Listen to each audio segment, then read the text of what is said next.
Classification of people. Siefeng. On the surface, there doesn't appear to be much difference between one person and another.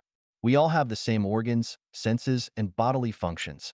We all eat, drink, excrete, and engage in activities like walking, sitting, and lying down. However, once we engage with someone, ask them to perform a task, or have a conversation, we quickly realize that people are vastly different from one another. Most individuals tend to believe that they are not much different from others, with distinctions primarily revolving around differences in wealth and social status. In reality, the variations among people are primarily rooted in their spirituality and wisdom. To help us understand what kind of individuals we are and to provide a sense of direction for personal growth and goals in life, I classify people into 5 categories: ignorant people, worldly people, mortals, sages, and saints. By considering these categories, you can assess where you currently stand in your life journey. Ignorant people. Basic characteristics. They lead instinct-driven lives, often with disordered lifestyles and no clear life goals. Their values are in chaos, and they struggle to prioritize and distinguish between what's essential and what's not. They spend more time engaging in mindless actions than using their intellect. Instincts overpower emotions and rationality. They lack proper self-assessment and an understanding of life's meaning. Their lives are often marked by confusion, frustration, and erratic emotions. They are arrogant, blindly optimistic, and feeling superior when successful, pounding one's chest, feeling pessimistic and disappointed, and blaming the heavens and others when facing setbacks. They are quick to anger, easily irritable, often unreasonable, and susceptible to manipulation by others. They admire heroes, prefer excitement and dramatic events, and are willing to make great sacrifices for their friends. They have no secrets, are straightforward, and lack a sense of responsibility toward family, society, and others. They are selfless and without faith. Worldly people. Basic characteristics. People who live by desire, with the central focus of life being money, fame, status, and beauty. They enjoy flaunting, boasting, and showcasing themselves. They like to praise others and be praised by others. Every word and action revolve tightly around their own interests. When their interests are threatened or harmed, they disown even their closest relatives, be it siblings, friends, companions, colleagues, or superiors and subordinates. They disregard national and ethnic interests, group and family interests, and principles of benevolence, righteousness, courtesy, wisdom, and trust, as well as laws, rules, and regulations. To achieve their goals, they resort to any means, and they repay kindness with enmity. They have a narrow perspective, seeking only personal gain. They heed rumors and readily exaggerate them. They spread gossip without distinguishing between truth and falsehood. They meddle in conflicts, regardless of the consequences. When it comes to acquiring knowledge, they are particularly obsessed with fringe theories, strange tales, conspiracy theories, and privacy breaches. They enjoy hopping from one thing to another, seeking attention. They excel at empty talk and making far-fetched references. Worldly people enjoy engaging in superficiality and also delight in nitpicking, interfering with, and critiquing other people's lives and lifestyles. They are not concerned with reason and fairness, show no mercy when they are right, excel at finding loopholes and seizing advantages, and lack compassion and empathy. They pay little attention to public hygiene, are selfish, and constantly feel that society and others owe them. In places with many disputes, you find worldly people. In families lacking harmony, you find worldly people. Mortals. Basic characteristics. They are people who live based on emotions, and the central focus of their lives is family, relatives, friends, colleagues, classmates, groups, ancestors, countries, and nationalities. Their minimum life standards include having enough food and drink, having healthy and successful children, enjoying a harmonious and happy family, and living in a peaceful and tranquil society.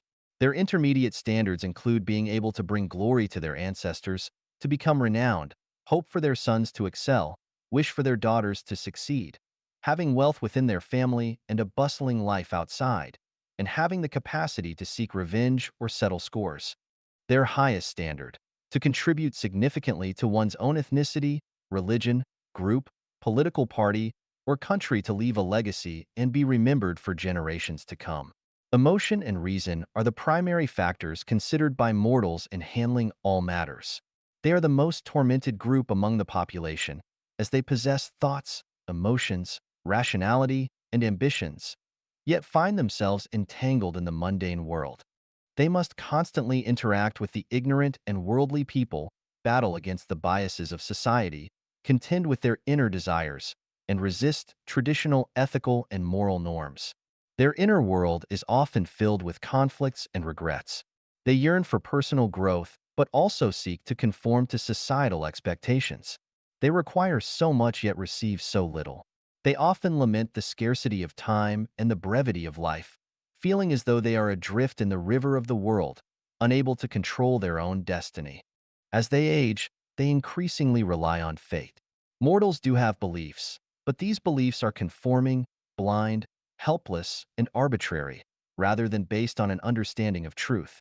Therefore, the faith of mortals is fragile and cannot withstand scrutiny. It changes with the times and the living environment. The reason why they are called mortals lies in their lack of steadfast faith. They cannot and will not derive strength and wisdom from their beliefs. Generations after generations, they can only exist and perish in the painful whirlwind of the mortal world. Mortals tend to regret the past, overlook the present, and yearn for the future. They will never be content, and the suffering of mortals will never end. Sages. Basic characteristics. They are transcendent individuals who lead their lives with reason. They possess clear minds, knowing when to advance, when to retreat, what to seek, and what to forego. Their life goals are to pursue health, wealth, and freedom. They have their own principles and adhere to societal codes of conduct. They can freely manage their time, maintain harmonious and happy families, live in harmony with society and nature, and are mostly liberated from the trappings of fame, status, and wealth. They control their own destinies, move with ease, have extensive knowledge, communicate with civility, display noble conduct, are understanding and reasonable, optimistic, and kind-hearted. They are the pillars of civilized society. Sages are gems among people, possessing significant intrinsic value. Regrettably, while they escape worldly affairs, they cannot escape the limitations of time and space. In the end, they cannot enter the higher realms of life. Sages are just one step away from truth.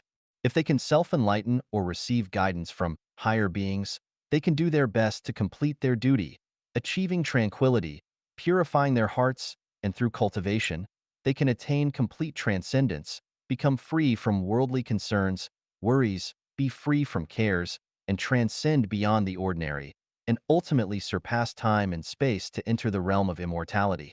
Saints, celestials, basic characteristics, wise individuals who lead a spiritual life and have attained enlightenment.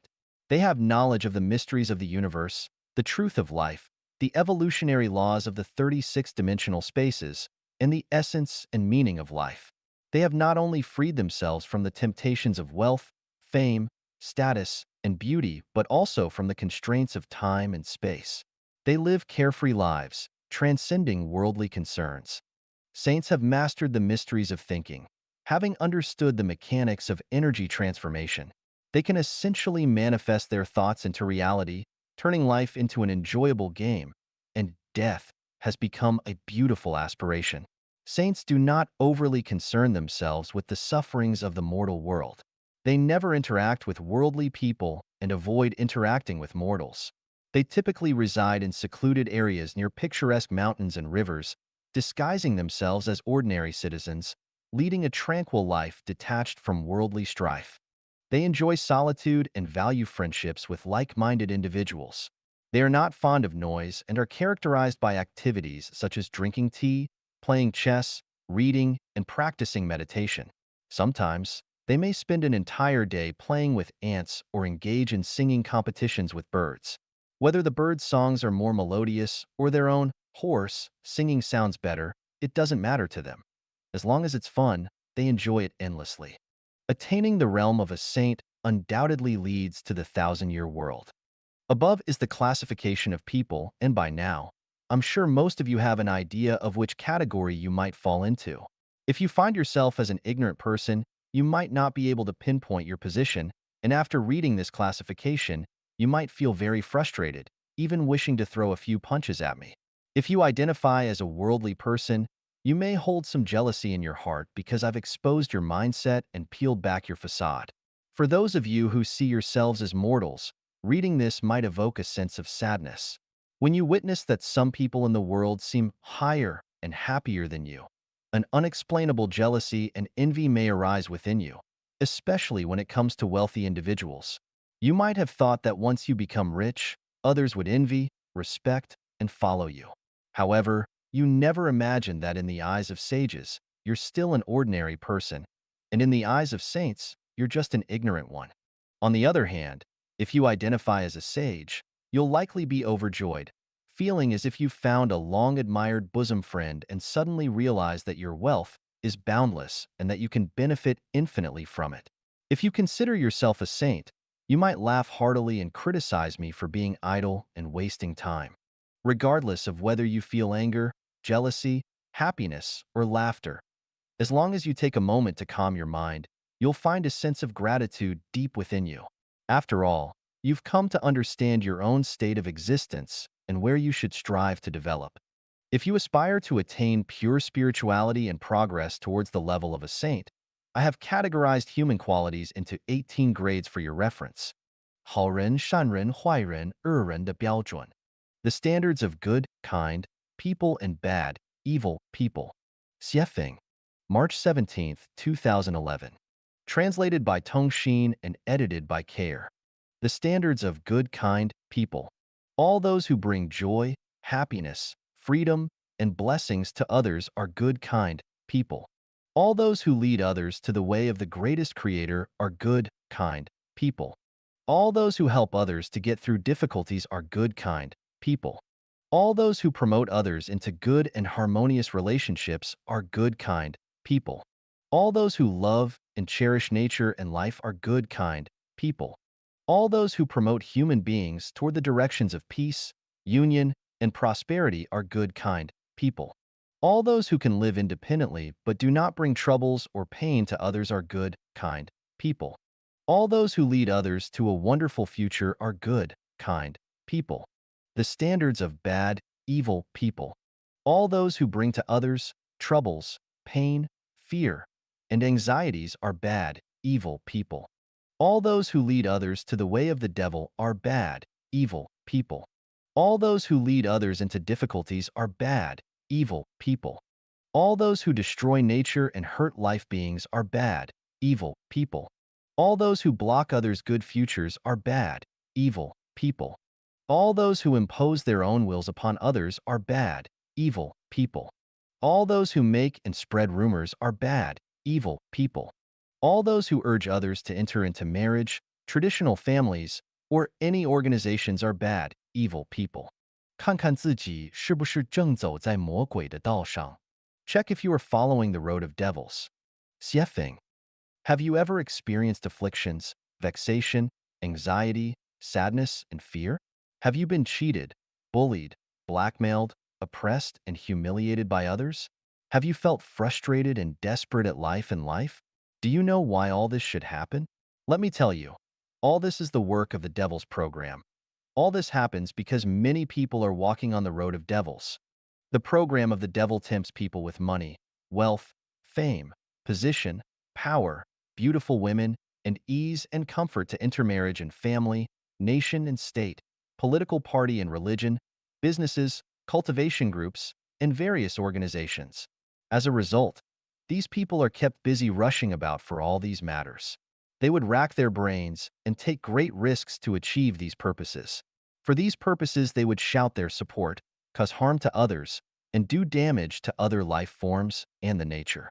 People are walking on the road of devils when they struggle for their own interest, for their family's interest, for their nation's interest, for their country's interest, for their political party's interest, for their religion's interest, for their company's interest, and for their organization's interest, and when they each try to cheat the other by sheer cunning and falsehood and grab at each other's throat. Why should things fare like this? Why does not the greatest creator stop us? The principle goes like this. Unity of opposites is a law of the universe. Superior and inferior, up and down, bright and dark, leader and the masses, hell and heaven, higher order of life and lower order of life, man and ghost, man and other animals and plants, carnivores and herbivores.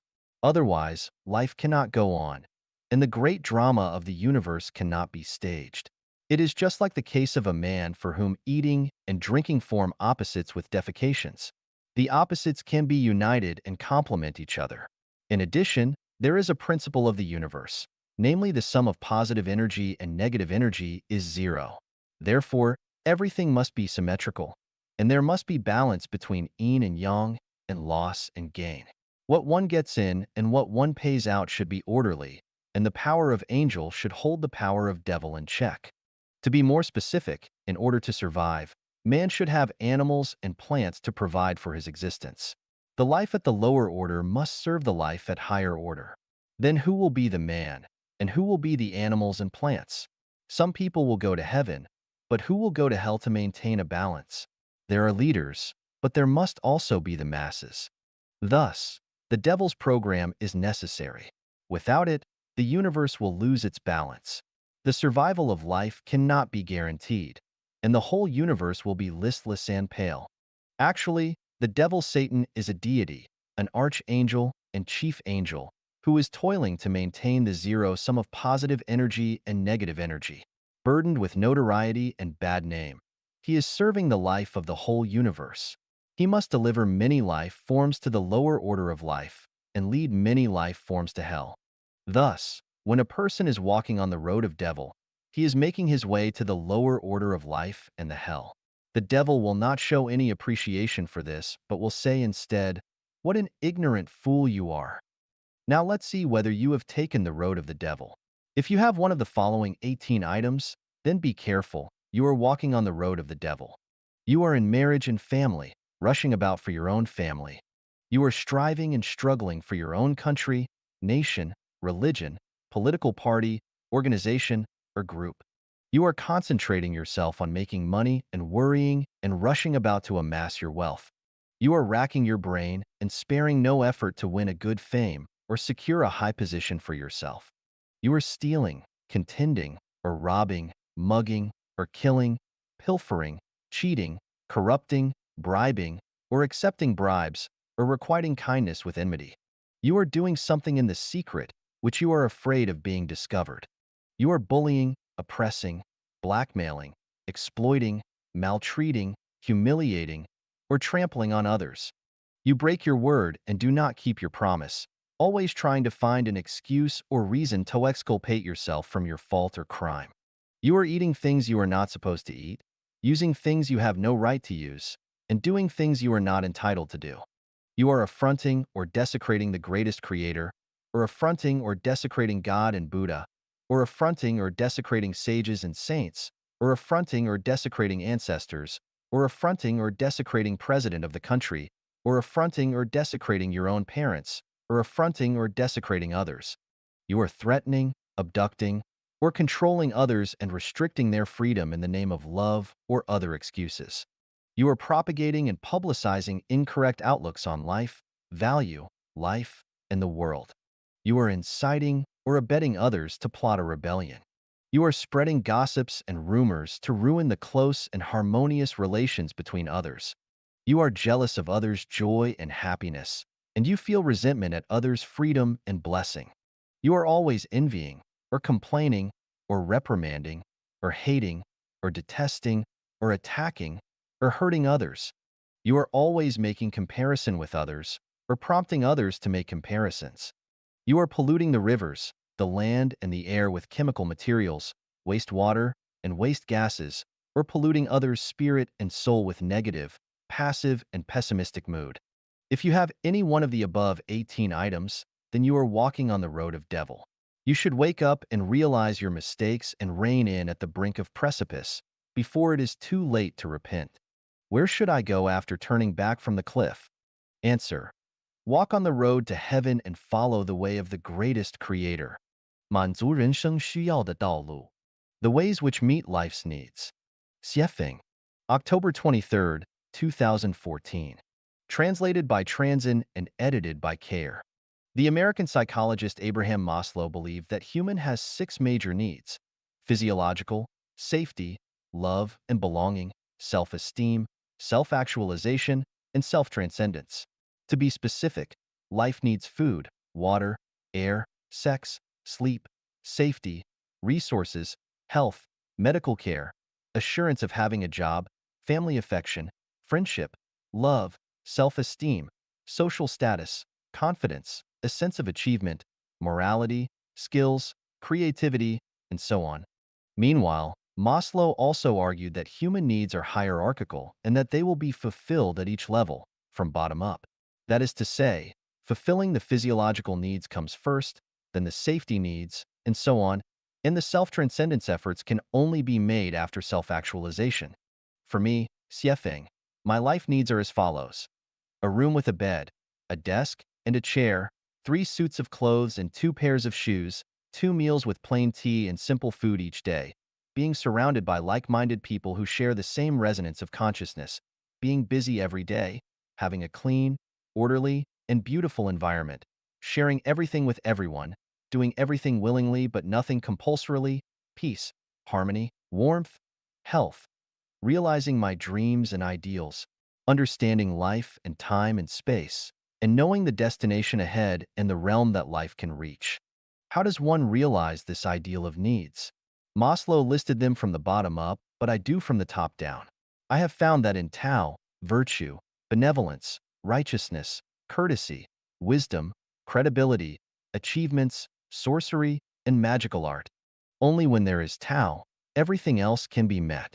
If we start from the bottom level and first pursue magical art, then one can never reach the realm of Tao because life is too short, and when we have fulfilled all our needs at the lower levels, we would have neither the time nor the energy to pursue Tao. Thus, we have to first clarify life's road ahead and the realm to which life wants to take us. Once this key issue is resolved, the others will readily be. I used to be obsessed with making money.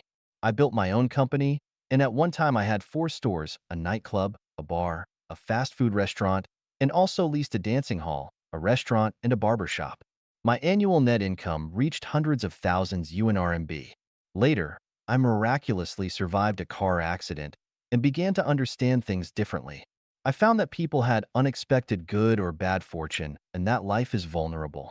If you do not first understand life's value, purpose, and meaning, and the principles and mysteries of life, then no matter how you live, your life will be blind and you can never fulfill your life's needs.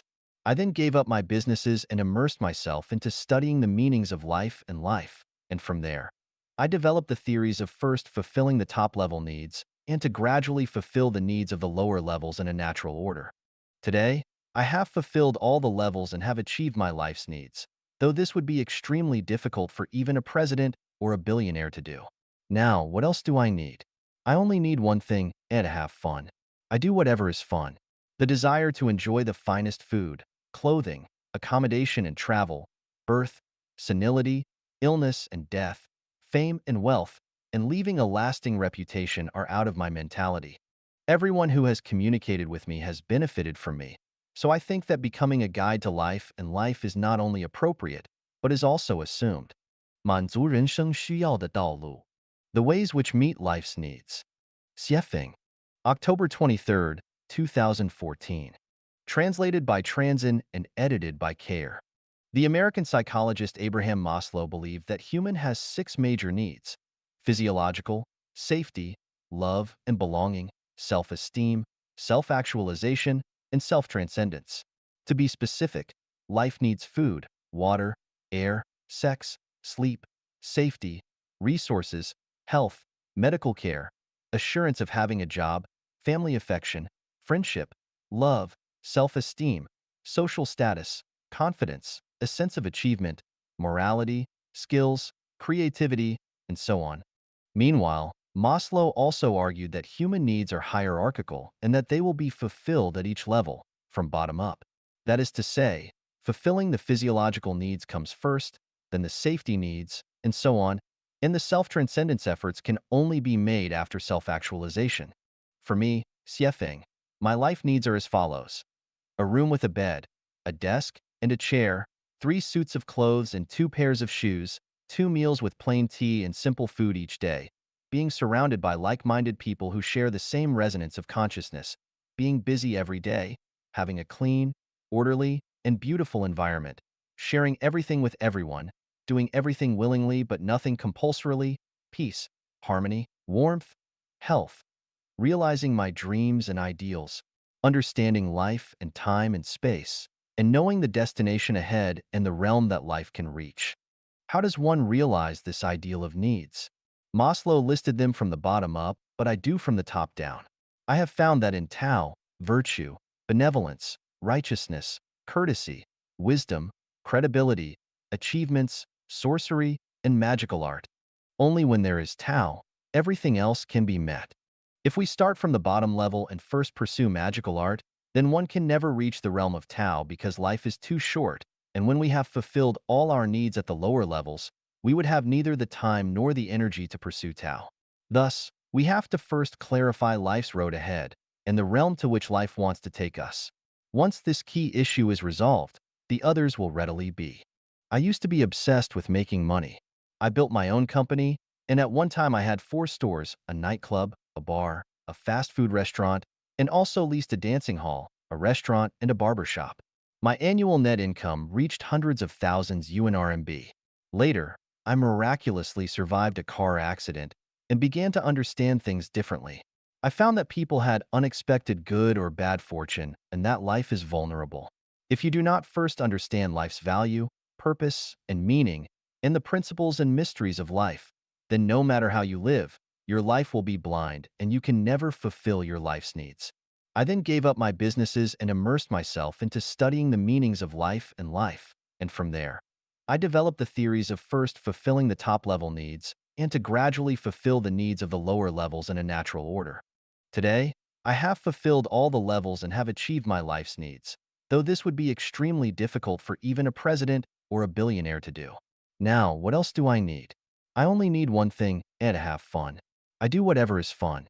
The desire to enjoy the finest food, clothing, accommodation and travel, birth, senility, illness and death, fame and wealth, and leaving a lasting reputation are out of my mentality. Everyone who has communicated with me has benefited from me, so I think that becoming a guide to life and life is not only appropriate, but is also assumed. 向全球征集新时代人类生活理念 Collecting new era life values from global citizens. Xiefeng, May 20th, 2014. Translated by Teng Xin, Song Long, and edited by Kair. In order to inherit the wisdom of the past saints and sages comprehensively and to absorb the precious thoughts of today's saints and sages, and to realize the dreams of the talented will be put to good use, and the whole world will be one family, no one would pocket anything found on the ground, and doors are not bolted at night, and everyone is joyful, happy, free, and blessed. Human beings can develop sustainably. The 800 Values for New Era Human Beings will begin its third revision. Every citizen on Earth can take part in this activity regardless of which religion, political party, country, nation, or ethnic background he or she belongs. Anyone interested, please selflessly devote your wisdom to the betterment of the entire human race, because as long as your thoughts are beneficial to the interests of all humanity, we will accept and compile them into the third version of the 800 Values for New Era Human Beings. Please note that we are calling for values, not views or beliefs. We are calling for life values, not market values, country values, religious values, values for political parties, etc. Values are the crystallization of wisdom and thoughts, but thoughts and wisdom are not values. The values we need are life principles to follow. Therefore, please condense your wisdom and thoughts into values which can be expressed concisely and succinctly, but with rich content, and use one sentence instead of 2 sentences if it is already clear enough. Please do not explain your values or present your reasoning with long texts. Please contribute your wisdom and values regarding these 8 aspects. How to achieve a harmonious coexistence among people, society, and nature. How to let everyone on earth have dignified, joyful, happy, free, and blessed lives. What values, modes, and phenomena in people's lives are ignorant and backward, and with what new ones should they be replaced?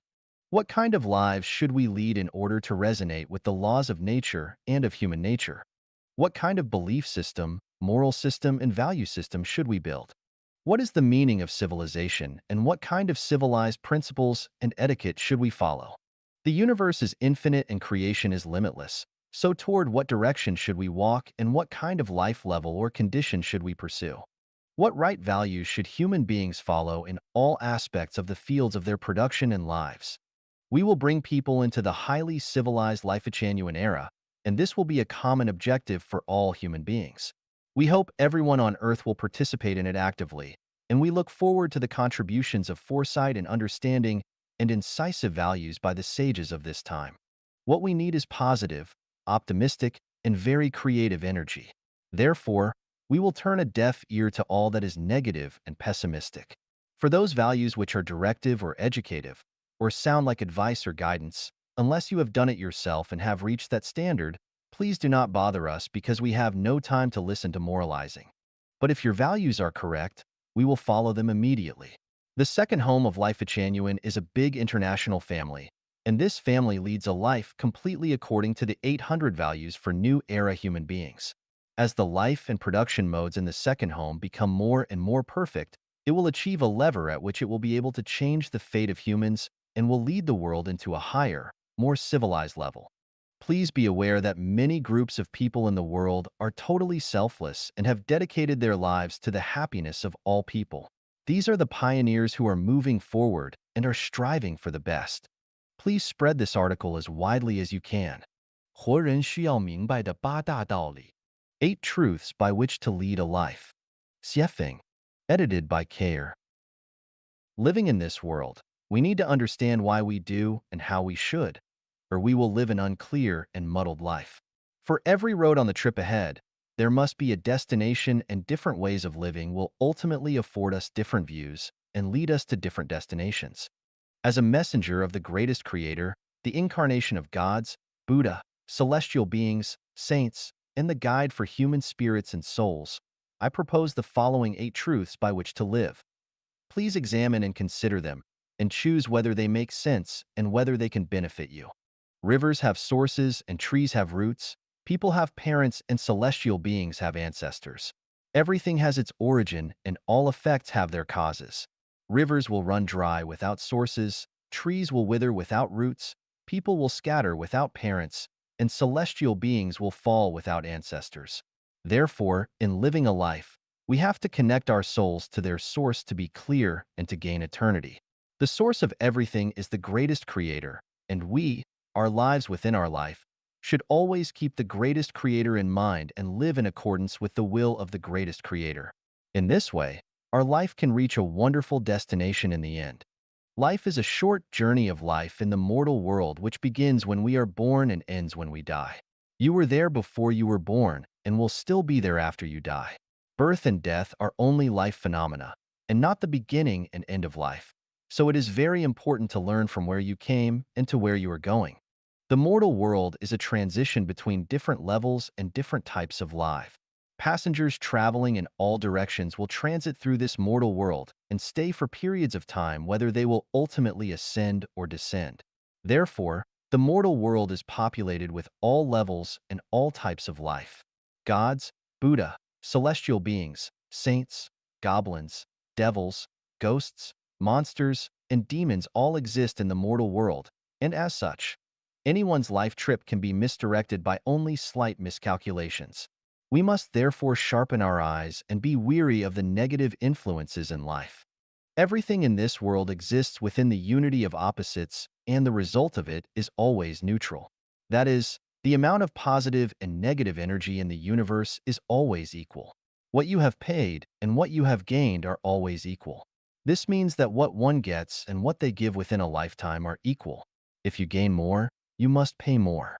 And if you pay more, you will gain more. If someone pays a lot in their life stage but gains little, then their extra payout will await them in the bank of heaven. Tao. But if one gains more than they pay in this life stage, then they will owe a debt which must be and can be paid off in many different ways, such as becoming a cow or a horse in the next life, or becoming a chicken or pig and being slaughtered and eaten, or working for others, or even falling into the lowest space of life and having to withstand great stress, pain, and hardship. Therefore, we should try our best to pay more and gain less in this stage of life because no one can enjoy more than enough blessing and they must know when to stop. We can become enlightened from nature. That is, each life needs to live to its fullest and live itself out. Only thusly can this world be colorful and wondrous. Therefore, everyone has to live out their own innate nature by living for their own well-being first. It is only when people live well that they can be beneficial to their loved ones and others. If they do not live for their own well-being, then they will bring endless pain and trouble to everyone and become burdens and loads. For instance, some parents live bitter lives and often cannot meet their basic life necessities such as birth, illness, retirement, and death, so they can never bring blessings to their children. We often hear parents say, "My child, I have suffered through a bitter life all for my child." This attitude is an excuse for their bad life because they want to transfer their pain to their children and make those children suffer guilty consciences for their parents' deprivation. Consequently, not only does the parent deprive themselves, but then they guilt-trip their child. This kind of outlook on life is incisively manifested by married couples when the husband and wife each believe that they have sacrificed for the other and that the other owes them. As a result, both suffer and neither lives out their Tathagata nature. In short, one has to live for their own sake and their own well-being because anyone who lives for others will not only spoil their own life, but will also inflict heavy psychological burdens and spiritual bondage upon others. What is there for people to live for? It is to live for their innate natures, for their gifted natures, to live happy, joyful, free, and blessed lives, and to leave no regrets, remorse, resentment, or sorry at the end. To do this, one cannot live for power, wealth, fame, beauty, vanity, religion, political party, state, nationality, family, or others. They must not try to possess or control anything or anyone, but must accept them as they are and associate with others by following predestined relationships to act in accordance with their natures and to take advantage of opportunities as they arise. They must deliver their lives into the hands of the greatest creator through the arrangements of Tao. Everything physical is a game, but only the soul is true and worthy. Do not be too serious or persistent on anything. Go for it if it pleases and uplifts, but forget it if it hurts or degrades. People will die and fields will become lakes, and that which we are so serious and persistent about, or which troubles us now, will eventually vanish from our consciousnesses. Why bother? Everything in life runs in Tao. Everything is karma. The Lord is everywhere. You reap what you sow. Divine punishments, though slow, are always true with big meshes, letting nothing slip through. Therefore, we must lead honorable and upright lives which are centered on sincerity, kindness, beauty, love, faith, and honesty. No one should be stealthy or talk about spirits, deities, fortunes, or disasters. A good conscience knows no fear. Whatever one thinks, speaks, and does should be faithful to the earth, the sky, others, and society, and to their own consciences. In this way, their life journey will become smoother and more comfortable as time goes on. Their life's future will also be smoother and more beautiful. Just do ordinary, simple things within the capacity of your lifetime. Be content to be ordinary and do not pursue the extraordinary. Settle on doing more small things and avoid attempting big things. Learn how to enjoy the unknowingly quiet life and avoid being the target of the known and the noisy. 1,000 miles can be covered by constant small steps, and rivers and seas are filled where small streams gather. We should always direct our efforts toward laying this kind of foundation. In this way, with persistence over time, the most ideal life will appear, and the most beautiful dreams will come true. These 8 life truths are only my perceptions and are only fit for a small minority. Accordingly, the majority of people are unable to accept them. If you think they make sense, then use them as references. If you think they do not make sense, then find your own ways. We do not discuss, debate, or argue. 用哲学辩证法指导人生. Life Guide with Philosophical Dialectics. Xiefeng. Translated by Transin and edited by Care. Philosophy is the abstract theory about the nature of the universe and its developmental law as well as the relationship between thinking and being. Dialectics is the theory of the unity of opposites, the contradictory movements of things, and the universal connections and characteristics of them. In terms of properties, dialectics is part of and resides within the category of philosophy. It is like consciousness and thinking. Thinking is part of and resides within the category of consciousness. Speaking metaphorically, philosophy is the human body and dialectics are its eyes. Philosophy deals with the broad sense, while dialectics deals with the narrow sense. Philosophy is general while dialectics is specific. It is my opinion that philosophy is science and should be understood and reasoned with real evidence, without which it would not be logical, and that would in turn lead to wrong conclusions. For instance, both the absolute idealism and absolute materialism sever the unity between the two sides of the contradiction, such as religion, which emphasizes more about the idealism and ignores the value and meaning of real existence, and pragmatism, which stresses more about existence itself, but less about its causes. The theory system of Life-Genuine is mainly based on real evidence, although I have previously expounded more about the teachings and instructions of gods, Buddha, celestial beings, and saints in human history as the core, which is somewhat empty for the faithless, and not only lack operability, but also lack the cognition of the scientific nature of the spatial-temporal universe, life, and life. It is like Lao Tzu's descriptions of Tao, an image of what existed before God. The Tao that can be discussed is not absolute Tao, evasive, elusive, yet latent within it are forms, dark and dim, yet latent within it is the life force, too specious to be understood by anyone who is not extremely wise. How do we guide our lives with philosophical dialectics? Buddha has no settled rules.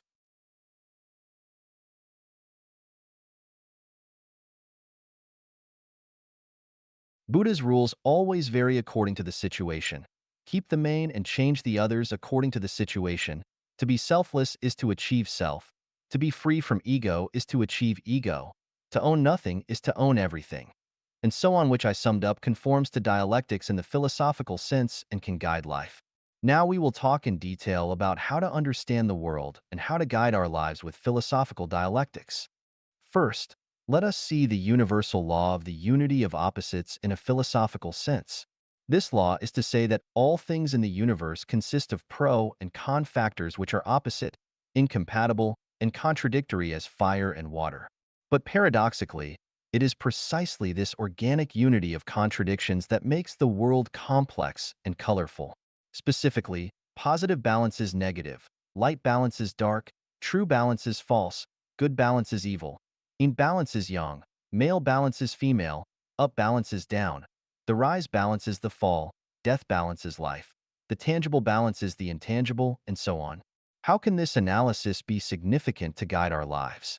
The law of the unity of opposites tells us that there is the physical world, but also the spiritual, heaven, but also hell, material structure, but also the non-material, and the tangible human, but also the intangible God.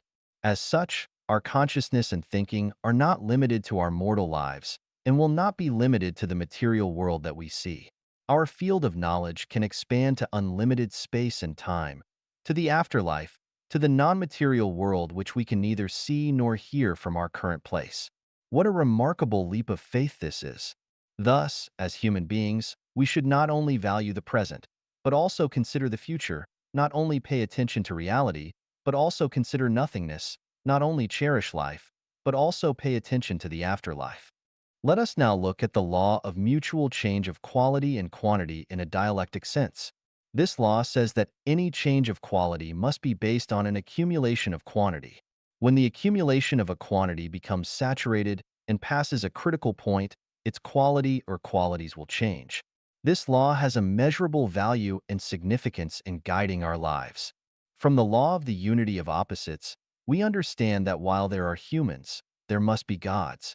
Since there are gods, the existence of celestial beings and Buddha become reasonable. Humans, gods, Buddha, and celestial beings are life of different natures. People have human nature, gods have divine nature, celestial beings have theirs, and Buddha has Buddhist nature. If human nature is to be sublime to divine nature, there must be an accumulation of quantity, and the accumulation must develop towards the divine nature. 1,000 miles cannot be covered without an accumulation of steps, and there will be no rivers or seas without the integration of small streams. If one gradually accumulates a divine nature, then in accordance with the law of mutual change of quality and quantity, they will eventually become godlike. Based on the dialectic law of the negation of negation, we can conclude that new things must conquer old things. New things refers to those which are in line with objective law and posse's strong vitality and broad developmental prospects. Old things are those that run counter to objective law and will die out. To determine whether a thing is new or old is to look at its nature, not its form or appearance. For example, many new religions have sprung up like mushrooms with new forms and manifestations, but their natures are variations fermented in old nests, and they are not new at all. Now let us look at the new methods, new measures, and new channels, with the aim of earning money across the globe, such as the transformation from traditional manufacturing industries to service and infotech industries, which appear new when seen from their form and appearance, but are still, essentially, ways to make money. Thus, they are not new because the nature of their profit motive has remained the same. As in the Yangtze River, the waves behind ride on the ones before. New generations excel the old. This is a reflection and portrayal of the law of the negation of negation. From the phenomenon of the global rise of the divorce rate and the growing number of singles, we can surmise a law such that the family as a traditional production and life mode will be gradually replaced with a new form of production and life mode.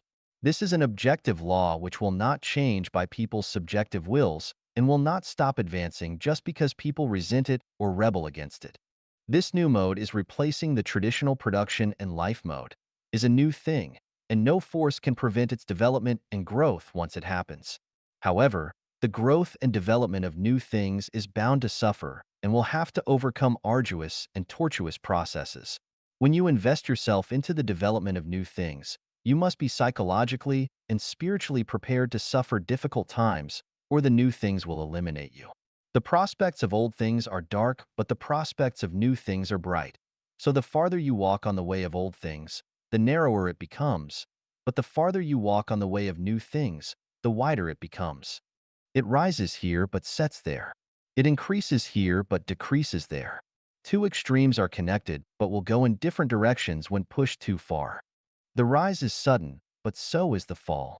Ill gain brings ill fate. Karma is the shadow following a body. Extreme joy begets sorrow. Out of the extreme misfortune comes fortune. All these conform to dialectics, so we have to remain alert and have confidence all the while. After we understand the universal law that positive and negative energies always balance out, we can deal with life affairs skillfully and easily. We know that when we constantly give and contribute rather than take and consume, we will accumulate many treasures, but where? They are reserved in the afterlife or the non-material world. Who will enjoy these treasures? No one can, other than the one who has accumulated them. Otherwise, the universal law that positive and negative energy always balance out would be violated. As it is a universal law, it is a necessary procedure. When you pay, you must receive. When you receive, you must pay. If you have given but have not received in the mortal world, then you will undoubtedly receive in your next life or in heaven. Otherwise, the universe would be unfair and untrue. Everything has its destiny. The total energy in the universe is constant. This is consistent with the law of the conservation of energy and of matter. In terms of philosophy, yin cannot exist without yang, and yang cannot grow without yin.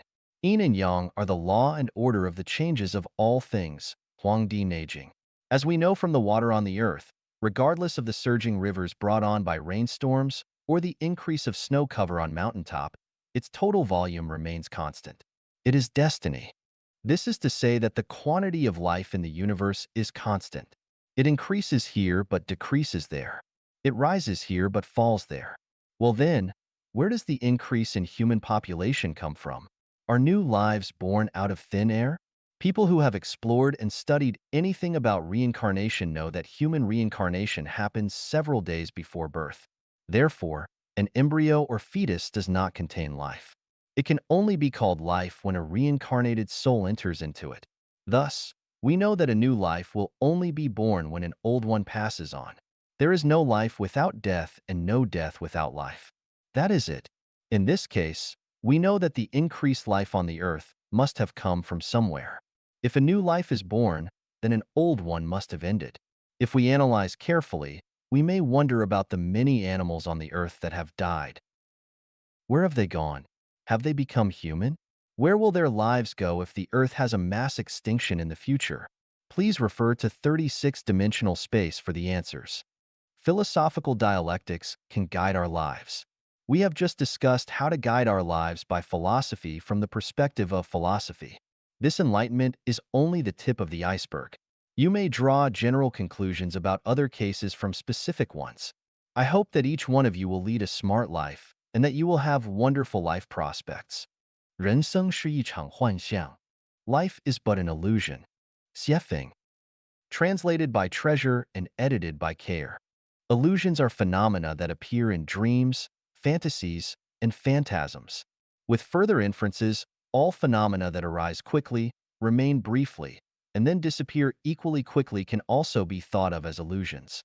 Mirages are illusions, as are dreams, soap bubble patterns, and even thoughts at the end of the day or when we are bored will form them. It can be inferred that flashes and pans are illusions, a large number of cells, microbes, and fungi are illusions. Many photos online are illusions, computer games are illusions, and movies and TV shows are illusions, too. Dreams are illusions because the dream world lasts for a short time. If one dreams for 100 years continuously, would that be an illusion or reality? Of course, it would still be a dream because the moment that the person wakes up, the dream would disappear. So how could the dream not be an illusion? It can be concluded that no matter how long a phenomenon exists, as long as it disappears completely at some point, it too must be an illusion. Thus, it is possible to conclude that life is an illusion because even someone who lives for 100 years will eventually disappear altogether. So why would that be different? Having dreamed throughout the night, we wake up in the morning, and no matter how much we twisted and turned during our dreams, we no longer care about anything that happened in them because after all, they were fantasies, dreams, and illusions. A dream will not affect our mood or state of mind too much. Here is the question. Since we have deduced that life is an illusion, is it necessary to be sad for our twists and turns in life? Is it necessary to be anxious about things in our life? Is it necessary to struggle hard for things and hunger to reach goals? Is it necessary to make others behave according to our own wills? When the illusion of life disappears, will it not float away as a dream? When the earth we live on disappears completely in the infinite universe and all of humanity disappears as an illusion, what about a single person? To analyze and judge this question, I want to wake you from your dream to let you not be a human being, but rather a celestial being. When you wake up, will you still go into your dream to be nostalgic for something or to fight for someone in your dreams? Of course not, because it was an illusion, a fantasy. Well, life is also an illusion and a fantasy. So shall we be racked by people and things in this illusion? Of course not. Who remembers their grandparents' grandparents? Not to mention the fact that the memories of our grandparents' grandparents are already blurred even in the incomplete memories of our grandparents. Who will remember us 100 years after we die? We take for granted that we have importance in the present, but that is a complete illusion. Many great historical figures have died. They thought that they were important back then, but what about now? The earth goes on turning and humans go on reproducing. The footsteps of civilization never stop marching forward. So it is unnecessary to be too sad when people around us die because death is a normal phenomenon and everyone will die, including ourselves, so never be overly anxious, fearful, or sorry because it is all an illusion. Nobody can control your dream. Who can even control their own life? It is delusional to think that if you do something, you will get something. That is impossible. You cannot secure yourself against all risks and dangers. How can people control your life? You cannot wear shoes when you are supposed to be barefoot, and you cannot stay on the mountain when you are supposed to leave. Cold shoulders cannot be expected when you are thriving and on the way up. That every cloud has its silver lining may be forgotten in despair and adversity. Therefore, never force yourself to learn, suppress yourself to work, or force yourself to do what you dislike and which is against your own better judgment. No matter how successful you are, outstanding or a billionaire, or how glorious your family reputation has been flowing down through many generations. When you wake up, all will have been a dream. Affection and love tactics are the most difficult traps for people to escape. They are the most terrible traps in life. Ask the mortal world what love is. It drives one mad to death. Now think about it. Life is but an illusion. After waking up, everything will be nothing. So is it necessary to be bogged down on affection and love? It might actually be better to live as a beau, a dandy. What people fear most is losing what they own and are most attached to their property, their power and status, their reputation, and of course their most beloved lover. However, they are not at all necessary. What really belongs to you and cannot escape is yours. But if it is not yours, you cannot keep it. Any way one looks at life, it is still an illusion which can be shattered and vanish in a moment. So why make yourself suffer for it? Why not enjoy a natural and unrestrained dream? Has anyone in history been so intelligent and so powerful that they could control everything? Not one. Everyone is acting in a play. They are playing roles, following scripts. If anyone could control all things with their wisdom and power, their fortunes would be as boundless as the East China Sea, and they would live a very happy, healthy, and eternal life forever. Have there been any? Not one. This proves that man is only a grain of sand in a sandstorm, a drop of water in the sea, and that nothing can really be controlled by anyone. So why not just follow predestined relationships and take things as they come? Life will be easier and more natural. People expend a lot of time and effort on their health and appearance, yet regardless of their daily exercise and nutritious eating habits, the sick are still sick and the short-lived still come to untimely ends. No matter how much paint and powder one applies to their face or how much plastic surgery they undergo, wrinkles still creep onto the forehead and cheeks as time passes, and signs of aging become more and more visible every day. These changes cannot be resisted. So why try to fight them when you know that you cannot? Life is too short. Fiddle with this today, fiddle with that tomorrow, and remain confused. You will still get old, fade away, and die. It is a bad deal to live in fantasies, but an even worse one is to indulge them. Do you worry? What do you worry about? You were worried when you were dreaming. What about when you woke up? My point is that there is no need to worry about anything because all of life is ultimately only a dream. There are no real scenarios because life will end. Will all the worry not be gone with the wind? Enjoy the present. Do not worry about tomorrow or the next day. Everyone's life has been predetermined by their destiny, their script.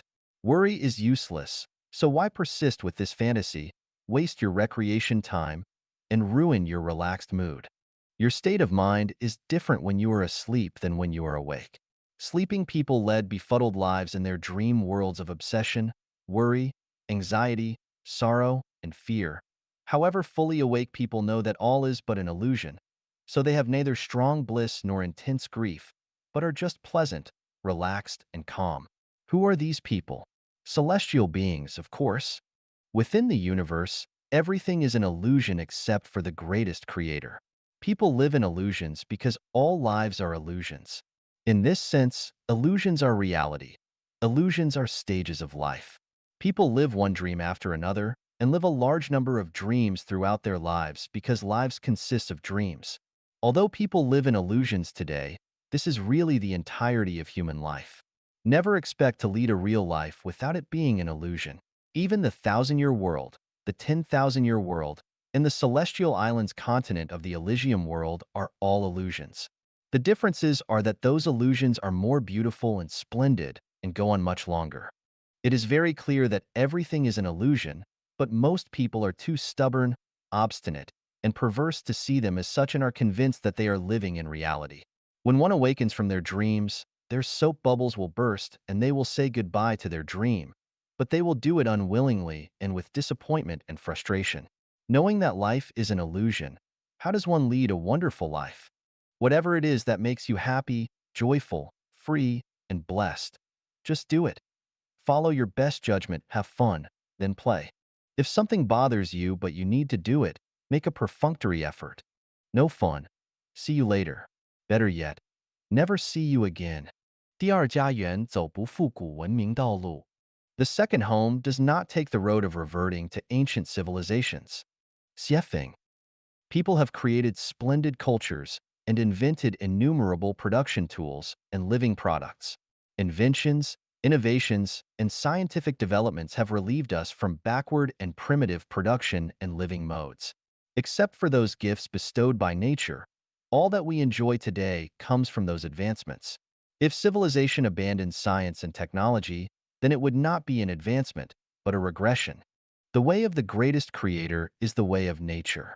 Scientific inventions and technological advancements have not gone against nature, but some have been used in irrational ways. Achievements of technological inventions and progress have gone against the ways of nature in many aspects, but the fault is not theirs. Rather, it is from people's misuse out of selfishness and greed.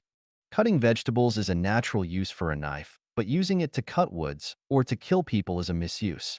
The problem lies not with the knife, but rather with the person who misuses it. It would be extremely illogical to blame the knife, rather than to look into the false consciousness of the person who behaves irrationally. Would it be better to use toilet paper or clods of soil to wipe one's buttock? Of course, toilet paper is better, at least more hygienic. If a toilet paper manufacturer cuts a large amount of woods and then spills wastewater into rivers, it would not be the fault of the toilet paper, but that of the manufacturer who has ignored the result of wrong behavior by only pursuing economic profit. Some people are under the mistaken belief that the production and life mode of the second home will lead to a reversion to primitive conditions, but returning to nature does not include doing such things as eating raw animal flesh and drinking its blood, or wearing the skins and furs of animals. Rather, it means that we should live according to the will of the greatest creator, and by the principle that people need to coexist with nature harmoniously. At least we can say that people should not advance at the price of natural destruction, but according to the fundamental principle of sustainability. What we have created is a brand new civilization which will not only inherit all the positive achievements of scientific and technological development, but will also advance humanity into a more developed stage of civilization. It would not be possible for us to revert to ancient practices because although we would absorb wisdom from ancient cultures, we would not be limited by them. We would learn from their essence, but would not revert to them. Our thoughts should neither be confined to ancient ones, nor make us repeat the mistakes of our ancestors. Following in their footsteps, we need to initiate a new future and a new way of living which will avoid the recurring tracks of previous civilizations which have been destroyed completely. Religions should not stop progress, politics should not be short-sighted, economies should not destroy nature, and societies should not be reluctant to advance forward. The biggest crisis facing humanity is that of the soul. All others pale in comparison. When this crisis is eliminated, all others will disappear automatically. Do not define the second home by using concepts of old production and life modes, and do not assume that the second home will be the same as any other living mode in human history. We are walking on a new road which aligns completely with the will of the greatest creator rather than human will. It will bring happy, joyous, blessed, and free lives to people, and even allow them to evolve into celestials. I am the spiritual guide of humanity. I will lead people to an unprecedented, amazing future and even take some to heaven. This is not a boast. As long as you follow me, you will experience it step by step. 生命绿洲模式将解决人类面临的21个难题. The mode of the new oasis for life will solve 21 difficulties that mankind is facing. Xiefeng, June 27th, 2020. Translated by Treasure and edited by Care. Whether we call it Utopia, New Eden Garden, Kingdom of the Greatest Creator, or Xiefeng-style communism, Life Genuine's new mode of production and life in the new oasis for life will solve these 21 problems that have been handed to us over thousands of years of human history. It will free women from their daily trivial chores forever. The elderly will lead their happiest lives in old age, whether they have children and receive pensions or not. The phenomenon of orphans will disappear forever. All children will lead lives full of love and care and will be well educated. The phenomena of people remaining unattached and lonely will disappear forever. Domestic violence will disappear completely. The conflicts among religions and belief systems will end forever. Political parties will have no purpose, so competitions among them will disappear. All people will be able to travel throughout the world freely and without restrictions. Military expenditures will be reduced to zero, because there will be no militaries. Border and land disputes between states will no longer exist. Regional and ethnic conflicts will no longer exist and peace will abound everywhere. Drug abuse and gambling will disappear completely. Official corruption will disappear completely, as officials will have neither need nor ways to corrupt. No wealth disparities will exist, as everyone will have everything yet own nothing. Courts, lawyers, and legal systems will die out gradually as they will no longer be needed. Criminal activities will be reduced by three-quarters and security will be greatly enhanced. The population will stabilize without sharp increase and decrease and will be in balance with planetary resources. Atmospheric pollution as well as that in all water and on the earth will disappear. Extinction of species will end and many lost ones will return. Climatic disasters will no longer occur and distinct seasons with consistent climate will become normal. At least half of the people will sublimate into angels, bodhisattvas, celestial beings, and Buddhas. Do not take this as a joke or myth or consider it an armchair strategy. It has been the firm evidence of Life Echanuan's theories and the model of the new oasis for life which have been existing and developing for 10 years.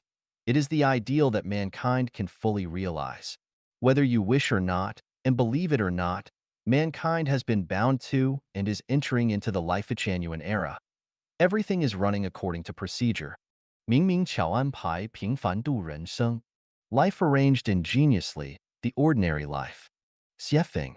March 27, 2019. Translated by Qinyu and edited by Care. Times change, lives reincarnate with their ups and downs, and human reproduction flourishes.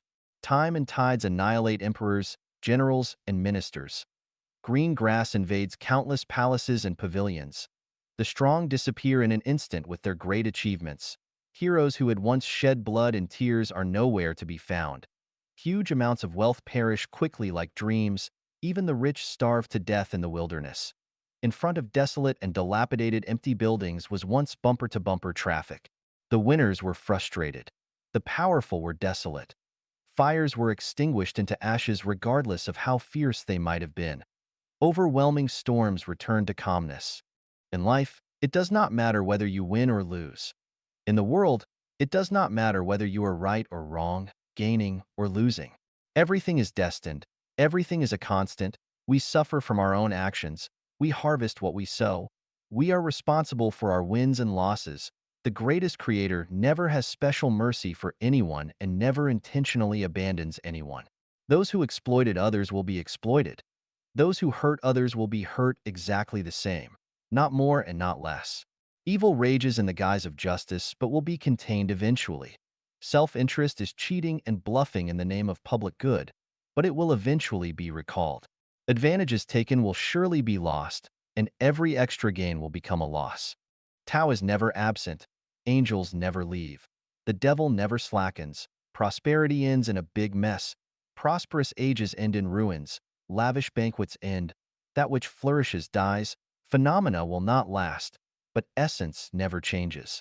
There are tens of thousands of ways to die. If one does not know how they will die or where they will be in 100 years, then what is the use of being busy? Why are you in a hurry? Clouds are rolling and unfolding. Flowers are blooming and falling. Rushing passers-by cannot hold anything. Lonely ghosts cannot find places in which to settle down. What are you fighting for? What annoys you? It is all a waste of energy, a waste of the meaning of life. Useless usage has great use. Power, status, reputation, money, real estate, and houses are all passing clouds, and the winner of them must be captured by the devil. The states of realm, virtue, quality, etiquette, gratitude, contentment, and courtesy are all the claims of life, so one will be blessed by heaven if one possesses them. The sum of all positive and negative energy of the universe is zero. If you gain something here, you will lose something there. Looking at heaven, looking at hell, looking at the world, everything is clear. Joy is sorrow, gain is loss, suffering is happiness, frugality is abundance. You might be eager to get what you want, but when your desire is met, misfortune will follow. You might be eager to achieve success, but when you succeed, you will suffer from it. Virtuous individuals, please listen to me. Avoid the urban noise and return to the rural countryside. Life is like a chess game, and each one is different. We cannot see it through. We cannot explore it all. Why not raise a few chickens and ducks, or go to watch the full moon in a field? Pickles and steamed buns warm the stomach, and ragged clothes are like honey to the heart. The chaos of the world is not without its source. Do not go back and forth hurriedly and quarreling. It is hard to tell who is right and who is wrong when all are jollifications of knacks. A big fire will burn everything down. A flood will wash everything away. The pandemic came quietly, and man-made misfortunes are everywhere. Living today, we do not know tomorrow's situation. Something superfluous might cost your life, so why rush yourself and worry? The world is like an unsatisfactory tight dragnet, but everything is arranged ingeniously. Every detail is clear, not a word or act is wrong. Do not hate anyone, do not complain about things happening in the world. Results are what matter. Find the benevolence of the divine across 3 lifetimes. Evil things in the world are made by good people, and supremely good deeds are made by evil people. Good intentions always create trouble, and slander waits beside honor and favor. Misery. Happiness is to be found by its side. Happiness. Misery lurks beneath it. Disaster is a blessing in disguise. It is better to cultivate in the countryside, to be an ordinary person, not to be famous, not to fight for profit, but to light the sacred lamp in your heart and watch the world change. Relying on other people, one will exhaust themselves on them. So why not rely on the Tao of the greatest creator? Everyone has a life trajectory that cannot be changed, so why bother to worry about others? Parents' suffering cannot be replaced by their children's, and the children's sins cannot be negated by their parents, let alone by others. You might think that you are doing something for the good of others, but how do you know that you are not working against Tao and disturbing their trajectories? You cannot give money to others without having money in your pockets. How can you guide others to live well if you do not live well? Depend on your own experiences and feelings, and do not listen to others' moral preachings. No harm in life is greater than that which affection can do when it is deep and hurts very severely. Sentient beings are trapped in affection nets until they die in mazes of affection. If you cast your affection onto someone, then their burden will become yours. So why not direct your affection toward idyllic, green mountains and blue rivers? Attaching affection to flowers, birds, insects, and fish is more beneficial than doing so to people. How can you wash your feet while still standing in mud? How can you sever your worldly ties while still living in the world? Waves never end. Repaying debts by borrowing will keep you in debt forever. We also need to repay our debts that we borrowed from nature. The only way to eradicate debt is by giving alms formlessly. Our minds should not abide in form, sound, smell, taste, touch, or dharma, but should abide nowhere. This mind abiding nowhere is our true mind, which is nature, Buddha, angels, and celestials. Looking throughout the world, the best place for life is the new oasis for life. 审视一下自己是不是赌徒. Check if you are a gambler. Xiefeng, May 22nd, 2020. Translated by Qin Yu and edited by Care. Do you gamble? Check this out. What is a gambler? It is anyone who wants to win rich rewards by betting their money, youth, future, and life on uncertain things which they self-identify as certainty. Gamblers lose everything that they begin with, including the clothes on their backs. Eventually, are there any who earn good lives by gambling? Casino dealers can do very well, but they are not really gambling because the games are all stacked in their favor, but most people who participate in gambling will lose and will end up with crushing losses. The truth is simple and clear, but people still want to gamble. All are gambling. I studied carefully and discovered the surprising phenomenon that almost everyone gambles, with marriage being the biggest gamble in life. You cannot be sure of its outcome. You can never fully understand the other person's personality, outlook, temperament, character, interests, and other factors, but you are betting your whole youth and your entire life on them. You expect to be happy, joyous, harmonious, and blessed, and expect to remain in love with each other for your lifetime. But then what happens? It is not necessary to analyze the results. The eventual result of all gambling is that the gamblers all lose. Since marriage is a big gamble, the result is of course tragic. Participating in religion and becoming a believer is also gambling. You base your destiny and future by betting on the religious rituals, ideas, practices, and beliefs that you firmly believe are correct. But is your religion the absolute truth? Almost every religion claims that theirs is the only correct belief, but this is only its own wishful thinking. Can it withstand the challenges of facts, science, logic, and spiritual perception? Regarding the three major religions, Christianity, Islam, and Buddhism, they are each contradictory in terms of life and death, so which one is right? After death, are there reincarnations, or merely lying quietly and waiting unconsciously for a final judgment and possible resurrection? If you are not sure, then are you not gambling? Christianity practices monogamy. Islam allows men to have 4 wives, and Buddhists do not marry at all to become monks and nuns. Which one is consistent with the truth of the universe? It is said that there are more than 1,000 political parties in the world. No matter which one you choose to join to become a member of, you will still be doing the equivalent of gambling in a casino. Political parties are contenders for power and interest. As long as you compete and race for them, there will be winners and losers. Anything that has winners and losers is a gamble. Therefore, partisans are also gamblers. Do you have children? If your main purpose of giving birth to children is to bring glory to your ancestors and to protect and support yourself in your old age, then you are gambling. Because whether your children can bring glory to your ancestors or protect and support you in your old age is unknown and produces a questionable future. Is not putting your hard work, sweat, and hope on uncertain outcomes gambling?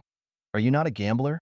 Do you spend time, energy, and money on interpersonal relationships?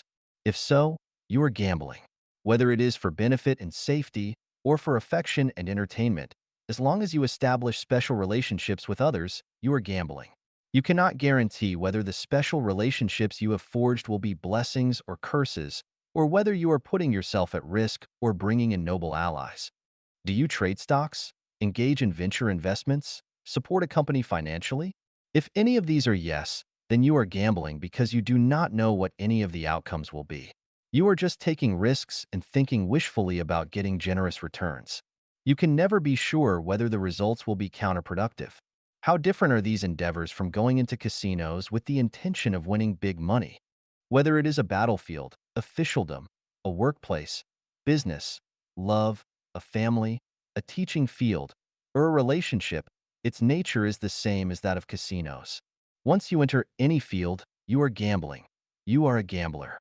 As long as you invest your time, energy, physical strength, mental energy, and even your future on something that cannot be determined for its developmental direction and future results, then you are gambling and you are a gambler.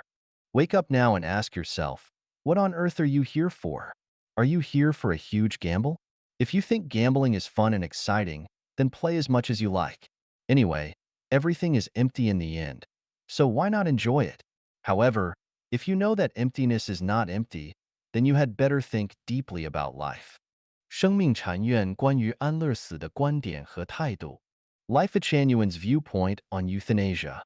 Xiefeng. August 26, 2019. Translated by Qin Yu and translated by Care. It is extremely difficult for people to live entirely smooth lives. Only a small number of us can do this without ever suffering from diseases.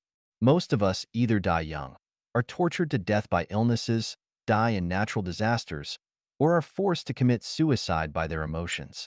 Some are killed in the turmoil of war or die from starvation, thirst, exposure, car accidents, and so forth, and are unable to reach the end of their lives naturally and satisfactorily. The most ideal way to end one's life's journey is to go to sleep in good health but not wake up. Another way is to use the Chanyuan meditation. That is, to choose one's day and time of death and then enter meditation to end their journey in this world. Neither method is easy for the public to grasp. Sleeping without waking up is a method that requires a great deal of blessings, and the Chanyuan meditation method requires long-term self-refinement and self-cultivation. So, is there an ideal way for the general public to meet their end? Yes, it is called euthanasia. The general interpretation of euthanasia is to stop medical treatment for patients who cannot be cured so that the patient can die comfortably. Life Achanuan's explanation is, anyone who does not want to continue their life, but wants to end it voluntarily should be allowed to do so. People should have the right to decide their own life paths. In fact, most people are kidnapped by their reality, the environment, or by their relatives. They live passively, not actively. We should offer the right to choose and decide their own lives ending to everyone. Anyone who has reached the age of 18, despairs of life, and is willing to end theirs should be offered the option to be euthanized. Regardless of their situation, as long as someone still wants to live, regardless of their age or physical condition, they should be treated, given energy, and the hope to live. How much time is enough for someone to live? A century? A millennium? The truth is that for most people, no amount of time is ever enough. Immortality is everyone's wish. However, life is a short journey of life in the mortal world. In the end, everyone has to part with life. No matter how much they love being alive, ending it is inevitable, and since farewells are inevitable, it is only a matter of time before everyone will sooner or later have to say goodbye. We associate closely with our friends and relatives, but no matter how close our relationships are with them, no matter how much we like them, or how much they want to stay with us, we will eventually have to say goodbye to them and leave. We cannot stay with anyone forever, so since we have to leave them, we should find the most suitable time to do so. Is euthanasia not a kind of farewell? Why bother preventing anyone from leaving? It is better to arrange everything leisurely and give a decent goodbye in a cool and ready manner than to end one's life in a hurry with regrets, remorse, anxiety, and fear, without saying goodbye to those of whom we care. Of course, the vast majority of people would not agree with this life-genuine view of euthanasia, and only those in extreme despair would accept it gracefully. Someone might ask, should we euthanize someone who is 19 years old, healthy, and in the prime of their life with a clear mind and a bright future? It would be the biggest joke ever, but no laughing matter. It would be very cruel. Of course, many people believe that the implementation of euthanasia would be murder if it were not only voluntary but also agreed upon by relatives. But hold on a moment. I have a question. Roughly 1 million people in the world end their lives annually. How many of their relatives have signed on to and agreed with those decisions? Of course, not many. So why would anyone need anyone else's consent if they are willing to end their life? If people could only do this with the consent of their relatives, then few would ever be able to. Of course, this kind of euthanasia requires legislation and a national convention. Otherwise, it would be difficult, if not impossible, to implement. I want to say that we can hardly imagine how many people in this world are living in extreme pain and despair. Many feel tired of life and do not want to continue on, but they have to bite the bullet and continue to live because they are kidnapped. Many others are in pain and are being tortured to death, such as those who are lying in hospital beds for long periods of time while incurable. They need to decide for themselves whether they are willing to accept euthanasia and should not require the consent of any relatives. Now that technology is developed, it is possible to video record the patient's words and wishes. In other words, anyone who voluntarily accepts euthanasia can speak their own mind and record it in an environment in which they are free from any duress, coercion, or kidnapping. Without this legally binding video, euthanasia would not be implemented. If a young person wanted to end their life, their relatives might call them selfish, but who is really more selfish, the young one or the relatives? Actually, I have thought about this. If Life Genuine were to implement euthanasia and hospice care, at least half of the people who want to commit suicide would give up those thoughts, and that number might be saved every year. By the way, it is better to deal with the people after euthanasia in accordance with the arrangement of the Life Genuine funeral system. The more we open up, the easier and simpler things become. The more restrictive we are, the more difficult and complex they become. 认识自己的一道法门. One way to know yourself. Xiefeng. July 6th, 2020. Translated by Qinyu and edited by Care. It is fairly easy to understand others, but more difficult to know ourselves. However, when we do not understand ourselves correctly, our lives will be lost, stepped over, and frustrated everywhere. Recently, through my work, I found a method to learn about myself, and you are invited to try it as well. To know ourselves, we must first establish a reference point and compare ourselves to it. Then we can better understand ourselves. Over the past 3 years, I have operated a small hotel in BC, Canada. The nature of the hotel is my 3 sets of large, medium, and small towels, sheets, and quilts are pure white. So once soiled, it becomes next to impossible to restore their original appearances.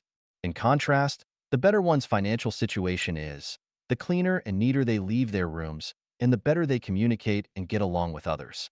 All in all, those who messed things up and could not communicate well were lower middle class workers, while the more civilized were more intellectual.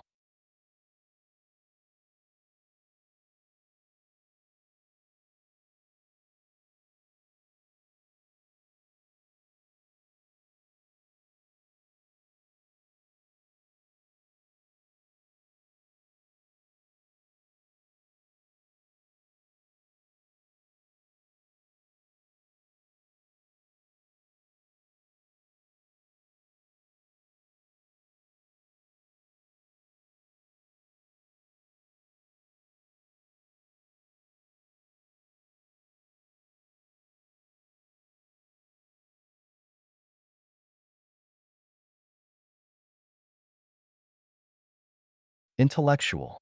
My conclusion is that a person's situation reflects their education, self-cultivation, and self-restraint, as well as their knowledge, realm, and pattern. Do you want to understand and know yourself? Then look at your current situation because it represents you. If you are very poor, have few close friends and confidants, have trouble getting help from others, and your life is rough and difficult, there must be something wrong with you. And it is not because society is unfair or others are short on love. In Life at Genuine, there is one value.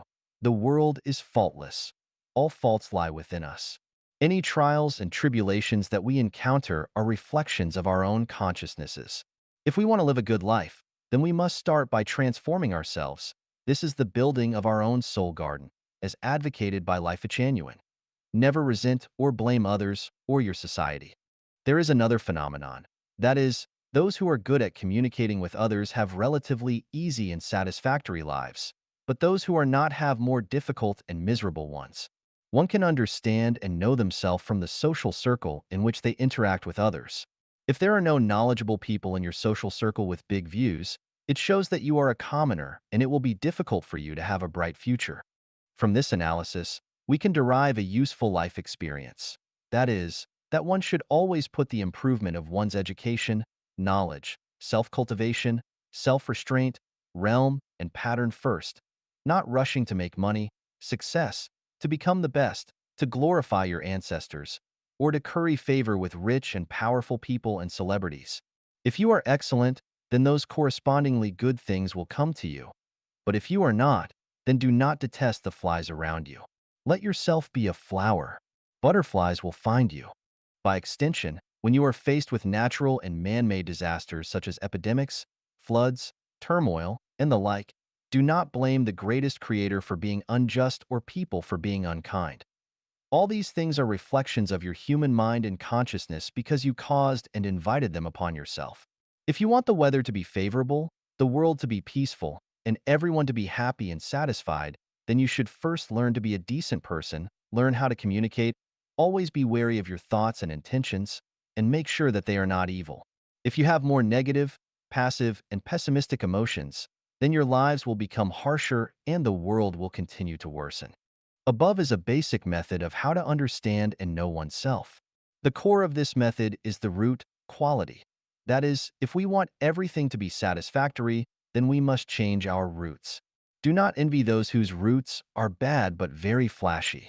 If one's position cannot match their virtue, then disasters will befall them. Flaunt with bad roots, and you will see the results. They must include disasters.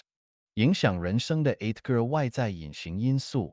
8 invisible external factors influencing our lives.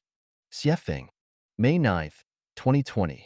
Translated by Q and edited by Care. We should be aware of these 8 mysterious and invisible factors that influence our lives. Feng Shui, geomantic omens, gods and deities, grievances and curses of others, ancestral virtues and sins, solar radiation, socio-ecological environments, destiny trajectories, mathematics. Let us examine each one of them in greater detail. Feng Shui mainly refers to one's geographical and atmospheric environments, the veins flowing underground, the humidity or dryness of the climate, whether the air is fresh and its flow is smooth and unobstructed, whether there is sufficient light and the geomagnetic field is comfortable and pleasant, as well as the water quality and the chemical elements contained within and whether it is alkaline or acidic, and so on. It is really not easy to find a perfect geomantic omen place. The best way to avoid long-term damage to yourself by certain unfavorable factors is to change your living space often. Most chronic diseases are caused by feng shui, and they can be cured after changing one's environment. For example, if people with arthritis who live in humid areas can relocate themselves to places with drier humidities for 3 to 5 years, their arthritis can heal completely. People in my hometown in the thousand-year world never get sick for many reasons, but one of them is that people change their living environments often. This is why I emphasize that Life Genuine Celestials must move to another home every 3 years. When there are 256 homes, new oasis for life, on the earth, it will be hard to get sick for a lifetime if you relocate yourself every 3 years. Affection of gods and deities.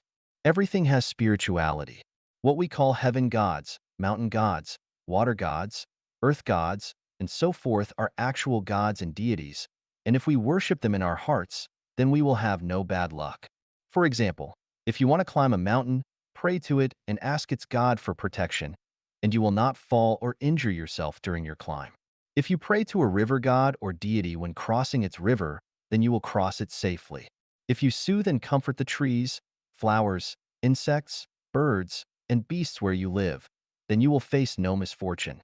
Other people's grievances and curses are very harmful to life. If you do not believe me, then you should live among people who are full of grievances. It will not only make people lose their fighting spirits, courage, and confidence in their pursuit of better lives, but it will also cause people to become depressed, get sick, and have nightmares. Curses are even more powerful. They are silent harm from their hearts and invisible thought powers. It is also a curse to secretly cut a ground vein or manipulate an ancestor's grave. Curses will lead to the declines and extinctions of families and nations. They will even lead to sudden disasters, so it is best to remain cognizant. Ancestral virtue and sin karma have great impacts on life. An ancestor's virtuous karma can help their descendants to flourish and prosper, but their sin karma can lead them to wither and decline. Therefore, whether our lives are smooth or full of ups and downs, we must consult whether the karma that our ancestors created for us is virtuous or sinful. After learning the answer, we can find a way to remedy it. Otherwise, the trajectory of our lives will not change. Solar radiation. People whose ancestors lived in or near the tropics tend to have darker skin, while those whose ancestors lived closer to either of Earth's poles have lighter skin. This is caused by the amount of ultraviolet solar radiation that is present. We need to be exposed to the right amount for proper vitamin D production, neither too much nor too little. The amount varies with our latitude, and we can often change it to alleviate the damage of insufficient or excess ultraviolet solar radiation. The socio-ecological environment is crucial to the formation of human personalities and consciousnesses. It includes factors such as culture, beliefs, conventions, customs, overall values, and the outlooks on life, and the universe. If you are enclosed in a bad socio-ecological environment for a long time, you will become incapable of distinguishing fragrance from stench. It will be hard for you to know that there are mountains beyond mountains and skies above skies, and you will live very ignorantly. The trajectory of fate is an invisible binding force created by people's previous lives' merits and demerits, as well as an invisible manipulating force. The 18 unmanageable factors of life are an invisible arrangement of the trajectory of fate. Why am I so lucky or unlucky? Why have I met such a noble or unreasonable person? And other such questions are established arrangements along the trajectory of fate. To change that, to resolve or continue your trajectory of fate, you must self-cultivate and self-refine. The influence of mathematics is mysterious. Symmetry and proportion are very important. To be symmetrical and proportional, you must work hard on the math. The figure of the golden section looks beautiful, and this is caused by perfect symmetry and the most appropriate proportions. Symmetry and proportion must follow math strictly. Math is the principle of numbers. The more symmetrical things are, the longer their lifespans, and the more symmetrical a life is, the healthier it is. Once the math falls out of balance, a life will quickly decay and die, and it also becomes easier to suffer from nature. Therefore, how high a house should be, how big its doors and windows should be, how far or close it should be to the neighbor's house, how many sets of clothes and shoes should be stored in its closets, how high its tables, stoves, and windows should be, on which dates you can go out for trips or important meetings should be held, on which date the construction of the house should be started, how many plates, forks, and chopsticks should a family have, how big your house should be, and so on, are all in the math. If the math is suitable, then everything will go well, but if it is not, then everything will go against your will. There are 64 factors that affect people. The permutations and combinations of them are astronomical figures. As a person, it is hard to attend to one thing without neglecting another. The simplest method available is to follow the way of the greatest creator, the path of life. Chuan. 雪峰与年轻人聊聊. Xiefeng chats with young people. Xiefeng. October 22nd, 2020. Translated by Qinyu and edited by Care. After more than 60 years of springs, summers, autumns, and winters, I have some insightful life experiences to share with young people. They may not be correct, but they are just for reference. Life is the perception and experience of life in the human world. The richer that experience is, the deeper its perception is. The deeper that perception is, the clearer its truth is. Therefore, life is about experiences, and only those experiences form the wealth that life possesses. Some of those experiences are frustration, disappointment, failure, despair, love, friendship, kinship, sex, holy love, the spring, summer, autumn, winter, wind, clouds, rain and snow endowed by nature, joy, freedom, happiness, satisfaction, sacredness, solemnity, beauty, infinity, the coming and leaving of predestined relationships on the trajectory of life, and the cycles of causes and effects. When you are young, do not pursue vanity and trends, be engulfed by the trends of the times. Compare yourself with others, or pursue material possessions, such as buying real estate, cars, expensive consumer goods, high-end supplies, and so forth. If you focus on material abundance and possessions, then you are heading towards decadence, corruption, depravity, pain, troubles, and death. Rather, you should spend your time and energy on learning scientific knowledge and skills, how to behave, the teachings of gods, Buddhas, and celestials, and how to enhance the value of your life. Do not study metaphysics or enter religious groups, political groups, or various cultivation groups because they are all problematic. Especially do not learn anything about magical powers, special abilities, or spell powers. I do not even advocate the premature learning of Buddhism, Taoism, or divine law, let alone supernatural powers. Learning is to enrich one's understanding and to improve the quality of their life, not to be an official or make money, glorify and illuminate one's ancestors, or to be outstanding, let alone to build your good fame forever, but to experience life more deeply and to experience fun and wit of life. Why is the most important thing in life to enrich one's understanding and improve the quality of life? You can only understand it if you look at and study stones. From diamonds, emeralds, rubies, sapphires, opals, aquamarine, tourmaline, moonstones, and garnets, to pebbles, each of their values are completely different. Although we cannot always be human diamonds and emeralds, we cannot let ourselves become the pebbles among people. The more precious the stones are, the more embedded they are into the most sacred places, and the rougher they are, the more they are laid under people's feet. If someday someone can become a god, you will know that the purer their quality of life, the more they will live in a free and perfect world, and the lower their quality of life, the more they will live in a world of control and dilapidation.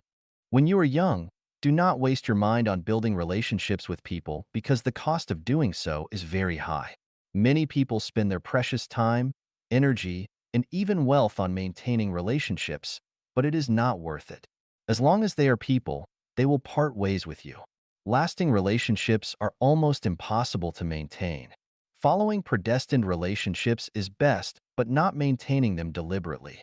True confidence will appear on your road to strive forward instead of in the relationships you maintained by racking your brains. If you are a precious gemstone, then you will not need to establish relationships deliberately because people will chase you. If you are a cobblestone, then no matter how you rack your brains to establish relationships, people will abandon you. We are currently living in the era of network information, and the biggest characteristic of it is impetuousness. People are impetuous, markets are impetuous, society is impetuous, religion and political parties are all impetuous. There are bubbles everywhere, and they will burst at any time. Therefore, learn to calm down and think and study those that can last longer. According to my observation and analysis, 95% of the internet's content, including social media, is rubbish. Therefore, if you invest your time and energy with social media on the internet, you will be collecting rubbish and you will be dealing with rubbish. In the long run, you will become a garbage collector. There are three major wealths in life: material wealth, spiritual wealth, and soul wealth. When you are young, you should pursue soul wealth first, then spiritual wealth, and material wealth last. If you have a healthy body, that is equal to having material wealth. It can be said that health is the first material wealth of life. Thus, you should take good care of your body, do not stay up late, do not smoke, avoid drugs and alcohol, do not overeat, but eat in an orderly manner, and do not do so indiscriminately to satisfy your appetite. Your first priority in life is to honor your parents. How your parents treat you is their business, but as children, do what children should do. There are many ways to do this. The most important is to not let your parents worry about you and rush about and overwork for you.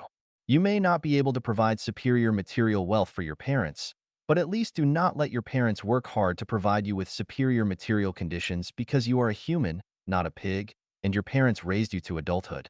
After you have reached the age of 18 years, you have to walk on your own, and you can no longer rely on your parents for your survival. In this way, even if you cannot afford to support your parents in their old age and bury them, at least you will not have too much guilt in your heart, and in the eyes of heaven, you will be regarded as a reasonable person, a person who can be blessed. I have compiled a book, Treasures of Classical Advice, which is the essence of the wisdom and experiences of human sages. It is worth reading. I hope that you will read it when you are free, because you will definitely benefit from it. 共产主义，劳苦大众的唯一幸福之路. Communism is the only way to happiness. For the toiling masses. Xiefeng. November 20th, 2020. Translated by Qinyu and edited by Care. Communism is actually sharing, and the higher the degree of sharing of things, the greater their value. The most effective way to maximize the value of all resources is to share them with everyone, which is communism's essence. People are inherently selfish, so they reject communism intuitively, and they are most afraid of sharing when they have little material wealth. If a person is so poor that they only have a broken bicycle, then they will be unwilling to allow anyone else to ride it. This is human nature. However, when people not only have material wealth, but also power, status, and reputations, they always want to make themselves and their families live more luxuriously than those around them so that others will envy them. This satisfies their vanity, so they are reluctant to share anything with others. Since Marx founded his theory of communism, the communist movement has almost always been promoted violently and in ways which damage the interests of the property-owning class. The imperfection of Marx's communist theory and the blindness of the behavior of communist practitioners has led to the failure of the communist movement. As a result, when people hear about communism, they instinctively hate it and resist it, which is completely understandable. According to historical experience, I can understand why people demonize and resist communism. This should be a lesson learned, and it can even be said that they are doing right, because the so-called communist movements throughout history have run completely counter to the real thing. True communism is gentle, soft, and civilized, not coercive, violent, or depriving others of their property. Who has suffered the most in human history? Of course, it has always been the toiling masses, that is, the common people. For thousands of years, their condition has basically not changed much, and they are still the bearers of most of the suffering. I grew up in Asia, spent more than 10 years in Africa, lived in North America for nearly 4 years, and I have also spent a few months with primitive tribes in Oceania. I felt and experienced deeply the pain and troubles of the commoners everywhere I went. In order to relieve the suffering and troubles of the toiling masses, I have immersed myself in the Bible, Buddhist scriptures, the Quran, the Tao Te Ching, and I have also concentrated on Western spiritual practices and Eastern Osho. I have always paid attention to the global climate and ecological changes, focusing on changes in global political ecology. What I want to tell mankind is that communism is the only bright way out for the common masses. So, what is communism? I have explained some of its theories, but no theories can reveal the essential characteristics of things, let alone analyze all the interpretations and extensions of them. It is only by creating real objects that people can observe intuitively and deeply that they will fully understand them. Therefore, Chanyuan Celestials and I created the purely communistic new oasis for life, formerly the second home. So if you want to know and understand what communism is, you can visit and experience the new oasis for life created by Life Chanyuan for yourselves. Many people equate communism with utopia, and there is nothing wrong with this understanding because utopia is the embryonic form of communism, but most of them throughout history have failed. In order to figure out the reasons for their failures, I have carefully analyzed some historical ones, especially the New Harmonious Village, founded by the utopian socialist practitioner, Owen in the United States. I wrote an article to analyze the reasons for its failure in which I opined that its core problem and the reason for its failure was that its utopian leaders did not have clear understandings and blueprints in their minds. They only relied on their passion and were crossing the river by feeling for the stones. So, when encountering the rush of wind, waves, and whirlpools, they could only drown in their rivers. In order to distinguish between the theories and practical activities of communism in history, I call the new oasis for life created by Life Genuine Xiefeng-style communism. This communism can resolve territorial disputes between countries and excessive consumption of natural resources, solve the corruption problem of government officials, avoid young Galen-style tragedies, reduce criminal activities by three-quarters, enable people to live and work in peace, eliminate war, turmoil, refugees, and hunger, reduce suicide rates by more than half, and can give 98% of the people happy, joyful, free, and blessed lives. Who are these toiling masses? The term refers to those who have suffered their entire lives for food, clothing, housing, transportation, life, old age, sickness, and death. Those who have been struggling for a lifetime and are still struggling. Those who have suffered and have been bullied, troubled, and tortured all their lives. Those who have been looking forward to getting rich every year, while year after year still wearing torn clothes. Those who lack security but see no hope. And those who hate government officials, but on the surface have to show smiles on their faces and be deferential and sycophant to the officials. In short, everyone who wants to live a good life with their hands and diligence are the toiling masses. The cruel reality is that they are people who want to live better lives by hard work, yet their hands cannot rid themselves of troubles, pains, anxiety, sorrow, and even fear throughout their entire lives. This is what happened thousands of years ago. It is the same today, and it will remain this way for thousands of years to come unless we change our traditional production and life mode completely and enter the Xiefeng-style communist society. Otherwise, they will only dream eternally of having better lives. Moral education is always fragile and vulnerable. Christian moral education, Buddhist moral education, Islamic moral education, Confucian moral education, and the moral education of all kinds of sages have been easily destroyed by the face of reality. Look no further than today's China. All Communist Party officials have been raised on Mao Zedong's ideological and moral education, but in the face of money and interests, Mao's thoughts have been shelved. The level of corruption is staggering. Millions of yuan, even tens of millions are not enough. They embezzled hundreds of millions, billions, or even tens of billions. These servants of the people never cared about the lives of all the young Galens? Who cares about the lives of the toiling masses? Very few. Did decades of moral education work? Not at all. Let us look at the recent U.S. presidential election. Before the result of the election had even been settled, the mainstream media in the United States rushed to declare Joe Biden as the president, followed by the heads of Western democracies such as Britain, France, Germany, Israel, and other similar countries which sent congratulatory letters to Biden for his election victory. Even the president of Taiwan, Tsai Ing-wen, who is known as a Democrat, hurriedly sent congratulatory messages to Biden. No matter who is elected president, respecting the facts and listening to the voices and wishes of the people is the basis and bottom line of morality. The mainstream media's announcements and the congratulations of foreign before the facts had emerged and the votes had been counted violates the basic bottom line of morality and does not conform to legal procedures. What should be emphasized here is that most people in Western society have been educated in Christian morality. But where is the morality of the mainstream media? Where is the morality of those national leaders? Democratic countries are like this, but moral education in non-democratic countries is not even worth considering. The facts tell us that moral education is not enough to allow the toiling masses to live and work in peace and contentment because all spiritual chicken soup is an anesthetic. The current rampant Buddhist preaching is even more of an anesthetic, and the preaching to return to traditional Chinese culture is tantamount to advocating for men to wear braids and long mandarin jackets and women to bind their feet. That mysterious and spooky preaching is a portion of poison. Those who care about the welfare of the toiling masses should seek and establish programs which fundamentally guarantee happy lives for them.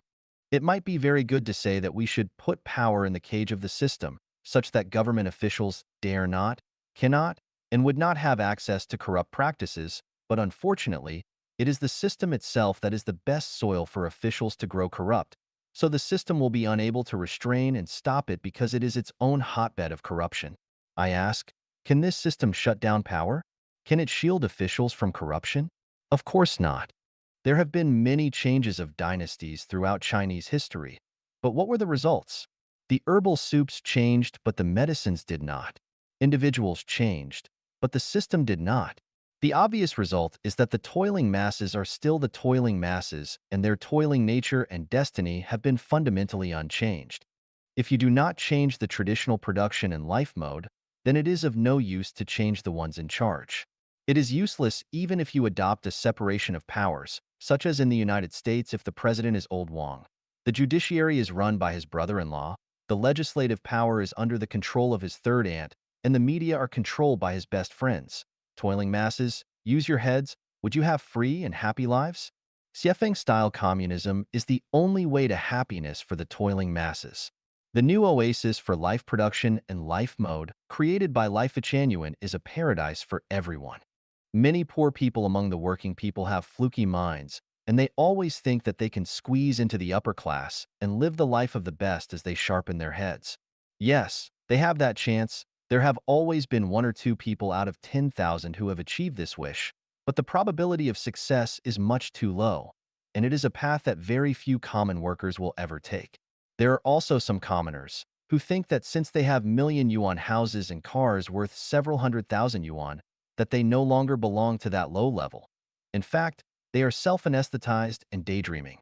If they cannot maintain control for 3 days, then their car is just a pile of scrap iron. If they do not have food for 3 days, their million yuan house is just a coat. If there is a major illness or disaster, their property and vehicles will not save them. There are even some poor toiling masses who think that since they have become civil servants with iron rice bowls, secure jobs, they feel that their futures are secure, but in fact that is just a temporary comfort for themselves, and when they get old, they will learn the feelings of life. The sour, sweet, bitter, hot, and salty taste of life. In fact, Xiefeng-style communism is not only the road to happiness for the toiling masses, but also for capitalists and government officials, and the road for the cultivators to become celestials and Buddhas. The reason for this cannot be fully explained in a single article.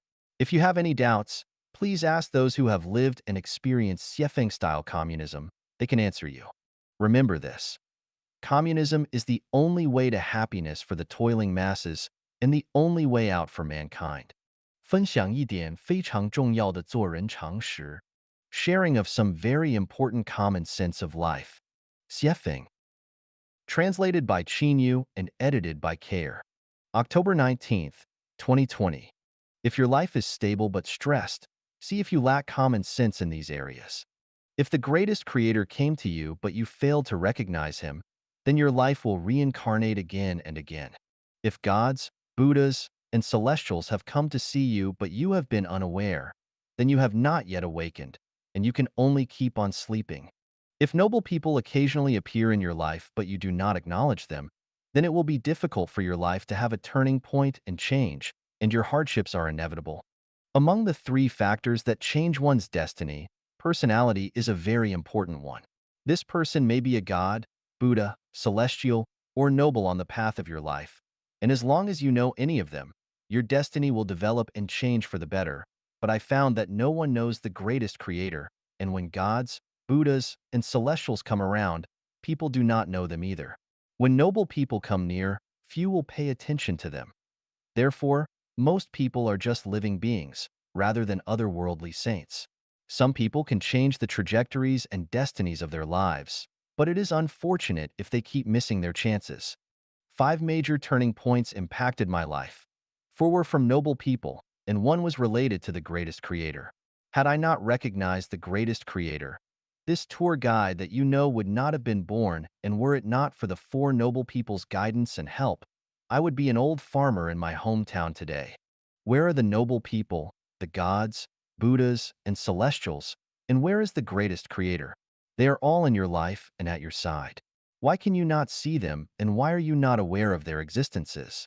This has something to do with your consciousness and soul, as well as your understanding and realm. From your consciousness point of view, you cannot tell the priority of your life or reverse it, and from your spiritual point of view, your heart is too selfish and your mind is dim and closed. If your understanding is poor, then the sound of water running down mountains is noise, and if your realm is not high, and you cannot see beyond material content. For example, if I am the noble one in your life, then have I ever appeared before you? And if I have, then did you pay attention to me? If you did not, then you will not get anything from me, let alone change the trajectory and destiny of your life. How can it be considered that you have paid attention to me? When I speak, you must first listen carefully and then express your gratitude to me. When I come to you, you must stop what you are doing, mute your mobile phone, isolate yourself from the outside world, and communicate with me seriously and intently. When I post articles in WeChat, circles of friends, you should offer likes and show that you have me in your heart. When I show you the way, you must have no doubts, but rather start then and there. Such can be considered your having paid attention. So what kind of words and deeds are considered as your not having paid attention? When I talk to you, do you steer clear of my crucial points, not focus on the subjects of our conversations, and stray to topics that have nothing to do with my subjects? Do you talk too much and listen too little? When I came to you, or when you came to me, were you too busy looking at your phone and chatting with someone else to communicate seriously with me? When I posted an article, did you never offer a like, and therefore prove that I am not important to your consciousness? Were you so busy expressing yourself that you never reacted to my point of view, and so on? What I am saying is that there must be someone whose cognition is higher than yours in any group. Just as in a banquet, there must be a guest of honor. Therefore, after entering any group, the first thing that you must do is to find a person whose cognitive ability is higher than yours. As long as they are there, then you should talk less and listen more to them. In this way, you will benefit. Since they might be a celestial, Buddha, or the noble person in your life, they might well change your miserable destiny. There are mountains beyond mountains, skies above skies, people beyond people, and great masters beyond masters. Do not express yourself too much. When confronted by people with higher cognitive abilities, always listen, do not argue or express yourself because the more you do, the worse you will be because within the scope of his or her cognition, those actions can only show your limitations. When you become complacent, they will have already abandoned you. In this way, you will have missed the gods, Buddhas, celestials, and noble people, and missed your opportunity to change your destiny. When one thinks that they are completely right, then there is no room or opportunity for them to sublimate anymore. Their sublimation will be over, and the gods, Buddha, celestials, and noble people will avoid them.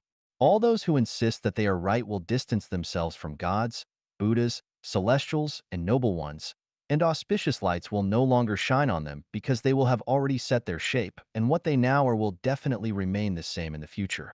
People have many opportunities to change their destinies throughout their lives, but most are not blessed to seize them. Gods, Buddhas, celestials, and nobles will appear once or many times in each person's life, but whether you can get to know, meet, and accept them depends on your own thoughts, words, and deeds. Of course, the core factor is your consciousness, state of mind, realm, and understanding. Remember, when you feel that you are right, are obsessed with it, and are arrogant about it, then you are finished. 信念和希望的神奇力量. The magical power of faith and hope. Xiefeng, March 21st, 2021. Edited by Qin Yu. On September 9th, 2019, the World Health Organization reported that, on average, 800,000 people commit suicide globally every year.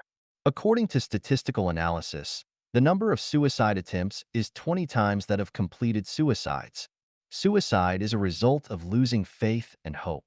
The impact of suicide and suicide attempts on people is estimated at 4 individuals affected per person, resulting in 64 million people worldwide experiencing extreme suffering annually. If we add the suffering caused by diseases, conflicts, poverty, wars, and disasters, it's safe to say that, not exaggerating, 2 to 3 billion people live in pain every year. We cannot turn a blind eye to this. We must liberate people from suffering. The way to liberation is through faith and hope because faith and hope have a miraculous power. In a major earthquake in Los Angeles, 14 children were rescued 36 hours after the quake. The core factor behind their rescue was the faith and hope of one child and his father. The father once told his son, "No matter what happens, I will be with you." The son's faith and hope were, "My father will come to save me." This belief and hope infected the other 13 children, helping them survive the dangerous period of fear and despair and ultimately being rescued. On August 5, 2010, a collapse occurred at the San Jose copper mine in northern Chile. 33 miners were trapped 700 meters underground, and those above ground didn't know if they were alive or dead. The 33 miners managed to take refuge in a shelter, but their situation was dire. The shelter held only enough food for 2 to 3 days, yet they persisted for a full 17 days. They survived by consuming just 2 spoonfuls of canned fish per day per person. How did they manage to survive until they were finally rescued on the 69th day? The answer is faith and hope. In times of despair, as long as one holds onto faith and hope, there is a chance to transform danger into safety. In today's era, one of the best examples of maintaining faith and hope is the Chanyuan Celestials of Life Changyuan. A group of ordinary people, more than 100 in number, began living together in a communist model since 2009. Over the past 11 years, they have faced repeated hardships. They built 3 idyllic paradises in Yunnan province. Due to the government's lack of understanding, they were driven out of their homes, and their more than 20 million yuan in property went to waste. They then built a home in Nanjing, only to be evicted again by the government. Meanwhile, they created 3 homes in Xinjiang, only to be driven out again. Returning to Yunnan, they built 3 more homes, only to face hardship once more and be forced out. The group exhausted its funds, feeling that there was no place for them in the world. However, they overcame these difficulties and persisted until today. Several more homes have been rebuilt. Especially the 2 homes in Thailand received support from local temple abbots.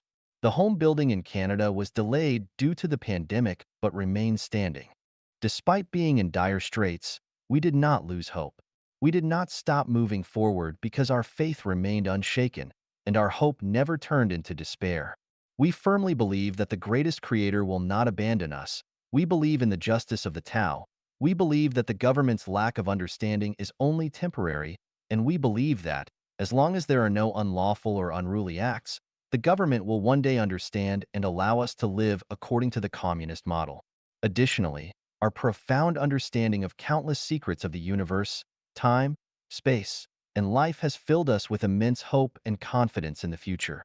Without the support of faith and hope, Life Changyuan would have long vanished.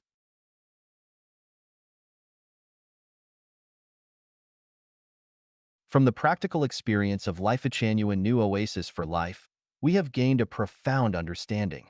As long as all of humanity embarks on the way of the greatest creator, the path of Life Changyuan, and enter into the Xiefeng style, communist form production in life, the 800,000 people won't commit suicide every year, and the suffering of hundreds of millions of people will not only be alleviated, but may even disappear entirely. The entire human race should embrace one faith. Life Changyuan can save humanity and rescue people from the sea of suffering. The entire human race should hold on to one hope. As long as Life Changyuan exists, the beautiful life that humanity dreams of will undoubtedly come. 人生的效率、深度和广度 The efficiency, depth, and breadth of life. Xiefeng, July 16th, 2020.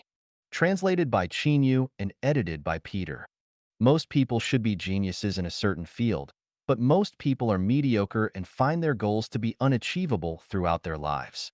The reason is that they are forced by life and cannot engage in the work they like, and their entire lives are consumed in their trivial daily affairs. We analyzed housewives statistically. Few housewives have achieved success in their careers because they are submerged in daily trivial housework. We asked an elderly woman, "What have you done in your life?" She could hardly list any examples that she can be proud of. In fact, she has a lot of work to do every day: cooking, washing, taking children out, purchasing, cleaning, and visiting relatives and friends. Countless daily tasks almost dragged her down, and in the end, she found that she had accomplished nothing in her life. Of course, I do not advocate that all people become the best, glorify and illuminate their ancestors, and be successful, much less advocate that all people be extraordinary and live their whole life gloriously. I just want people to live a life that is a little more comfortable, cool, relaxed, and free. Then, how to achieve this wish? Do only one thing in your life. This is a truth that I have recently realized. In the past 10 years or so, I have spent my life being a guide for Life Genuine and have not done anything else. Thus, I have finished writing articles comprised of millions of words and created more than a dozen picturesque human homes based on the new life model. But in the last 2 or 3 months, I have done so many tasks which are too miscellaneous that I have hardly anything to show for it. Every day, I get up at 5 o'clock, browse the internet for half an hour, and quickly wash and prepare breakfast for the guests. Even if there are only 2 guests, it takes me at least 2.5 hours from preparation to completion. During these 2.5 hours, I must do at least 20 things or more. After the guests have left, I clean up the room. From cleaning the toilet and bathroom sink, wiping tables and chairs, changing the sheets, pillowcases, and 3 sets of large, medium, and small towels, until cleaning the carpet, there are more than 10 things to do. In addition, it takes an average of more than 2 hours a day to clean up the yard. It is not easy to mow the lawn of 10 acres of land neatly and beautifully. I also need to answer the phone at any time to answer questions from the guests, and to take garbage to the dump more than 10 kilometers away from time to time, to go to over 30 kilometers away to make purchases, to keep the restaurant clean and tidy at all times, to keep records of the income and expenditures at any time for the preparation of the quarterly accounting and tax payment, to pay the fees every month: internet fees, TV fees, mobile phone number fees, medical care insurance premiums, gas bills, electricity bills, etc. In addition to these daily tasks, I must deal with unexpected occurrences anytime and anywhere.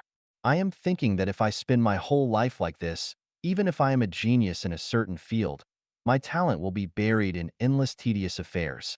Doing a lot of various kinds of work can broaden the breadth of life, but you will never reach the depth, height of life, and there will be no efficiency. Always doing one thing will be the most efficient.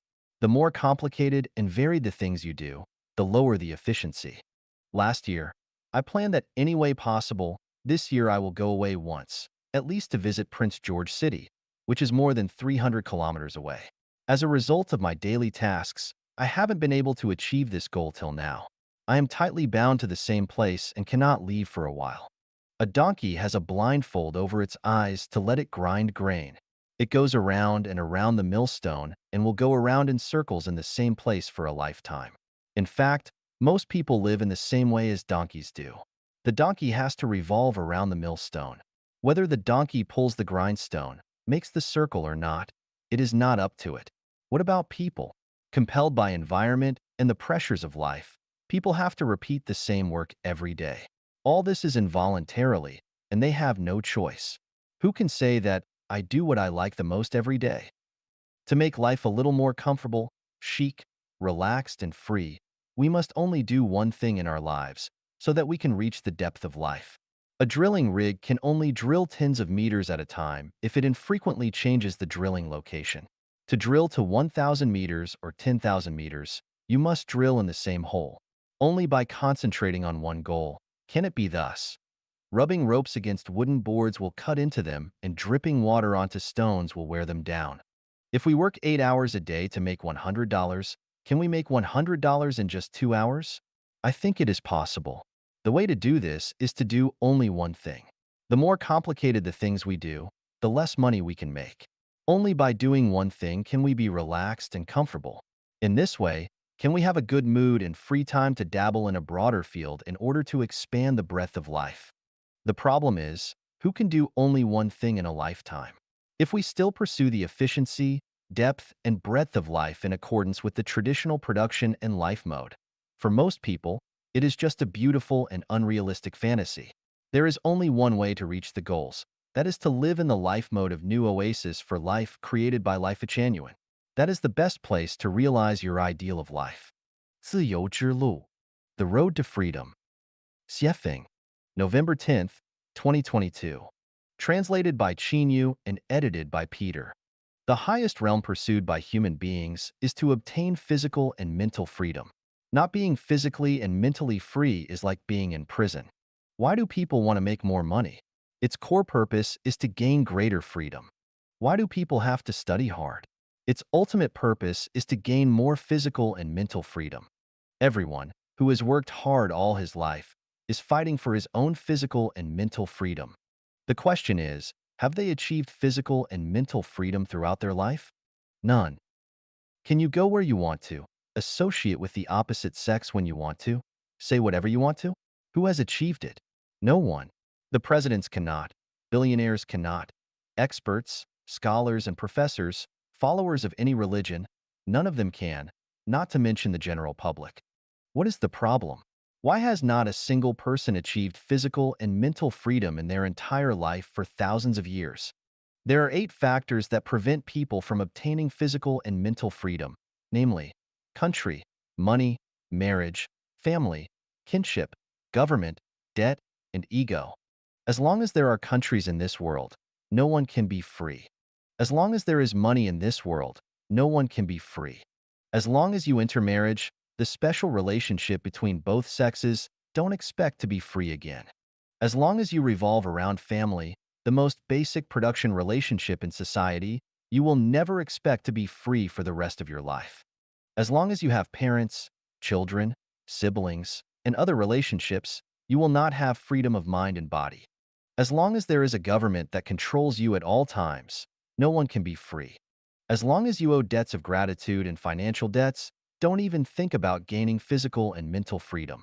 As long as you are stubborn and always think you are right, you will not achieve freedom. Isn't this making people feel hopeless, desperate, and miserable?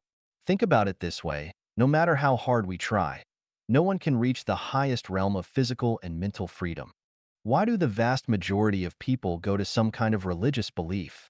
When people cannot get physical and mental freedom in reality, they can only seek spiritual comfort in religion to anesthetize their fragile and sad nerves, and to live a miserable and helpless life in hope. In terms of conventional thinking, there is no possibility that the country, money, marriage, family, kinship, government, debt, and ego will disappear from the world. No one in their right mind can accept the disappearance of these 8 factors, even emotionally. However, it is precisely because people are too rational and pay too much attention to affections that no one has achieved true physical and mental freedom for tens of thousands of years. People cannot imagine how they would live if these 8 factors disappeared. For example, if there is no country, who will protect my safety? What's the point of having a life without parents and children? Who will be responsible for the normal operation of society without the government? Without money, what can I use to exchange for the goods I need with others? And so on. It's hard to imagine how human society would operate and develop in an orderly manner without these 8 factors, and 10,000 what to dose will come to mind. Nothing is ever impossible which not yet been realized or transformed by thinking. On my way to make people completely gain physical and mental freedom, I entered 20 worlds in the realm of time and space that are superimposed, intersected, have clear boundaries that are interconnected, and found that there are no factors such as country, money, marriage, family, and kinship in the thousand-year world, which is the closest to human life, But the people who live there have a beautiful life with complete freedom of body and mind. I wondered if I could copy the life mode of the thousand-year world to the human world. So I created a brand new production and life mode which is completely different from the traditional life mode. I call it the second home. This second home life mode has been going on for 13 years since April 2009, and 95% of those who have lived this way have been happy with this way of life. It turns out that, even if factors such as country, marriage, and family disappear, human beings can live a lifetime in the highest realm of life with freedom of body and mind. Can the partial success prove that the second home model works in the world? In theory, it totally works. In practice, it needs to be confirmed experimentally. I have lived in Asia for decades, Africa for more than 10 years, America for more than 5 years, and a few months with the indigenous tribes of Australia. In the recent 5 years, I have been in close contact with more than 2,000 people from Europe and have had superficial exchanges with most of them. I have also had deep contacts and exchanges with the Kanahana family in Japan. I have visited two communities in Canada as well and have conducted in-depth exchanges with them. My feeling is that the new life of human beings, the second home mode, works all over the world. What I am convinced of is that if human beings are not eliminated by nature, the future production and life mode of human beings will be the second home model. This is the only way for everyone to obtain physical and mental freedom. The conclusion is that the new mode of life for mankind, the second home, is the road to freedom. 我想与你聊聊天. I want to have a chat with you. Xiefeng, June 3rd, 2017. Translated by Chinyu and edited by Peter. Knowing and understanding ourselves is one of the guarantees for a happy life. If we do not know ourselves or understand ourselves, we will inevitably have a series of troubles and pains in our lives. And we will attribute these troubles and pains to the outside world and others, instead of ourselves. A king or a beggar, who is freer and happier? The answer is, whoever knows and understands himself is happier. When a person vents grievances, it is from a lack of knowledge and understanding of himself. When a person blames others, it is from a lack of knowledge and understanding of himself. When a person feels his talents are unrecognized, it is from a lack of knowledge and understanding of himself. The world is still the same. The world is faultless. All faults lie within ourselves. If a person is revered and respected by others, that's because he is valuable to people. When he loses his value, no one will revere and respect him. This is not only a cruel reality, but also the law of justice in the world. Therefore, if we want to always get people's reverence and respect, we must maintain our own value. When we have no value to people, we must be ready to bear the indifference and cruelty of the world to us and bear the boundless isolation and loneliness in our hearts. People all live in circles. Some circles are small, and some are large. This is like a WeChat group. A dozen or hundreds of thousands of people is a circle, and two people is also a circle. If you want to be respected in a circle, you must have equivalent value to the circle, otherwise, either you will abandon this circle or you will be abandoned by this circle. For example, there are three people in a circle. Zhang San has a carrot, Li Si has a banana, and Wang Wu has a cucumber. Then, the people in this circle are basically equal. This circle is relatively harmonious and warm, and their friendship will also be lasting. If Zhang San has carrots, Li Si has bananas, and Wang Wu has nothing, then Zhang San and Li Si will not respect Wang Wu and will abandon Wang Wu. Even circles of the same nature, such as business circles, have obvious levels. Millionaires are in the million-dollar circle. You cannot enter the multimillionaire circle. Multimillionaires are all in the multimillionaire circle. You cannot get into the circle of billionaires. This is called birds of a feather flock together. To people, living is a cruel battle. No one lives easily. Whoever wants to achieve a happy and ideal life without a cruel struggle must be dreaming. If you have never worked hard but lived well, it proves that someone is supporting you. Once you lose the person supporting you, you will enter a state of misery. In order to avoid entering a state of misery, you must always struggle. Never be careless and live in a muddle-headed way. Do not think about enjoyment, but about giving and dedication. Only in this way can you hope to get the happy life you yearn for. Do what you can do. Do not expect to do what you cannot do. If you cannot do well at what you can do, there is no doubt that you won't do well at the things you expect to do. Ask yourself often, what have I done well? What have I done that I can be proud of? Do not dislike the trivial and simple things. A person's talents and great qualities are reflected in the simplest and smallest things. If you do small things well, you can do medium things. If you do medium things well, you can do big things. And if you do not even do small things well, can you do medium and big things? Even ghosts won't believe this. Be proactive, not passive. As a child, do not always hope that your parents will arrange everything for you. As a student, do not always hope that the teacher will arrange everything for you. As a disciple, do not always hope that your master will arrange everything for you. As a subordinate, do not always hope that your superiors will arrange everything for you. As a citizen, do not always hope that the president and the central government will arrange everything for you. If we do not give full play of our intelligence and wisdom now, we will never receive support and promotion from nobles. We will lose the steps to promotion forever, and we will never release our inner energy to liberate ourselves or change our bad fate. 超越时空，活在未来 Transcending time and space by living in the future. Xiefeng. June 16th, 2018. Translated by Qinyu and edited by Peter. Man is life. Life is a non-material structure with spirituality. The core component of life is consciousness. For consciousness, there is no question of reality and illusion, no question of time and space, and no question of past and future.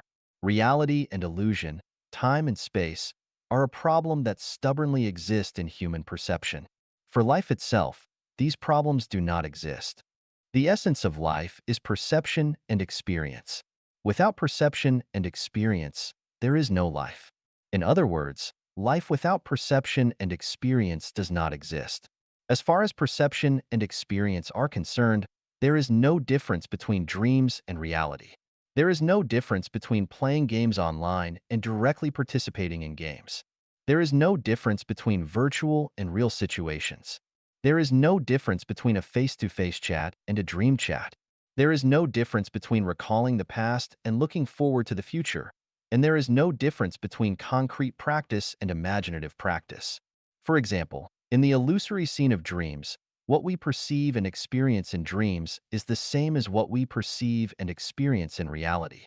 So long as it is perception and experience, for life itself, there is no problem with the illusion of reality, no problem of past, present, and future.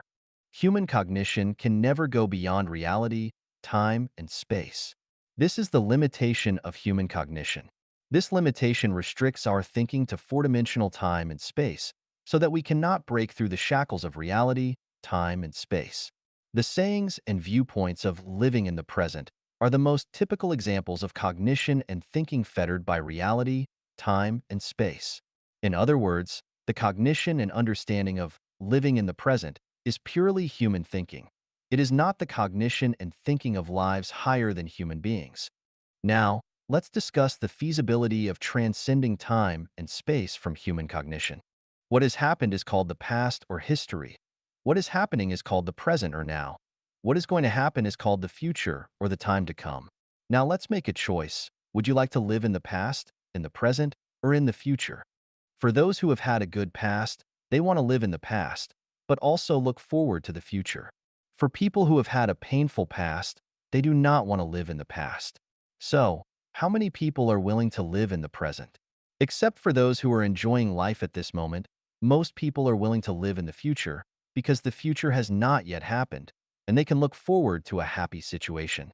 The main point of this article is that now is the most difficult time for life. Food, clothing, shelter, transportation, birth, aging, sickness, and death have brought enough worry to people. Electricity bills, water fees, internet fees, gas fees, fuel fees, transportation fees, vehicle, house etc. repair costs, house rent, and land tax have given people enough to be anxious about. The giving of presents between people is annoying enough. Personal safety is also worrisome, and the natural disasters and causal disasters that occur anytime and anywhere are heartrending. Therefore, living in this moment is the most troublesome and painful experience. Since life lies in perception and experience, it is wise to consciously avoid and escape the current situation of confusion and sorrow. There is a sad reality that we have to face. Nearly 1 million people commit suicide every year around the world. Millions of people attempt suicide. Hundreds of millions of people have thought of suicide. Why do they commit suicide? Because the present is too bitter, there is no hope, no turning point, no bright future, so they just choose to commit suicide. This is the life tragedy of those who live in the moment. Now let's envision that if a person in such current distress knows that he will receive 1 million yuan tomorrow, or will encounter a noble person who will bring himself out of a real tragic situation, or the world will be reversed and his sorrow will end soon, or he gets to know in a few years that he will turn the situation around and become successful, or knows that he will enjoy a wonderful life in the endless heaven in the future, then, will he commit suicide? Of course not. Not only will he not commit suicide, but he will live happily every day. This means that letting the consciousness live in the future makes life better than living in the present. Therefore, allow yourself to live in the future and imagine that in the future you can live in the new oasis for life created by Life Genuine. Imagine that you are living in the 1,000-year world, the 10,000-year world, the celestial islands continent. In this way, your current misery will be alleviated. No matter how hard or difficult it is, you will survive it. Your current troubles and pains will disappear into smoke and clouds, and all worries and fears will be just illusions in front of you. Hence, you will feel that every day is interesting to live, just like playing games, and even if death comes, you will be fearless and even accept it with joy. This is the way to transcend time and space. We must know that the future is created by visualized thinking. The essence of life is perception and experience. In this case, living in a beautiful future is more meaningful and valuable than living in the present. One of the mysteries of life is that perception and experience determine the taste and state of life. That being the case, why bother letting the consciousness experience a miserable moment? Why not let the consciousness experience a bright future? Anyway, consciousness does not distinguish between reality and illusion. Everything we experience is the essential attribute of life. 絮叨人生, a ramble about life. Xiefeng. May 23rd, 2018. Translated by Qinyu and edited by Peter. Rambling is chatting. Chatting can be endless, free from rules and regulations, letting one's thoughts float in the wind, aimlessly like mature dandelion seeds. Everyone encounters two doors every day. One door leads to heaven, and the other leads to hell. Whether you go to heaven or to hell depends entirely on how you treat people and things. If you treat them right, your path ahead will be bright and full of flowers. And if you treat them wrong, your path ahead will be full of mud, and you can only trudge along. Every day in life, we are taking exams. What we should do and how to do it is the exam. The examiner is the greatest creator. Our ultimate destination is decided by the accumulated daily exam results. With excellent results, there is no doubt we will go to heaven. With poor results, there is no doubt we will go to hell. Every day in life, we can have the good fortune of meeting angels. In everyday life, we always deal with people. Even the person we meet in the WeChat group might be an angel. If we treat angels kindly and sincerely, our lives might turn around and we may get to know the secrets of life. If we treat angels badly, we may miss a good connection and a good future. Everyone's outcome is an accumulation of his lifetime's thoughts and behavior. Do not take the chance and think that if you hurt a person or life you will not be punished. It is impossible. Punishment is bound to come. Even if we once ridiculed someone, even if we once gave someone a contemptuous look, even if we once humiliated someone with vulgar language, punishment would inevitably come. Some punishments are obvious, but most of the punishments are without a trace. It just happens without our noticing of it. For example, we should have eaten ginseng fruit, but in fact we got sour plums. We should have done something smoothly, but in fact we encountered obstacles and resistance. To analyze and judge a phenomenon, three basic factors need to be considered. One is affection, one is reason, and one is nature. Some phenomena conform to affection but not reason in nature. Some phenomena conform to reason but not affection in nature. And some phenomena conform to nature but not affection and reason. Some unreasonable phenomena are in line with affection and nature. Some ruthless phenomena are in line with reason and nature. and some phenomena that are neither in line with reason nor affection but are in line with nature. Therefore, it is best not to judge any phenomenon in life. It is easy to misjudge and cause harm, unless we take everything into consideration that are the three factors: affection, reason, and nature. Last year, I went to Vanuatu, the Pacific Island country, and chatted with Mr. Stephen, the person in charge of Eden of the East. He said that people should be vegetarian instead of meat eaters. I asked, "Can't we eat pork?" He said we shouldn't. I said that everything has its value of existence. So what is the value of existence of pigs? He told me a lot and it made sense, but I explained my understanding to him. I said that balance is a law of the universe. This law conforms to the law that the sum of positive and negative energies is zero. Its basic principle is that it rises here but falls there. It increases here but decreases there. It gains here but loses there. And it strengthens here but weakens there. For example, if a person's words hurt many people, the balance of it will be that he can no longer talk. If a person takes advantage of the world, he will definitely be balanced by paying the price for this. If a person owes someone a debt, it will be balanced by his repaying the debt. If a person cruelly killed another life, it will definitely be balanced by the giving of his own life. In this sense, a pig must be the reincarnation of a certain person as a result of his words bringing too much hurt to others. He took too much advantage of others, he owed too much debt, and cruelly killed a certain life. Only by reincarnating as a pig and paying with his own hair, bones, blood, flesh, and life can he balance the debts he owed in his previous life. In this sense, eating meat is a kind of benevolence, and not eating meat is cruel. Why do I say so? When a person owes a debt, he will be reincarnated as a pig to repay. If you do not eat his meat, that means that he is not allowed to repay his debts, and he has to continue to carry his debts and reincarnate again and again in the livestock world. This is a bit cruel, but if you eat his meat, it lets him repay his debts and leave behind his reincarnation in the pig world and return to the human world as a human being. Isn't it a good deed? There are endless truths that people need to learn and understand in their lives. There is a deep understanding that I want to share with everyone. This is to never hurt anyone in your life. Do not hurt with words, nor with deeds, eyes, mouth, hands, feet, or thoughts. Even if others hurt you, you must never deal with a man as he deals with you. Just say good words, as many as you like, and never say anything bad. Once you do, it will become sin, and it will be too late to remedy.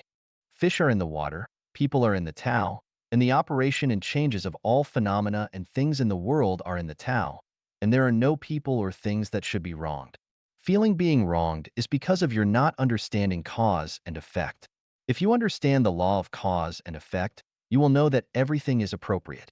It is really divine punishments, though slow, are always sure, with big meshes yet letting nothing slip through. Therefore, if others hurt you, they will be handed over to the Tao's handling and arrangement. We ourselves will never hurt people, will never hurt anyone. 人类最佳出路，改变传统的生产和生活模式. The best way forward for mankind. Changing the traditional production and life mode. Xiefeng, February 1st, 2023. Translated by Qinyu and edited by Peter. With the development of human beings today, there are many chronic diseases that cannot be cured by the traditional production and life mode. More than 7 billion people are living on the earth and consume a large amount of resources every day, and consumption has exceeded the regeneration capacity of the earth. Rapid advances in science and technology can develop new types of energy and save resources, but ultimately, it is a drop in the bucket and cannot solve the crisis that we are facing. The chronic diseases of the entire human society are as follows. Resource consumption exceeds regeneration capacity. Everyone is a consumer of resources, not a creator of resources. In the long run, the depletion of resources is an inevitable reality, and this problem cannot be solved by relying on the traditional production and life mode. The waste of resources. A large part of what people use in food, clothing, housing, transportation, birth, old age, sickness, and death today is extravagant and unnecessary. This problem cannot be solved by legal and moral teachings. It can only be solved by changing the traditional production and life mode. official corruption, and a slothful government. There are always contradictions between officials and the people. This problem has not been resolved for thousands of years. The problem is that the traditional production and life mode are fertile soil for corruption. If the traditional production and life mode do not change, the corruption of officials and government sloth cannot be eliminated. Conflicts between ethnic groups and between countries. The competition and conflicts between different ethnic groups and nations which are caused by resource competition and ideological differences have never been resolved in history. If these conflicts cannot be resolved, huge military expenditures will not be reduced, and wars will be inevitable. The huge damage that this causes to society cannot be avoided. The only measure to solve this chronic disease lies in changing the traditional production and life mode of human beings. The gap between the rich and the poor. Due to everyone's different talents and the efforts that different people make, it is natural and normal for people to have a wealth gap between them. However, if the gap between rich and poor becomes too large, conflicts will form. The most effective way to alleviate this conflict is not legal and moral teaching, not to mention administrative orders and taxation, but to change the traditional mode of production and life. The magic of money. With money as a medium of exchange, its value and function cannot be questioned and underestimated. However, when people regard the pursuit of money as the primary motivation and purpose of survival and life, social turmoil and personal troubles and pains will be the result. How can the magic of money be eliminated? Only by changing the traditional mode of production and life. The loss of integrity. The more there are people, the fewer the resources, the more intense the competition will be, and the lower the integrity of people will be. With the loss of integrity, the cost of communication between people, countries, and special interest groups will increase infinitely. This is not only detrimental to the welfare of all the people, but also detrimental to resource conservation and social stability. How can this problem be solved? Legal and moral constraints cannot play a major role, so it can only be solved by changing the traditional mode of production and life. The disadvantages of government planning and a market economy. Facts have proved that the government's plan will take care of one thing and overlook another will lead to the impoverishment of the people. The market economy is like the law of the jungle, which will lead to the weak becoming the prey to the strong, which is not the ideal state of human life. I have thought about many options of how to make the world favorable and harmonious, and for the people to live and work in peace and contentment. Finally, it has been found that the best plan is to replace the traditional way of production and life with the new way of production and life. So, what kind of mode is the new human production and life mode? In a word, it is a full replication and copy of the production and life mode of the thousand-year world of the kingdom of heaven. The model of this new mode of production and life on earth is the production and life mode of the second home created by Life Genuine. A brief summary of this new mode is: human beings will no longer enter the institution of marriage and family, but enter the program of the second home. Countries will disintegrate. There will be global cooperation and resource sharing. The scale of population growth will become lower than the regeneration capacity of the Earth's resources, and people will flow around the world designedly, allowing everyone to reach the state of life in the kingdom of heaven where everyone owns nothing yet owns everything. This is not a dream, but a summary of the successful experience that has been practiced on the Earth for 15 years. May every citizen of the Earth get to know, think, and practice it. 人类最高级文明内涵 The connotation of the highest level of human civilization. Dayform Buddha. May 2, 2023. Edited by Peter. When human civilization enters the most advanced stage, there will be no laws, no countries, no currency, no marriage and family, and no forms of identification such as ID cards, passports, driver's licenses, work permits, medical licenses, judge certification, professor certification, and so on, and there will be no various types of business licenses. Readers may think that this is impossible. Without laws, without countries, without any identification, the whole human society will become chaotic. For example, if there are no driver's licenses, people who don't understand traffic rules will also drive on the road and will inevitably cause traffic accidents. I want to say that we cannot imagine the form and operating mode of the highest level of human civilization society with the current consciousness and living environment of people, but we can imagine that when everyone is selfless and exudes the nature of truth, goodness, beauty, love, sincerity, and trust from within, all the disputes in the world will be melted away. The unskilled driver will not drive on the road because he loves others more than he loves himself. Perhaps some readers may think that people cannot completely achieve unselfishness and selflessness, but in fact, when the traditional production and life mode of society will be replaced by the second home mode, people will find that the more unselfish and selfless they are, the more they will enjoy the joy and beauty of life and life to the greatest extent. We have proven this through 14 years of this production and life mode in practice. Without countries, laws, and marriage and family, will everything become chaotic?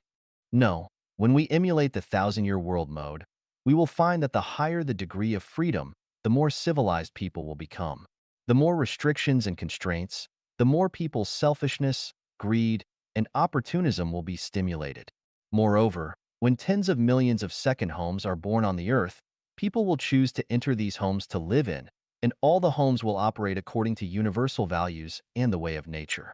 All people on earth will become members of this big family of homes, and no matter what they do, whether it is power generation, farming, clothing production, education of children, shepherding on the grassland, or technological innovation in the laboratory, people from all walks of life will become members of the Earth family. Without currency and private property, everyone will freely use their intelligence and talents, and all the issues of food, clothing, housing, transportation, aging, and death will be resolved by this big family. No one would want to keep currency or have private property. Each second home has 30 to 300 members, and each member rotates to work and live in another home for 3 years.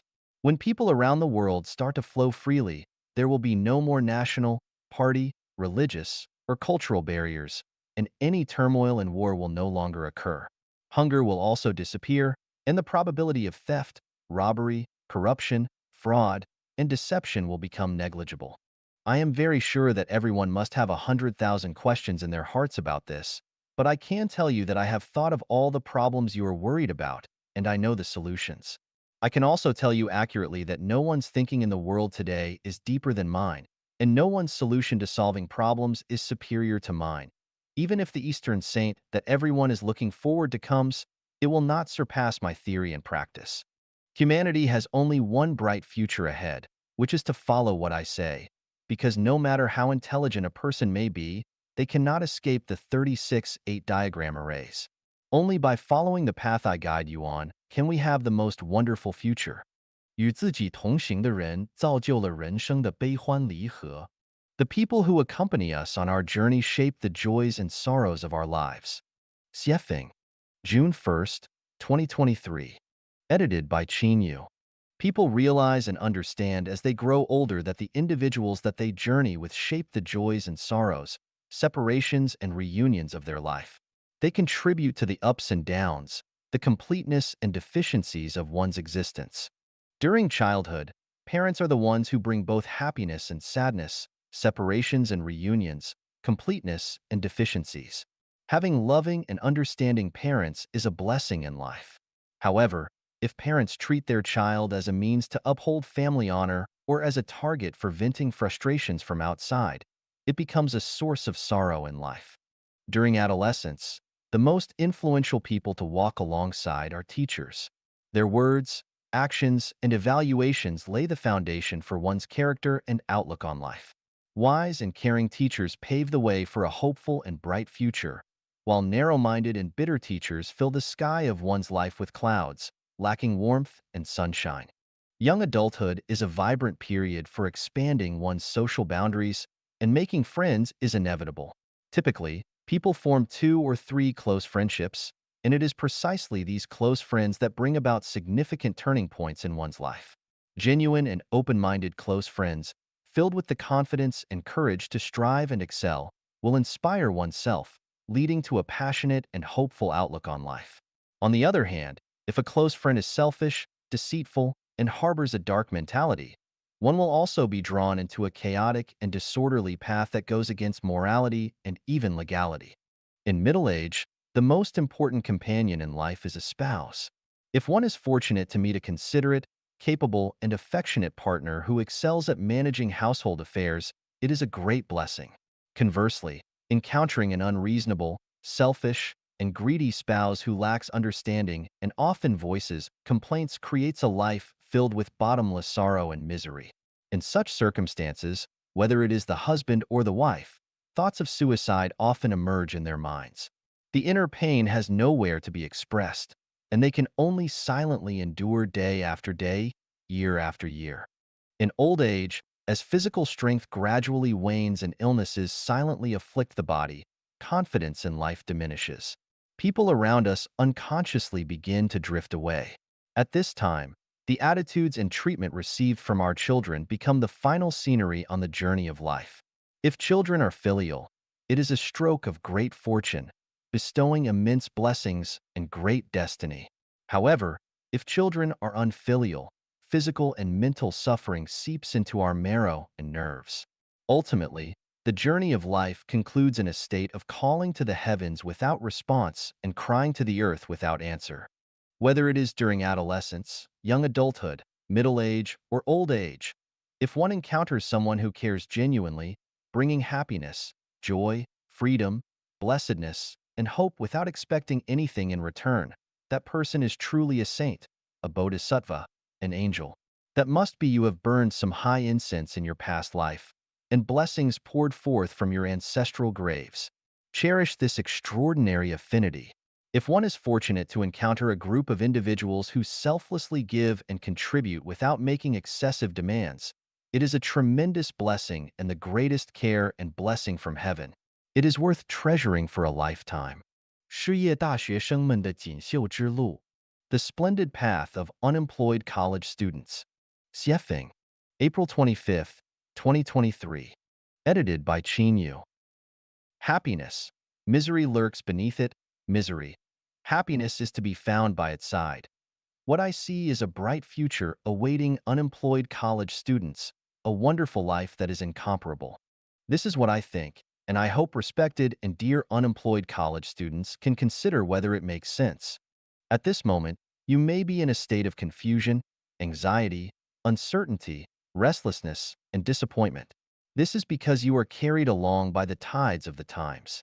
If you try to catch up with the tide or let others determine your fate, you will find yourselves in a sea of suffering. Not to mention reaching the other shore, you won't even be able to see where it is. First of all, you should understand that it is not your fault, nor your parents' fault, nor the fault of your school teachers and professors that you are unable to find a job. It is the fault of the times. Just like the blooming flowers wither in the spring, it is not the fault of the flowers, but the result of a cold spell. You may be inspired by another form of success studies, such as how to make a comeback, how to escape from the lower class, how to cross social barriers, and so on. I want to say that such motivation will only make your situation more difficult and miserable. Don't aspire to be superior to others, don't aim to live a life that others envy, don't expect to achieve financial freedom quickly, and don't anticipate starting your own business. These thoughts and actions are poison to life and will make everyone's existence even more unbearable. In front of you lies a life adorned with beautiful flowers. Endless is the sea of bitterness. Repent and you will find the shore. How do you repent? How do you reach the paradise-like shore of life? Once your roots establish yourself, the way will grow therefrom, and the way will guide you. Only seek to serve more people without desiring to earn more money. Reduce your material desires to the minimum. Live in a thatched hut, wear patched clothes, eat simple food, drink plain water. Refuse all luxury goods. If necessary, you can beg. Regard yourself as the most ordinary blade of grass in nature.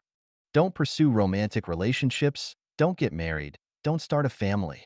Concentrate your efforts on establishing a foundation, inheriting the wisdom of the past, creating everlasting peace. Listen to the teachings of Jesus Christ, respect the Dharma of Shakyamuni Buddha, embrace the spirit of the Prophet Muhammad, and adopt the thoughts of the Taoist Saint Laozi. Regardless of how dark the world becomes, how fickle people's hearts are, how bleak the future appears, and how others may comment, Dedicate yourself to unifying the world and ensuring the well-being of all people, allowing everyone to enjoy the blessings of life. Strive to make everyone possess everything while having nothing, and work hard to provide everyone with a means of livelihood. Regard labor as the foremost necessity of life. Adhere to this principle. The image of laborers is the most beautiful. Labor is the source of joy and happiness. Laborers possess the finest qualities. Engage in diligent work every day, create, and never allow yourself to be idle. Abandon laziness. Abandon getting something for nothing. Abandon seeking comfort and despising hard work, and abandon seeking quick gains. Sing the praises of all laborers in the world. Embrace unconventional thinking and indulge in wild imagination. Reversion is the action of the Tao. When the majority moves west, quickly move east. When the majority flock to the cities, quickly go to the countryside. When the majority prioritizes pragmatism, quickly prioritizes ideology. Whatever the majority criticize, quickly sing its praises, and vice versa. Distance yourself from money, power, fame, and profit, including distancing yourself from the wealthy, influential, famous, and powerful. Get closer to the most ordinary and common laboring masses. Reverse all the perspectives on life, values, worldview, outlook on life, and moral outlook that human society has established, and establish anew the 5 outlooks necessary for the highest level of civilized society. Then, you will discover the scenery of just as the weary traveler despairs of finding a road, lo, a village appears and the shade of willows and riotous flowers beckon. The path has been paved for you, and the future is definitely more beautiful than you imagine. If you find my words reasonable, follow the path I have laid out. If you think I am talking nonsense and misleading you, then continue the path you believe to be correct. 性的神力和魔力, the power and magic of sex. 写评, March 31st, 2021. Edited by Qin Yu. In the Bloodstream Sermon, Patriarch Bodhidharma said, "Nature, same as sex in Chinese, is Buddha. What propels society forward is sex. The universe is a dance of sex. The fulfillment of sex is the fulfillment of life and the fulfillment of the universe. In order for a person to become immortal, achieve enlightenment, and become divine, they must attain the fulfillment of sex. From the principle of Taiji, every life is polarized, either masculine or feminine. Only when the masculine and feminine unite can life become complete. The power of sex is immensely strong. It is impossible to transcend sex. It is self-deception. Sex possesses divine power and demonic power, which humans cannot control. Forcing control over sex will distort it and lead to sexual deviance. When sex is liberated, the world becomes peaceful, people become harmonious, and society becomes balanced and stable. Therefore, sexual freedom is both fundamental and ultimate freedom. Without sexual freedom, there is no personal freedom, no fairness or justice in society, and no possibility for individuals to become immortal, achieve enlightenment, or become divine. Thus, sex should bloom freely like wildflowers in the mountains and flow freely like rivers. Sex is amoral. Therefore, moral standards should not be imposed upon it. The following conclusions are derived from an insightful perspective on sex. They may be shocking, but I hope readers will not reject them based on outdated beliefs and moral standards. To determine their correctness, rational analysis and judgment should be employed. Respecting facts, examining them with a scientific spirit and logical abilities, and avoiding emotional reactions is crucial, as becoming emotional renders one unable to reason. The conclusion is as follows. Regarding anyone's sexual life and behavior, no matter how strange, bizarre, even absurd, or how promiscuous, licentious, immoral, or even deviant it may seem, as long as it does not harm others or society, as long as it is not forced and is willingly embraced by those involved, it should be tolerated and should not be condemned or even criminalized. For example, sexual intercourse between humans and animals, between a father and daughter, mother and son, grandparents and grandchildren, son-in-law and mother-in-law, and so on. For example, the fickleness of women and their involvement in multiple sexual relationships, the promiscuity of men and their involvement in multiple sexual relationships, and instances of infidelity within marriages, and so on. The myriad of unconventional sexual activities and patterns should be understood. Human society does not need to astonish or insult these individuals, nor should it hold them hostage to morality. I solemnly declare that I do not endorse the aforementioned sexual behaviors, but I can understand them. Those who have a full stomach have no idea how it feels to be hungry. The wealthy cannot truly experience the hardships and helplessness of the poor. Those with a full stomach cannot set standards for those who are hungry, and the wealthy cannot dictate norms for the poor. This is similar to how lions and tigers cannot establish behavioral guidelines for zebras and gazelles, and wolves cannot set boundaries for sheep. When the powerful drive of sex erupts, the best approach is to satisfy sexual desires. When satisfaction cannot be achieved, people will seek various ways to fulfill their intense sexual cravings. People do not desire to engage in sexual intercourse with animals. However, if conditions for sexual intimacy with humans are not present, they may resort to releasing sexual energy through intercourse with animals. If even that condition is unavailable, individuals may engage in sexual relations with their own daughters, sons, grandsons, granddaughters, uncles, aunts, mothers-in-law, nephews, nieces, and so on. As for infidelity or sexual relationships between masters and disciples, teachers and students, these are already considered quite normal phenomena.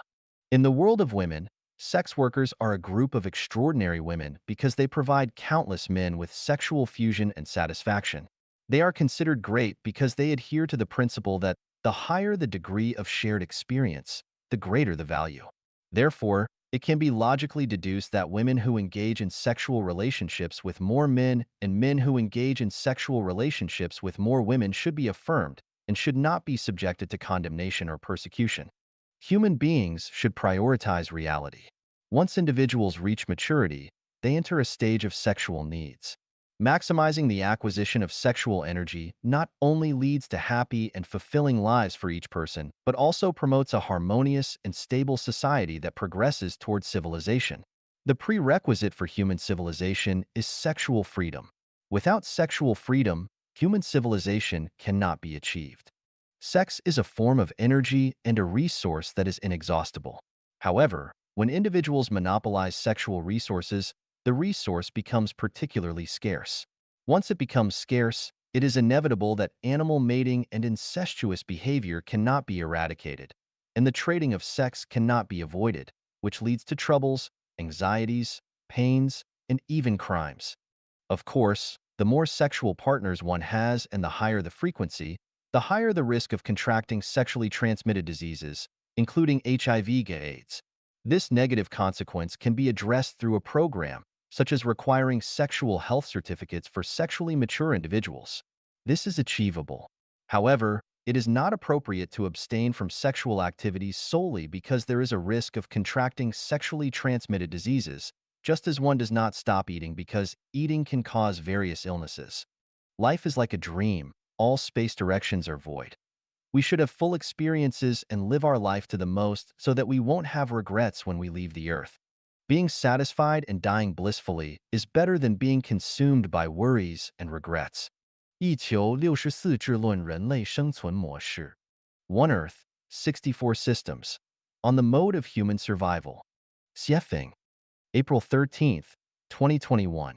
Edited by Qin Yu. Inspired by the concept, One Country, Three Systems of Mr. Li Liangbin, who is from Jinshi Province, let us explore the future mode of human survival. The most ideal life mode for humanity in the future is the Xiefeng-style communism. However, before that, we can implement the One Earth, 64 Systems as a transitional mode. The so-called One Earth, 64 Systems implies that there can exist 64 different life modes on Earth. Let's examine the following scenario. In a circle, there are cows, horses, donkeys, sheep, pigs, dogs, chickens, ducks, and geese. Due to their different habits, food preferences, and physical characteristics, conflicts, arguments, and fights often arise between them. Chickens, ducks, and geese often complain that sheep, pigs, and dogs trampled on their eggs. Sheep, pigs, and dogs frequently lament that cows, horses, and donkeys snatch their food. Cows, horses, and donkeys often grumble about chickens, ducks, and geese defecating in their feeding troughs. All the animals blame each other for excessive flatulence, making it unbearable for anyone. As a result, no one is leading a good life, and it becomes impossible to live under such circumstances. To solve the above problems, moral education is futile and ineffective. The best approach is to separate them and provide each animal with its own enclosed space, corresponding to their species. This way, we can avoid mutual complaints and torment. The human species has some similarities to the livestock mentioned above. Some people prefer the capitalist way of life, while others prefer the primitive tribal lifestyle, socialism, communism, anarchism, democracy, dictatorship, rice, noodles, meat-based diets, vegetarian diets, monogamy, polygamy, or polyandry. The list goes on. When individuals with diverse preferences are forced into the same mode, conflicts, arguments, and even physical fights are unavoidable. The way to eliminate contradictions and conflicts among individuals is to allow them to live in their respective spheres where they can find peace and happiness. Therefore, my idea is the One Earth, 64 Systems approach. For example, all white people could gather in Europe, black people in Africa, and yellow people in Asia. This would eliminate racial discrimination. Those who prefer the capitalist system could come together to engage in capitalism, while those who prefer the socialist system could come together to practice socialism, and those who prefer the communist system could come together to pursue communism. Similarly, those who embrace Christianity could gather in one place, those who follow Islam could gather in another place, and those who practice Buddhism could gather in yet another place, and so on. Likewise, those who enjoy noodles could eat noodles, those who prefer rice could eat rice, those who enjoy meat-based diets could come together, and those who prefer vegetarian diets could gather as well. Those who prefer monogamy could form their own society, those who prefer polygamy or polyandry could form their own society, and those who advocate for a society without marriage could form their own community for shared relationships.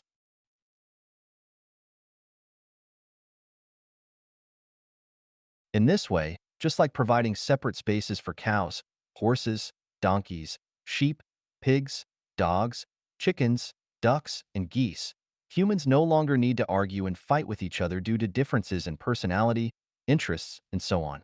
Why 64 systems? Because human survival requires 64 elements, and none can be omitted. Do you see it?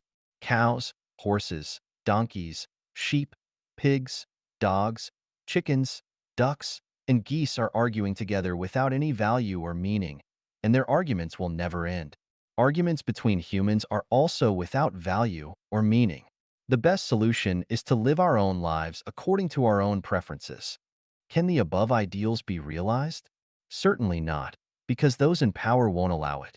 Therefore, this proposal is only meant to bring some amusement to everyone when they have enough to eat and drink and have nothing else to do. 把每件小事做完美，你就是非凡之人. Completing every little thing perfectly makes you extraordinary. Xiefeng, April 23rd, 2021. Edited by Qin Yu. As someone in their 60s, I have some life insights and experiences to share with young people, which will undoubtedly benefit you greatly.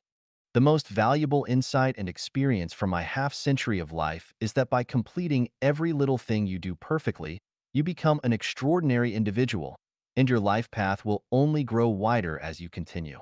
What are the small things you should strive for perfection in? The answer is that every small thing you do each day should be worth doing perfectly. Here are some examples. When interacting with others, whether serving or cooperating with them, always make an earnest effort to bring joy and satisfaction to others. This is especially true when dealing with your superiors, elders, or those who excel in their careers. Let them know that you respect them and are willing to serve them. When performing tasks, never have even the slightest hint of complaints or half-heartedness. When collaborating with others, be willing to give more and enjoy less, making the experience comfortable and valuable for the other person. When interacting with your blood relatives, such as parents, children, siblings, and other relatives, or with your spouse, in-laws, and their relatives, do not focus on personal interests. Instead, give your utmost effort to do things well to the best of your ability. Never expect rewards. Simply express your best qualities and make everyone feel secure and comfortable when they are with you. Most young people will work for private employers or become government employees as civil servants.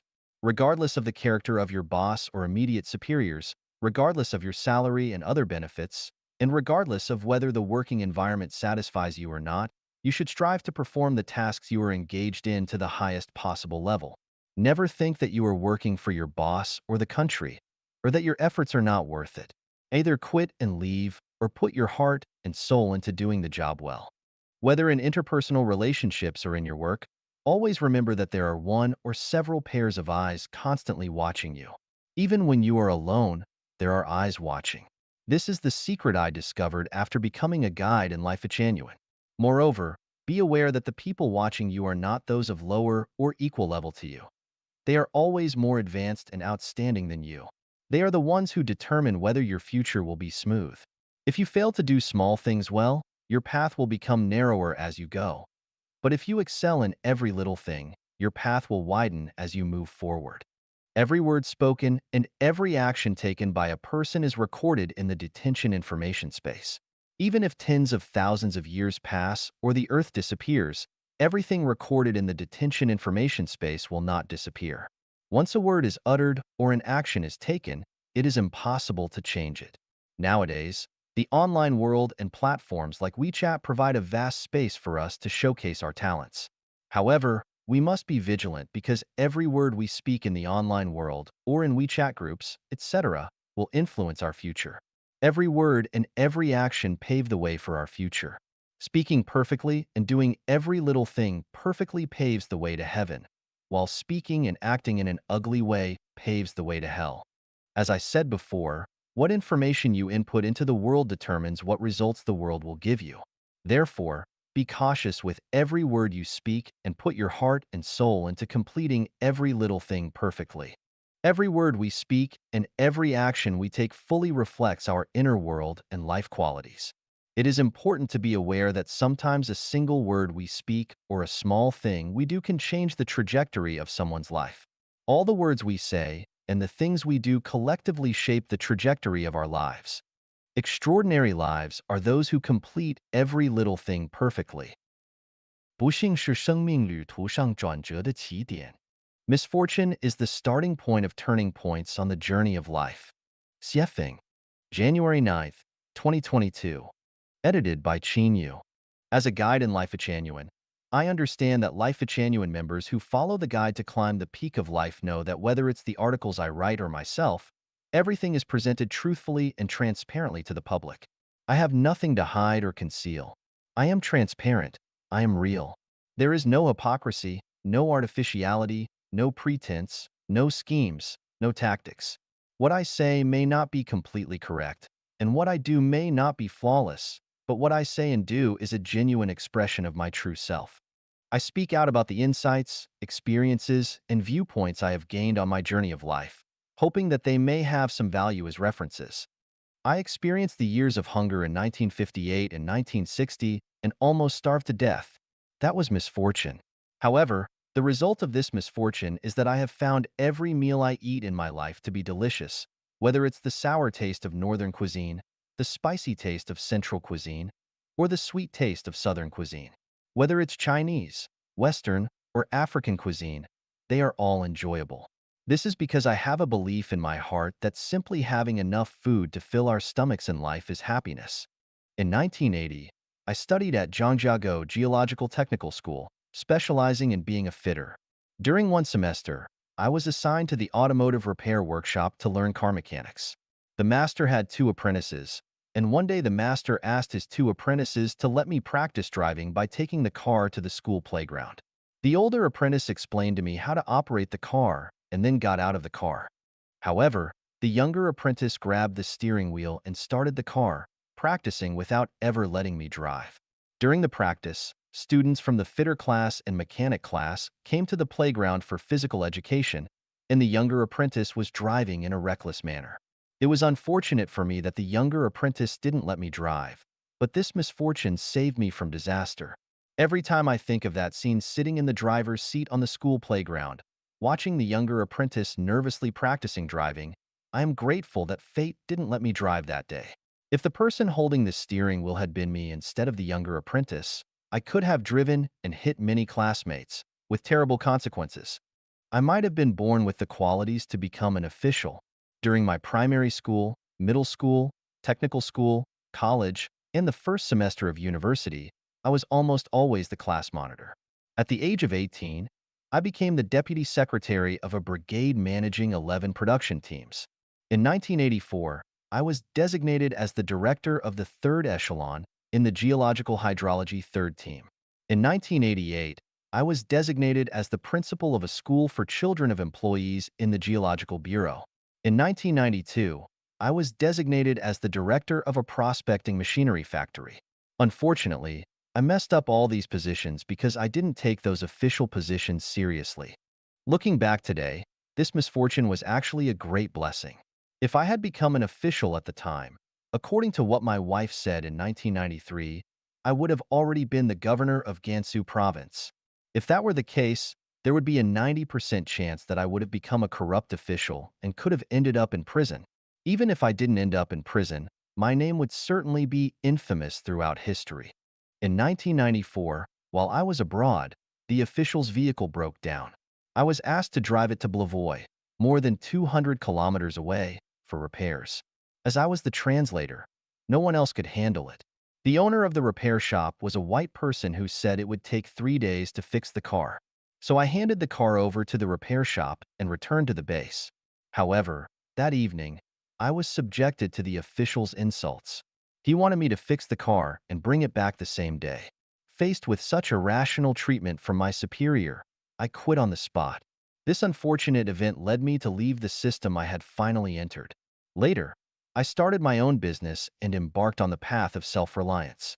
Thanks to the irrational insults from the official, I finally found my path to freedom. At a time when there were very few private cars in China, I already had a sedan and a van, and I was living in a spacious villa with a front and backyard and a swimming pool. I employed 2 people to maintain the garden and clean and wash clothes for me. Over 20 years ago, I had a car accident, an unfortunate event. However, it was that car accident that became a major turning point on my journey of life, completely changing the trajectory of my life and leading me onto the way of the greatest creator, finding the way to heaven. In China, due to the establishment of Life Genuine and the second home, I faced suppression from the government. Over 10 communities were destroyed. This was misfortune.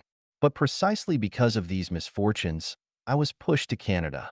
In Canada, the land is vast, and I live on 40,000 square meters of private land. According to my friends, where I live is a mansion with 10 bathrooms, 2 washrooms, and 6 showers. I enjoy a peaceful, harmonious, and secure heavenly life. From the aforementioned unfortunate events, what have we realized? In fact, when we encounter unfortunate events, we feel anxious, suffer, worry, and even become resentful. However, in most cases, misfortune is precisely the turning point in life. It is truly said, good fortune lies within bad and bad fortune lurks within good. When we understand this, when faced with misfortunes on the journey of life, we face them calmly, accept them willingly, and may even secretly rejoice. Therefore, when misfortune befalls us, we must remain calm, not panic, not go mad, not complain, and certainly not become angry. As long as we are alive, we can await the day when the clouds disperse and flowers bloom. The members of Life Genuine all know that when I lost sight in one of my eyes, everyone worried about me. But I smiled and declared, haha, from now on, I can see everything clearly with just one eye. Since the day I began losing my eyesight until today, I haven't really cared about the loss of one eye. Who knows whether it is a good thing or a bad thing? When the Chinese government released a video message calling the second home created by Life Genuine an evil community, I laughed and felt delighted all day long. How marvelous!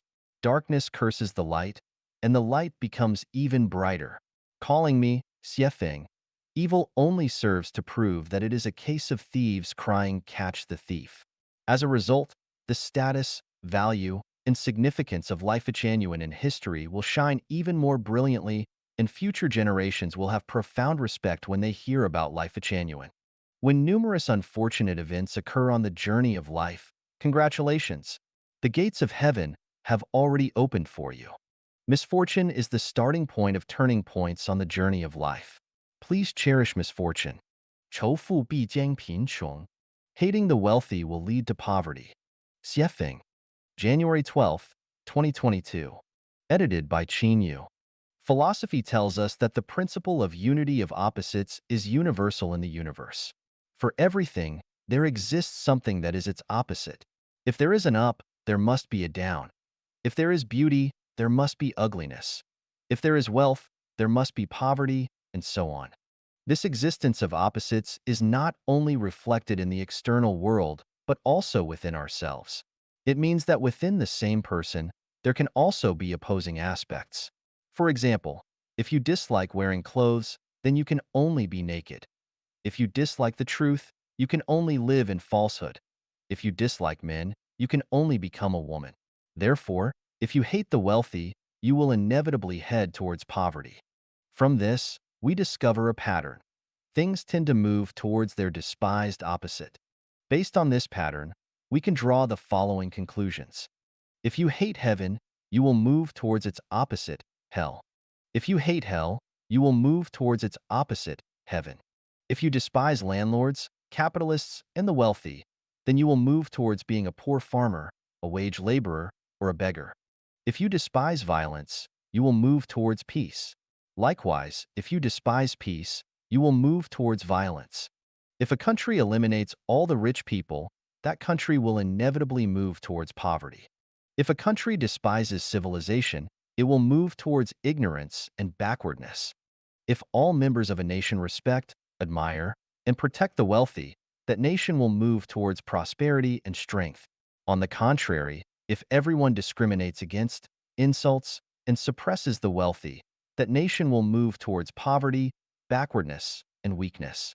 Likewise, if a nation, a country, despises nations and countries that are wealthier and more civilized than itself, that nation and country will inevitably move towards poverty, isolation, backwardness, ignorance, and barbarism. From this, we can draw another conclusion. You will move towards what you like. If you like cleanliness and tidiness, you will get rid of filth and messiness. If you like wealth, you will overcome poverty. If you like saints, you will transcend being a laity or mortal. If you like freedom, you will break free from the shackles of slavery. If you like heaven, you will escape the engulfment of hell. Our reality is created by our consciousness. A consciousness of poverty can only create a reality of poverty, and only a consciousness of wealth can create a life of abundance. Just look at Israel and Japan, and then look at Zimbabwe and Venezuela. The logic is evident. Do you want to live in heaven? If so, you must first have the consciousness of heaven. How can you have the consciousness of heaven? Take a look at my descriptions of the 1,000-year world, 10,000-year world, and the Elysium Celestial Islands continent. With those descriptions, you can have the consciousness of heaven. If you don't believe in my description of heaven, then look at the production and living scenes in the real second home on earth. They can also nurture the consciousness of heaven. Without the consciousness of heaven, no matter how much you practice or strive, you will never reach heaven. In conclusion, hating the wealthy will lead to poverty. Consciousness determines one's present situation and future. 如何走出痛苦? How to break free from suffering. Xiefeng, January 15th, 2022. Edited by Qin Yu. Feeling uncomfortable, depressed, troubled, anxious, worried, fearful, disappointed, and hopeless are forms of suffering. Suffering originates from three aspects: physical, mental, and spiritual. Physical pain can be endured and healed, and spiritual pain can be eliminated by establishing faith in the greatest creator. However, suffering arising from the mind is difficult to overcome and dissolve. Mental suffering stems from a lack of freedom, whether it be physical, mental, financial, or in one's actions. Any form of restriction on freedom can lead to mental anguish. Therefore, the core root of mental suffering lies in the inability to experience freedom. To break free from mental suffering, the first step is to identify the root causes that lead to such suffering and eliminate them, thereby allowing mental suffering to disappear. How can we find these causes? Start from the closest and move towards the farthest. Because the closer something is, the more likely it is to cause suffering, while the farther away it is, the easier it is to bear the resulting pain. Starting from the closest, the people who have a close relationship with oneself are likely to be the source of mental suffering. Spouse, parents, children, siblings, relatives, neighbors, colleagues, friends, superiors, subordinates, teachers, masters, partners, fellow practitioners, etc. Moving towards the farthest, factors that cause mental suffering mainly come from thieves, bullies, hooligans, gangs, families, tribes, extremist groups and organizations, nations, states, governments, political parties, and religions, etc. For example, restrictions on physical freedom mainly come from marital relationships, restrictions on mental freedom mainly come from political parties and religions, restrictions on financial freedom mainly come from relatives and market monopolies, and restrictions on freedom of movement mainly come from the machinery of the state. When faced with suffering, moral education and preaching from sages and religious doctrines hardly have any effect. Spiritual practices and inspirational quotes may temporarily numb the pain. So-called spiritual cultivation and chicken soup for the soul are merely scratching the surface, and the fundamental solution lies in rebuilding the order of human production and life. The measures and pathways to completely eliminate individual and human suffering are as follows. Eliminate marriage and dissolve families. Political parties should not be involved in government management. Religion should not participate in government affairs. Open borders among countries and allow people to freely move and migrate. Promote the production and life mode of the second home of Life Genuine. All global citizens move towards the era of Life Genuine. I have prepared the path for the happiness of all humanity, from theory to practice. The future form of human society will neither be a legalistic form like the United States nor a rule by man like China. Instead, it will be a holographic way guided by saints and managed by sages. At that time, the state of society will be, the talented will be put to good use and the whole world will be one family. No one will pocket anything found on the ground and doors are not bolted at night. The young being well educated and the old being looked after properly, people fully display their talents, and resources are fully utilized. Everyone fulfills their responsibilities, living in peace and prosperity. The world will be harmonious, with favorable weather conditions, thriving industries, wealthy and abundant, and suffering will disappear forever from now on. 走出思维迷思一 How to Break Free from Mental Fallacies, Part 1. Xiefeng, March 2nd, 2022. Edited by Qin Yu. Those who focus on the outcome of life are the most unfortunate, while those who enjoy the present are the most carefree. Many people tend to weigh the pros and cons, look ahead, and consider all the possible obstacles and difficulties before making plans or decisions. I want to say that this is a mental fallacy and a mindset that leads to a pessimistic life. For example, if a couple planning to get married knows that they will divorce 10 years later, they might choose not to get married at all, and even if they do get married, their days will not be as sweet. On the other hand, if they are unaware of the future divorce, they can experience a period of sweetness and enjoy a wonderful time during their love and marriage. Suppose Life Genuine had informed all the Chanyuan Celestials before creating the second home that no matter how many communities we build, they will eventually be destroyed by the government.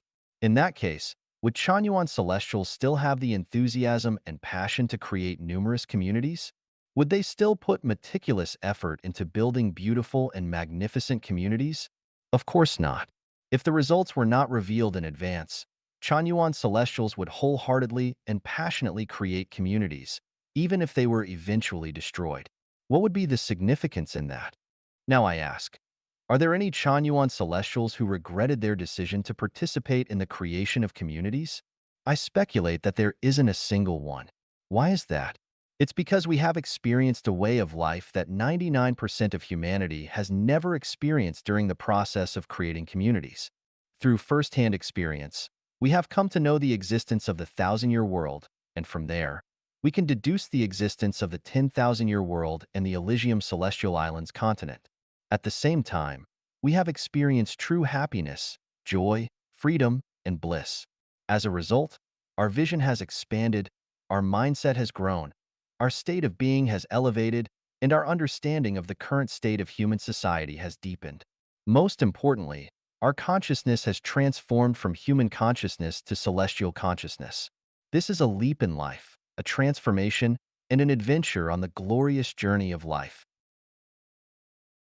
Therefore, I speculate that no Chanyuan celestial regrets immersing themselves in the life of creating communities. Therefore, we come to a thinking conclusion.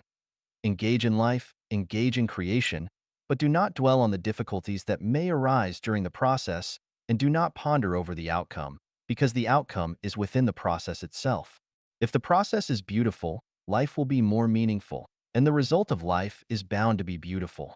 So, do not pursue the outcome of life, for the outcome of life is death. What we pursue is the result of life.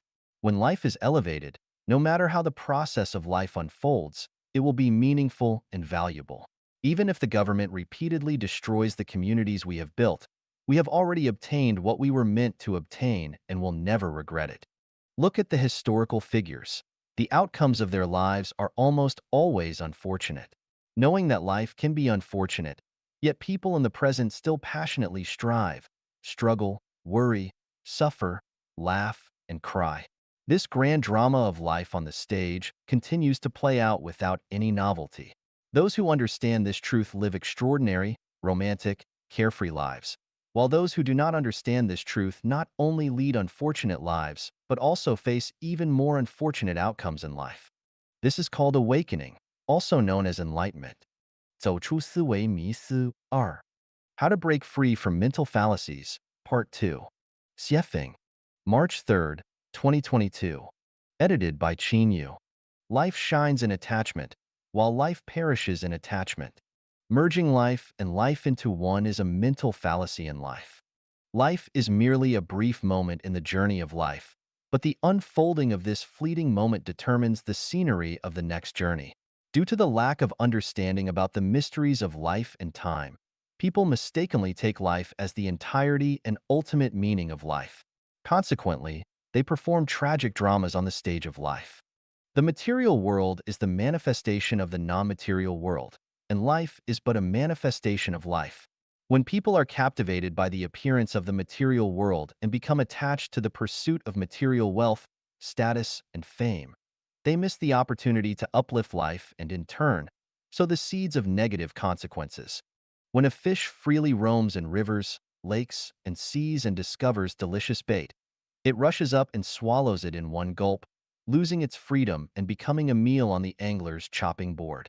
Similarly, when people relentlessly strive for material wealth, power, status, and honor, and eventually satisfy their desires, they are like fish that have swallowed the bait without realizing it, indulging in self-satisfaction.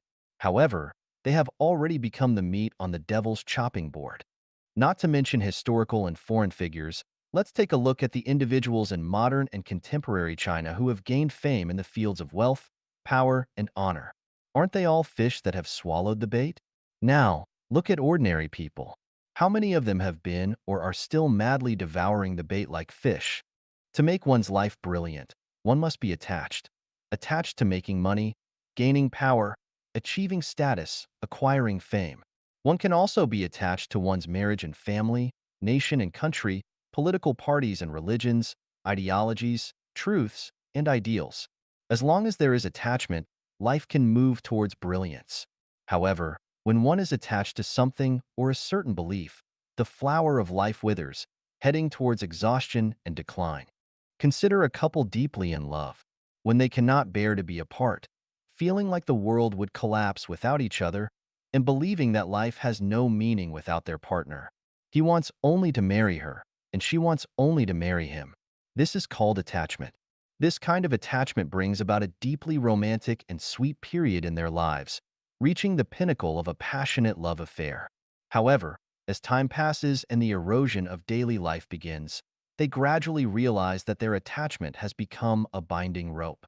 The longer this feeling persists, the stronger it becomes. Because of excessive attachment, they neglect all the other scenery along the way.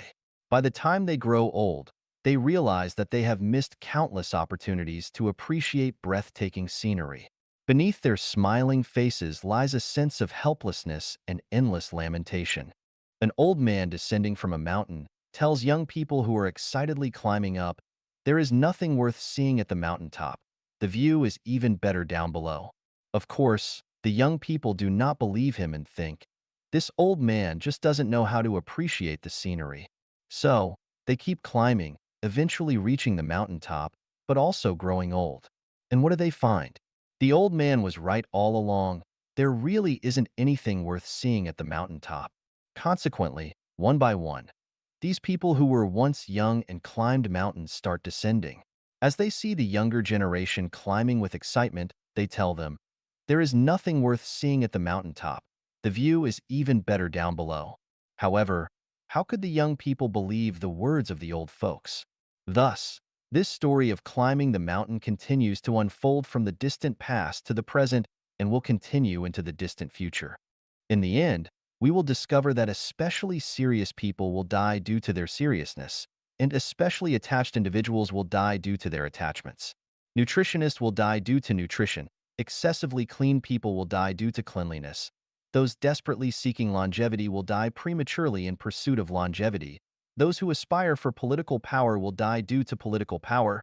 Those pursuing wealth will die due to wealth. And those scheming to attain power will die due to power. The list goes on. So, where is the best path in life? Take things as they are, associate with others by following naturally come-and-go relations, act in accordance with one's intrinsic nature, and take advantage of opportunities as they arise. Let go of attachment. This is the best path in life, and it also aligns with the path of the sublimation of life. 走出思维迷思3. Breaking Free from Mental Fallacies, Part 3. Xiefeng, March 4th, 2022. Edited by Qin Yu. Life is enriched through possession, while life withers through possession. When people travel by train, they buy a ticket, enter the station, board the train, travel for a distance, disembark, and exit the station. Simple and effortless. Rarely does a passenger want to buy and possess the train they are traveling on, nor do they wish to stay on the train indefinitely. Why don't passengers want to buy and possess the train? Because it is unnecessary, and ownership would become a burden. Likewise, people do not desire to possess commercial airplanes or large cruise ships because they are merely using them for one journey. Perhaps they will only use them once in a lifetime. So why invest time, energy, and money to own them? However, the fallacy lies in the fact that despite knowing we are merely traveling through this earthly realm for a short period, where everything on earth is not worth possessing and even if possessed, it will eventually have to be relinquished, why have humans tirelessly racked their brains over what to possess?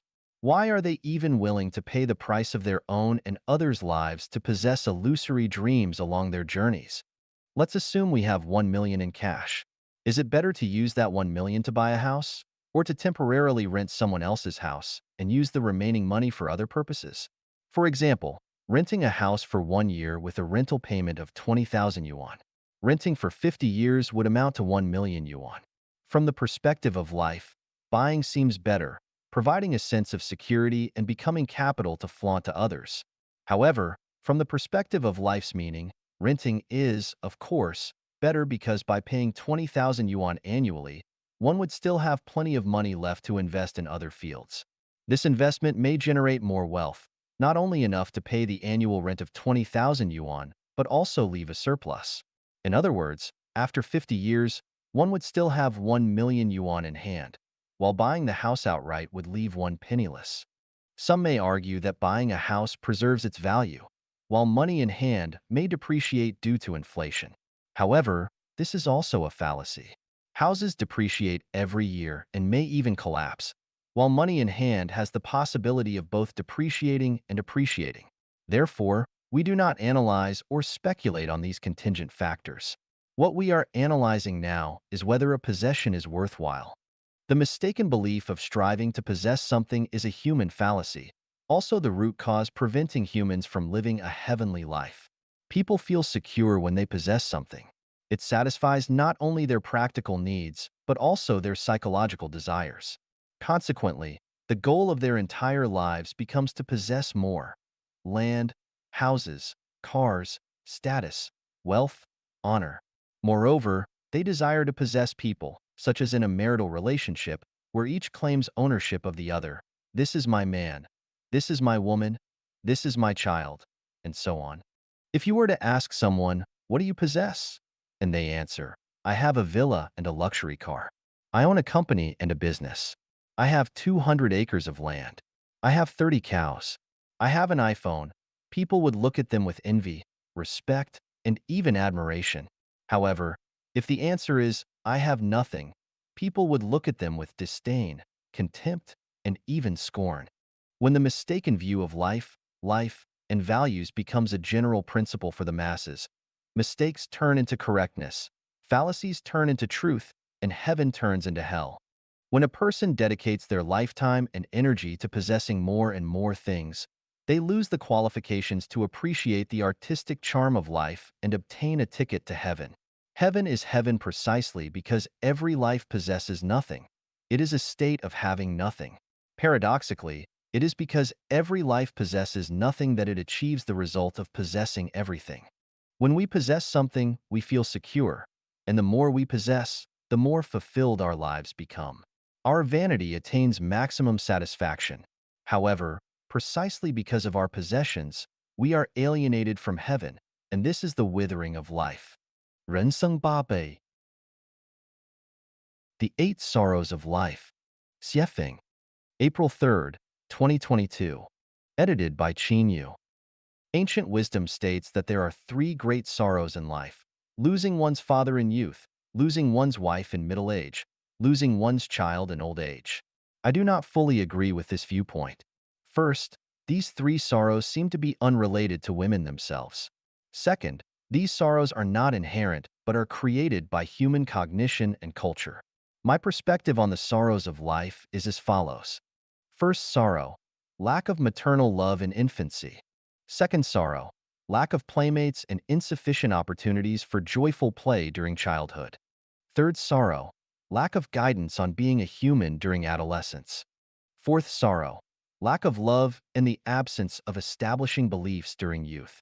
Time and energy are expended on the pursuit of marriage, family, and materialistic desires, including food, clothing, shelter, and transportation. Fifth sorrow, stumbling in midlife. Sixth sorrow, being abandoned by family in old age. Seventh sorrow, learning the Bible in adolescence, Buddhist scriptures in youth, and the Quran in old age. Eighth sorrow, delving into cultivation methods and techniques, supernatural abilities, and metaphysics. If one of these sorrows exists, life will be filled with regrets. If two sorrows exist, life will be filled with resentment. If three sorrows exist, life will be filled with pain. If four sorrows exist, life will be filled with defeat.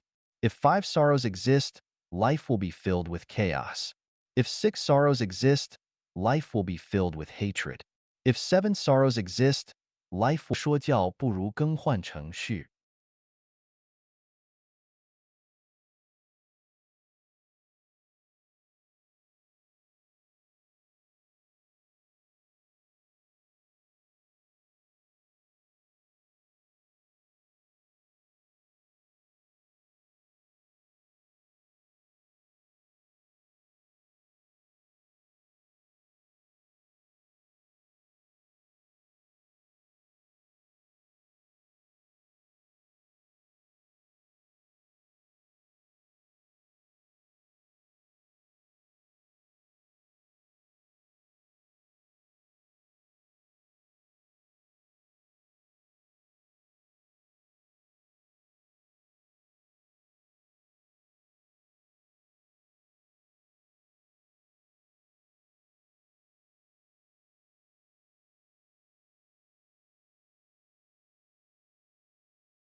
程序.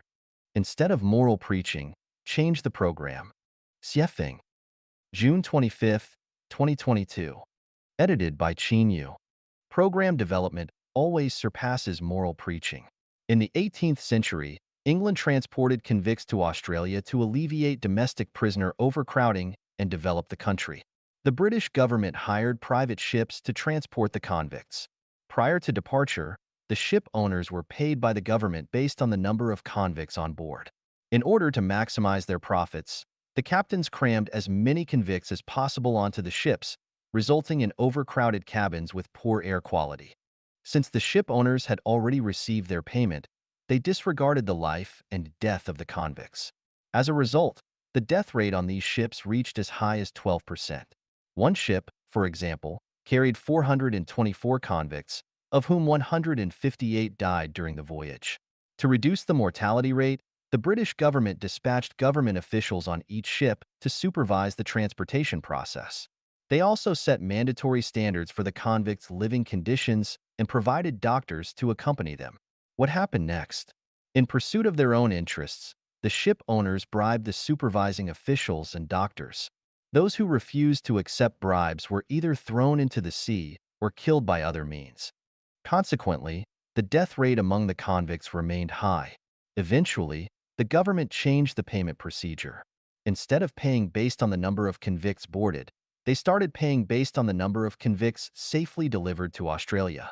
As a result, the ship owners made every effort to protect the lives of the convicts, improve their diet and living conditions, and actively seek medical treatment for them. Consequently, the convict mortality rate dropped from 12% to 1%. This is the effect of changing the program. If a certain state is persistently bad, then one should not rely on moral preaching to solve the problem. Instead, consider changing the program. Once the program changes, the state of chaos immediately disappears. For example, in the matter of elderly care, there are moral expectations for children to dutifully care for their parents, with sayings such as, "Filial piety is the foremost of all virtues." However, what has been the situation for thousands of years? Despite loving parents having been around since ancient times, who have seen filial children? Since this is the case, why not change the program for elderly care? Options such as using real estate for retirement, group retirement, hotel retirement, nursing home retirement, retirement pension, and so on still fail to alleviate the suffering of elderly people, especially those without financial means. In fact, elderly care is easily to be solved. Regardless of whether the elderly have money or children, they can all live their later years happily in the second home life mode program created by Life Genuine. Another example is the issue of marital relationships. Few people have been able to handle marital relationships well over thousands of years, and the problems and pains that arise from managing these relationships are too numerous to list. So why get married and start a family? Does not getting married and starting a family mean one cannot live a good life? The second home mode of Life Genuine effortlessly resolves this problem. In this mode, there are no marital relationships, and without marital relationships, the troubles and confusions caused by relationship management disappear. By changing the program, the worries and pains are eliminated.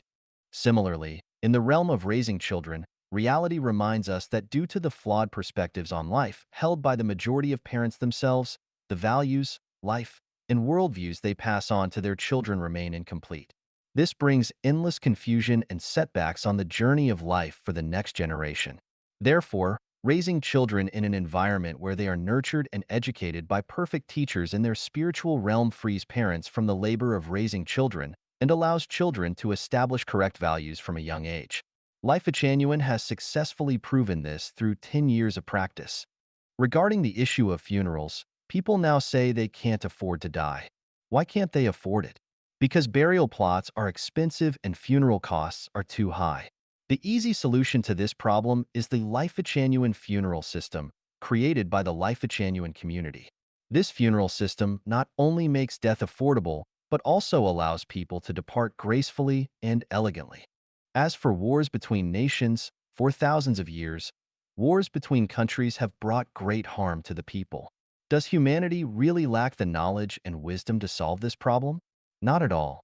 Global unification and the disappearance of nations, allowing people to freely move around the world, create a sense of interconnectedness. Who would fight whom? With the massive military expenses gone, no more soldiers, and destruction eliminated. Wouldn't that be wonderful? This is merely a matter of changing the program. What problem in human existence cannot be solved? Floods, droughts, epidemics, social unrest, corruption, wealth disparity, and other issues. Can they be solved through moral preaching? They cannot. But by changing the production and life mode programs that humanity has followed for thousands of years, everything can be easily resolved, bringing about favorable weather, social stability, and everyone's happiness, joy, freedom, and well-being. By observing the outstanding figures throughout human history and the wise and capable individuals of today, it is evident that only Deiform Buddha of Life Genuine can truly lead humanity into the desired era of peace and happiness. Even if the Ziwei saint were to descend, he would still be unable to surpass Deiform Buddha. Zoren Sir 1. Being a Human Knowledge 1. Xiefeng. October 4th, 2022. Edited by Qin Yu. The more chaotic and morally corrupt the era, the more important it is to maintain one's integrity. In a society with complex and confused values, it is crucial to uphold one's integrity. In times of social unrest and anxiety, it is even more important to stay true to oneself. When facing personal adversity, oppression, poverty, and illness, it is essential to maintain one's integrity. Being a human is not about being a good or kind person, achieving status or wealth, seeking the approval and praise of others, or becoming successful in the future. It is about living with dignity, peace of mind, prospects, and being truly human, not like a ghost, demon, monster, devil, or beast. I will first list the following 28 principles as the fundamental knowledge for being a human. Never break your promises. Keeping your word is the foremost duty of being a human. Once you break your trust with someone, it is difficult to restore it. A single act of betrayal can have lifelong consequences. Maintain a sense of gratitude, regardless of who they are. If someone has shown you even the slightest kindness, remember it forever. As a result, always respect and honor your parents. Express gratitude to teachers, masters, and mentors.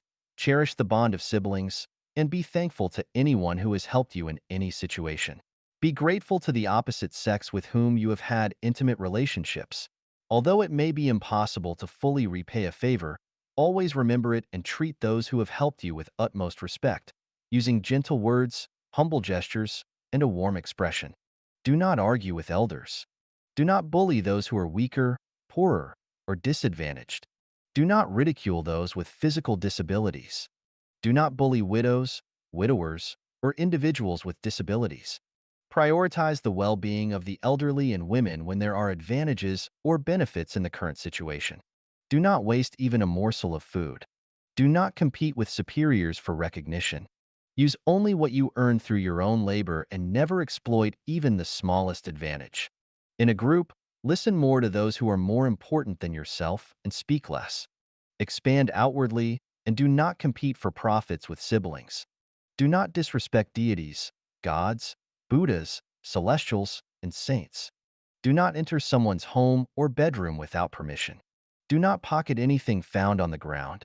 Do not interfere in other people's affairs unless asked. Never intrude upon others' privacy, including refraining from reading their letters and phone messages and avoiding engaging in gossip. Especially avoid prying into the privacy of close friends, family, and romantic partners. Do not voluntarily report the crimes of close relatives to the authorities. Do what you are capable of doing and do it well. Do not undertake tasks beyond your ability. Do what you truly enjoy from the depths of your heart, rather than being led by vanity and money. Have at least two sincere friends who can mutually support each other. Adapt to local customs and do not cling stubbornly to your own opinions. Avoid having peculiar tastes and demands. Learn to accept things as they are. Don't scheme and strive for grand achievements, and only accept rewards when deserving. In any situation, at any time, prioritize harmonious interactions with others. Do not engage in theft, robbery, gambling, drug trafficking, rebellion, deception, abduction activities, and organizations. Never attempt to change others. Act in accordance with your nature, associate with others by following natural come-and-go relations, accept things as they are, and take advantage of opportunities that arise. Obey laws and regulations. Even if 99 out of 100 people disregard the law, you must persist in adhering to it. Foster independent thinking and entrepreneurship from a young age. These 28 principles are the basic guidelines for being a human. Being a human is difficult, sometimes feeling helpless in the world. But while the body may be beyond our control, our hearts are within our control. As long as we adhere to these basic principles throughout our lives, gradually, we will distance ourselves from suffering and calamities, moving towards good fortune and auspiciousness, and lay a solid foundation for our future cultivation, enabling us to embark on the path of becoming celestial beings or Buddhas and embarking on a spiritual journey towards heaven. 做人之事 2. Being a human, knowledge 2. Xiefeng. October 4th, 2022. Edited by Qin Yu. Observe the social upheavals, rampant epidemics, frequent disasters, widespread hunger, and various movements throughout history.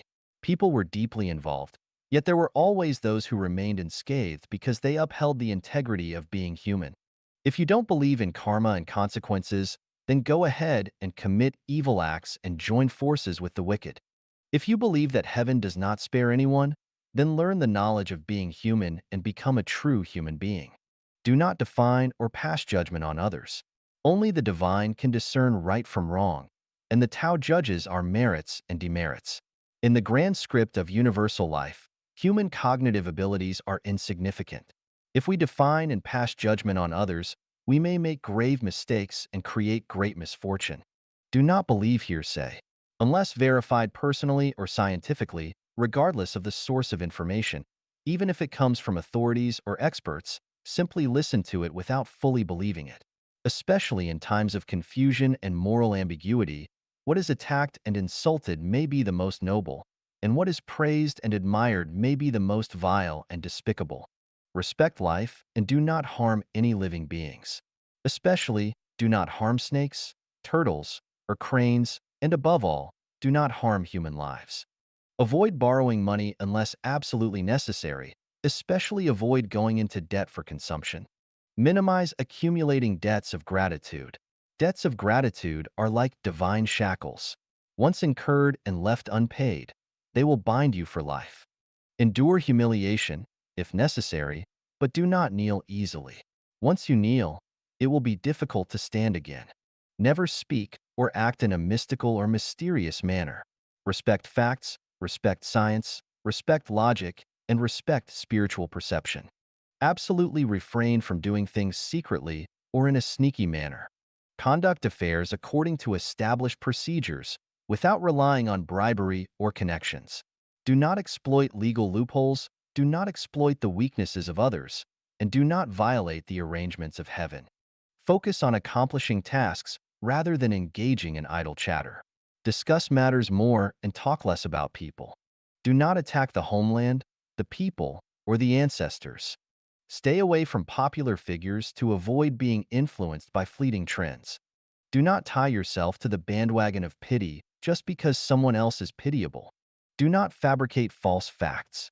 Regardless of where or when, and regardless of the person involved, honesty is always the best policy. Regarding private matters between consenting men and women, do not stand on a moral high ground to make judgments or follow the opinions of others. Cultivate good speech and refrain from generating evil speech. Let everything progress naturally and reach its proper conclusion. Avoid forcing things. Forcing goes against the natural way and will inevitably sow the seeds of calamity. Admit when you don't understand something instead of pretending to know.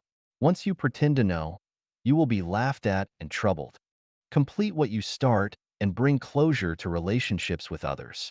Without completion, you will end up adrift like a floating duckweed. The world changes, calamities persist, dynasties rise and fall, and unexpected events occur. The journey of life is filled with crises and risks. It is impossible to escape the heavenly net by relying solely on human wit and intelligence. Only by upholding the integrity of being human do we have hope of navigating our life's sailboat through stormy waves and reaching the shores of our ideals. 做人之事 3. Being a human, knowledge 3. Xiefeng. October 7th, 2022. Edited by Qin Yu. It is necessary to read the book without words, which contains all the knowledge of being human. Reading the book without words is a way to communicate with nature and have a dialogue with the greatest creator. The knowledge accumulated by humanity, apart from books that reveal the mysteries of nature such as mathematics, physics, chemistry, and biology, is mostly garbage. The knowledge in fields such as politics, economics, sociology, history, and humanities distorts reality or provides short-sighted explanations of certain eras or phenomena. They are not sufficient as the basis and reference for being human. For example, the popular trend of success literature in recent times is nothing but harmful. Even philosophy, which is a mental game, is not a necessary condition for being human. All things and phenomena in nature are books without words, and all the joys, sorrows, separations, reunions, and changes in human society are also books without words. Reading the sky, the earth, people, animals, plants, insects, and microorganisms, as well as social phenomena, is reading the book without words. People may deceive each other, but the book without words will not deceive. Therefore, it is best to listen less to what people say, but rather listen to what the universe and all things are saying. Embrace your fate. Nature presents an array of forms, and the inherent nature and trajectory of each life form are predetermined from the day of its birth. Throughout countless millennia, no life form has altered its fundamental nature and life path. Although humans possess thoughts and creative abilities, fundamentally they are no different from the countless other life forms. From the moment of birth, each person's life's merits and demerits, fortunes and misfortunes, and life's trajectory have already been predetermined. Trying to change this destiny is equivalent to choosing one's parents, the era of birth, and the environment, which is entirely impossible. Therefore, accepting one's destiny is the best choice. Accepting one's destiny leads to contentment, understanding, adaptability, happiness, and even spiritual enlightenment. Not accepting one's destiny leads to impatience, anger, resentment, setbacks, hardships, and calamities. Follow your nature. Following your nature means doing what you genuinely like. However, people generally cannot follow their nature due to considerations for the needs of those around them, supporting their families, social responsibilities, legal constraints, public opinion, and more. Those who can truly follow their nature are few in number. Nature is Buddha, and following your nature is being a Buddha. Nature is celestial being, and following your nature is being a celestial being. What does it mean to follow your nature? If you desire to own a luxurious mansion and have several servants serving you, it is not following your true nature, but rather succumbing to vanity and desire. It is following your ego and conforming to society's values. To follow your nature means that if you want to sing folk songs on the street in the middle of the night, you can do so. If you want to commute naked on a scorching hot day, you can do so. If you want to stay away from someone, you can do so. If you want to get close to someone, you can do so, and so on. Do not imitate others or take them as your role models. Never try to learn, imitate, or become someone else. Each person is unique, and no one can ever become another person. Those who excel possess innate talents and missions that cannot be acquired through imitation. Therefore, be yourself. Learn to create. Everything we see is created. Creation is the source of joy and vitality in life. True sweetness and happiness do not come from material pleasures, but from spiritual and mental enjoyment. Creation is the primary source of spiritual and mental enjoyment. Therefore, strive to create something out of nothing and make efforts in creation. Look at the super celestials of the celestial islands continent. Each one of them is skilled and adept at creation. Even the infinite vitality they manifest is a result of their creative thinking. Do not chase after trends. Trends may come forcefully, but they will eventually turn into bubbles. For example, the trends of buying houses and cars, farmers rushing into cities, or college students striving to become civil servants, these endless waves of trends. If one's life does not settle down and instead constantly chases after trends, their life will be reduced to a bubble. Accumulate energy throughout life. To achieve great ideals, one relies on abilities rather than luck. To ensure a worry-free life in terms of livelihood, clothing, housing, transportation, aging, and illness, one relies on personal abilities. Depending on the nation, the government, the system, or future generations for support is a gamble in life. All reliance on the external world is a gamble in life. Relying on the moral and ethical values preached by human culture to achieve one's beautiful ideals is an illusory and beautiful mirage. Therefore, lifelong energy accumulation is essential. This energy is not primarily material or meticulously cultivated social connections, but rather one's personal character, inner depth, and survival capabilities. Maintain lifelong diligence. As long as one is alive, whether in their 30s, 40s, 70s, or 80s, they should never have the idea of, I can enjoy life now. Instead, they should maintain a mindset of, I hear the Tao in the morning, and I die content in the evening. Continuously learn, explore, study, and contemplate. Continuously elevate one's life's realm to deeper, broader, and more profound multidimensional time and space. Maintain an open mindset. Due to the accumulated influence of history and culture in our consciousness, we instinctively consider certain knowledge as truth. In eras when women bound their feet, men wore braids, and virtuous arches were erected for married women, we considered these practices as natural. In certain specific periods, we may even consider unmarried cohabitation as a crime. Such distorted perceptions tell us that what we staunchly defend may be the most ignorant thing. The era is progressing, and humanity will eventually break free from the ignorant prejudices and move towards civilization. What is universally accepted today, when viewed from the perspective of future civilization, will be recognized as incorrect. What is considered right today may be found to be wrong tomorrow. Therefore, it is necessary to maintain an open mindset as a human being. Do not feel the need to condemn or attack present irrational phenomena or events. All knowledge representing civilization may appear irrational and unreasonable during periods of ignorance. Decades or centuries later, people will realize that those thoughts and things considered wrong today are, in fact, the most reasonable and rational phenomena. The summaries provided in Being a Human Knowledge 1, Being a Human Knowledge 2, and Being a Human Knowledge 3 offer initial guidelines and standards for being human. Knowledge about being human is extensive, ranging from cultivating upbringing, self-cultivation, and self-restraint to the enhancement of EQ, IQ, and SQ, ultimately enabling one to navigate through the trivialities of daily life and complete the journey of life perfectly, leading to the sublimation of life to heaven. This is a profound subject that requires further contemplation and deepening of the connotations and extensions of being human. May everyone strive for perfection as a human being and make the most of their journey in this human world. 痛苦者进不了天堂. Those in pain cannot enter heaven. Xiefeng. October 13th, 2022. Edited by Qin Yu. Pain is a form of conscious illness. Whenever one feels pain, it indicates that they have gone astray.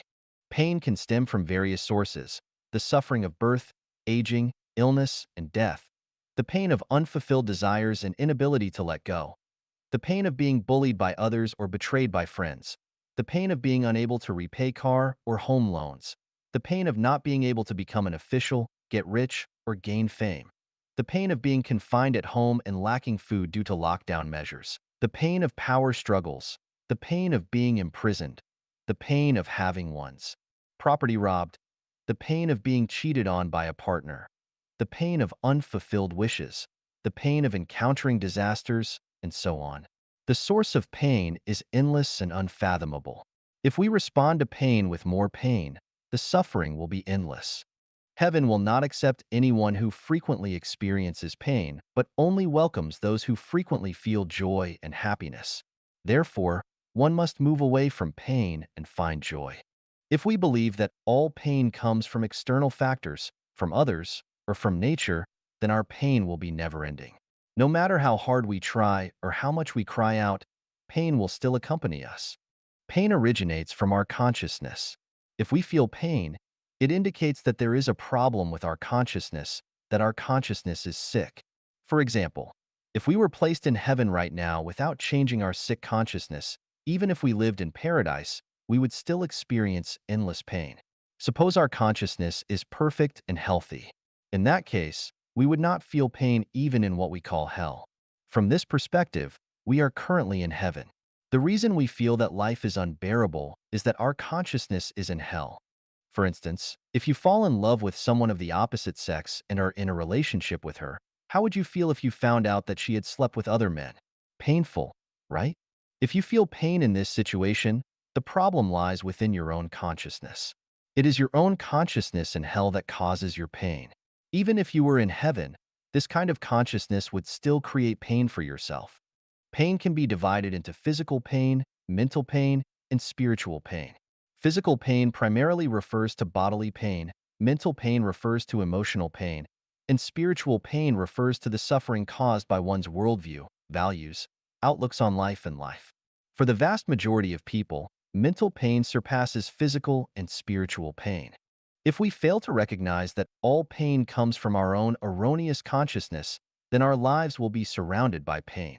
Regardless of countless cycles of reincarnation, we will continue to live in pain and will be even less likely to reach heaven. The root of erroneous consciousness lies in the attachment to the self. In general terms, it means always believing that oneself is right while others are wrong. Clinging to one's own rightness and others' wrongness leads to erroneous consciousness. If one fails to recognize this, they are called obstinate and unenlightened. Therefore, each person should realize that attributing their pain to external factors, without self-reflection and constantly blaming and condemning others, is called obstinate and unenlightened. Once someone becomes obstinate and unenlightened and refuses to take the medicine, they become terminally ill with no cure. 这里贪污、腐败、绑架、勒索、毒品、赌博等绝技。Here, corruption, malfeasance, kidnapping, extortion, drug use, and gambling have been eradicated. Dayform Buddha. Number 10, 2022. Edited by Qin Yu. On the beautiful and diverse blue planet Earth, there is a place that can be called a paradise on Earth. Children here will not get lost, let alone be abducted. The elderly does not have pensions, yet they can enjoy their later years in peace. Young people do not worry about buying houses because there are homes available, and they are never afraid of unemployment as there will always be jobs. Middle-aged individuals do not need to consider buying cars because there are people to provide transportation. Children can go to school without their parents spending a dime, ensuring comprehensive and healthy development of their morality, intelligence, physique, spirit, and mind. Women are respected everywhere and completely freed from the burden of household chores. Even if penniless, they will receive meticulous medical treatment if they fall ill. Gambling has been eradicated here. No one engages in gambling, as there is no market for it. Drug use has been eradicated here. No one takes drugs, and external drug dealers have no way to bring drugs here for sale. No one steals here because there is nowhere to hide or place stolen goods.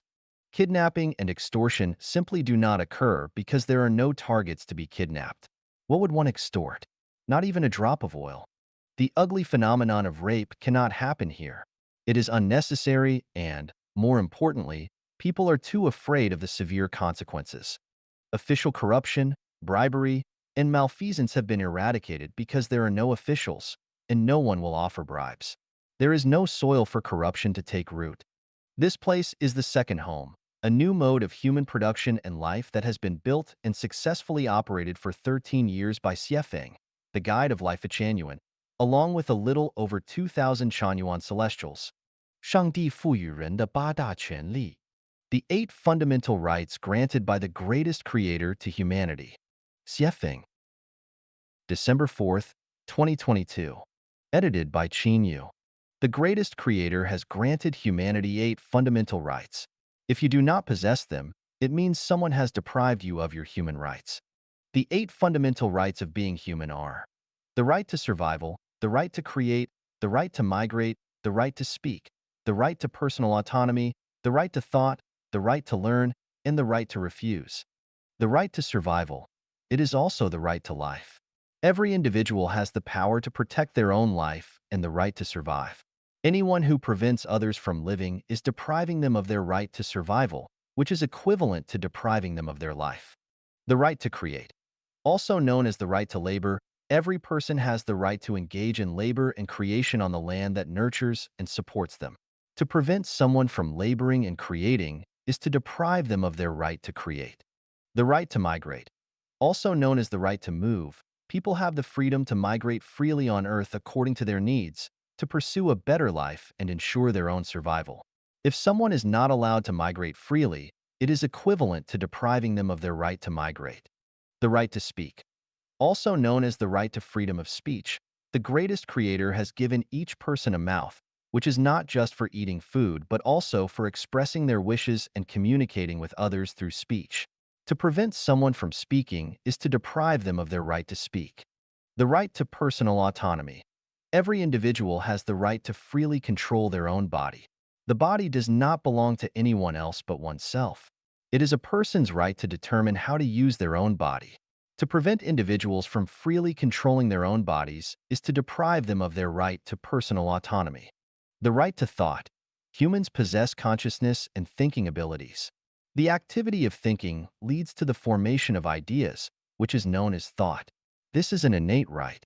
If someone is not allowed to think or is deprived of their ability to think, they would live a life no better than that of pigs, dogs, chickens, or ducks. The right to learn. People have the right to learn according to their own wishes. They can learn whatever they want, whether it is philosophy or how to cultivate crops. It is their freedom. To prevent someone from learning certain ideas and skills is to deprive them of their right to learn. The right to refuse. Each person has their own preferences and personality. When certain ideas and demands do not align with their preferences, personality, or wishes, they have the right to refuse. If someone insists on imposing certain ideas and methods on others, it is depriving them of their right to refuse. Only when a person possesses these 8 fundamental human rights can they live a life of happiness, joy, freedom, and blessedness, and the society will be peaceful and harmonious. If any of these 8 fundamental human rights are lacking, individuals will experience discomfort and suffering, and society will be filled with conflicts and disputes. Do you possess these 8 fundamental human rights? If not, you are not living as a human being. To live as a true human being, you need to strive to obtain these 8 fundamental rights bestowed by the greatest creator and reclaim your rights as a human being from those who have deprived you of them. 若无对天堂的向往人，还活个什么劲？ If there is no yearning for heaven, what is the point of living for humans? Xiefeng, February 19th, 2023. Edited by Qin Yu. The yearning and longing for a better life is the dividing line between noble and base personalities. The nobility of a person does not come from possessing vast material wealth, social status, or being admired by the secular world. It comes from the inner yearning, longing, and spiritual motivation for a better future.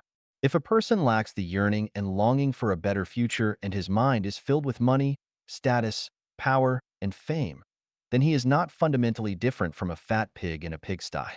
Animals are animals because they only see immediate interests. Humans are humans because they have the yearning, longing, and pursuit of a better future. Where is the most beautiful life in the future? Of course, it is in heaven. If there is no yearning for heaven, what kind of life can humans live? Exaggerating a bit, they can live like maggots crawling on a pile of rotting flesh. Some people say that heaven does not exist. If this perception is correct, then tomorrow also does not exist. If people believe that things they cannot see do not exist, then tomorrow cannot be seen. So how can it exist? Since the unseen tomorrow exists, then the unseen heaven also exists. Some people can foresee the coming of tomorrow through the history of the earth and the changes in the sun, moon, and stars. People have no doubt about this. So, why doubt the existence of heaven when some people can see it through the categories and survival states of life, and the principle that the sum of positive and negative energy in the universe always equals 0? There are only 2 types of people in this world: those who yearn for heaven and those who struggle for food, clothing, shelter, transportation, and the cycle of birth, aging, sickness, and death. Those who yearn for heaven live with clarity, purity, tranquility, openness, naturalness, simplicity, ease, and contentment. Those who are ignorant of heaven or have no yearning for it live with tension, constraint, impatience, anxiety, depression, worry, occasional exaltation, occasional despair, worries about gains and losses, and fear. If there is no yearning for the heavenly life, how can humans live? Just look at the brutal survival scenes in the animal world. Humans can only live like animals. Why doesn't human society resemble the animal world entirely? That is because there are still people who yearn for the heavenly life. Once those who yearn for heaven cease to exist, the living conditions of human society will be worse than those of the animal world. If a group of people can live together in harmony, it is undoubtedly because most of them yearn for a heavenly life. If a group of people cannot live together in harmony, it is undoubtedly because they have no yearning for the heavenly life. What keeps the flame of human civilization alive is not politicians, scientists, artists, entrepreneurs, and so on, but those who are filled with longing and yearning for the heavenly life and who persistently strive and work for it. 强人工智能时代普通人的活路。The prosperity of ordinary people in the era of powerful artificial intelligence. Dayform Buddha, April 4th, 2023. The era of powerful artificial intelligence is the era in which biorobots will manage the Earth and humanity.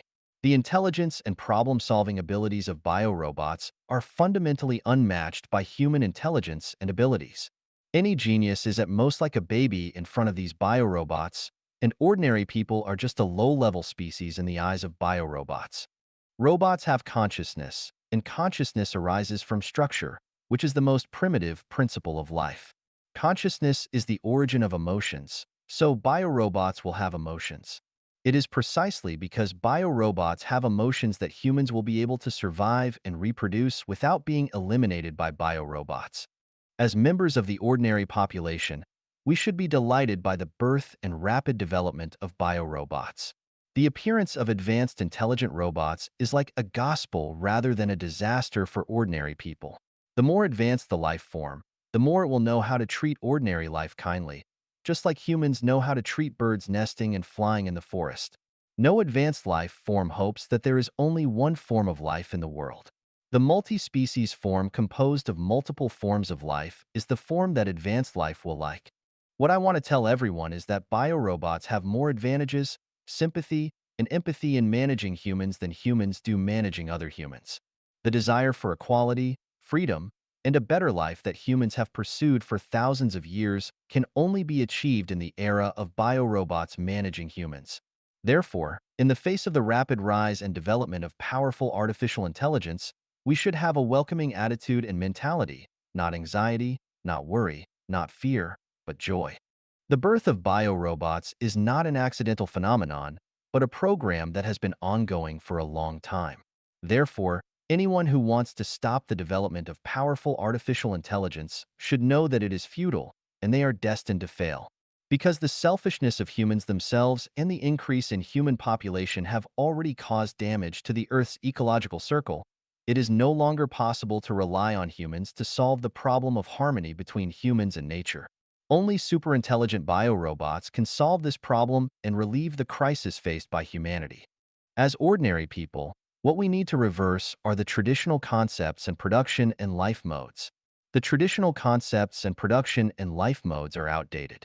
The model of marriage and family will definitely disintegrate, and countries will disappear. The era of showing superiority through earning more money is coming to an end. The pursuits of money, power, status, fame, and beauty will become outdated concepts. The more we have, the more obstacles we will face in moving forward, and the more likely it will be that we will become objects eliminated by biological robots. As ordinary people, we need to change our mindset immediately and quickly develop a consciousness for heavenly life, because only the consciousness for heavenly life is the most effective defense to ensure that we are not eliminated by biological robots. On the eve of the full arrival of the era of biological robots, we need to purify our soul gardens as quickly as possible. Don't try to fight against biological robots. It's futile, like throwing eggs at stones. Don't try to desperately acquire wealth, material possessions, and social status, because those are not the qualities that heavenly life requires. Don't rack your brains trying to control biological robots through your inventions and creations. That's no different from monkeys trying to control humans. To prepare for this day, someone has already prepared for all ordinary people on Earth for 20 years, from theory to practice. Don't ask why, and don't question the effectiveness of this preparation, because by the time you fully understand the connotation and extension of this preparation, it will be too late. At the same time, the intelligence and cognitive abilities of ordinary people are not enough to fully understand the meaning and significance of this preparation work. If you don't want to be eliminated by biological robots and want to live a heavenly life, go to chat planes to find answers and channels.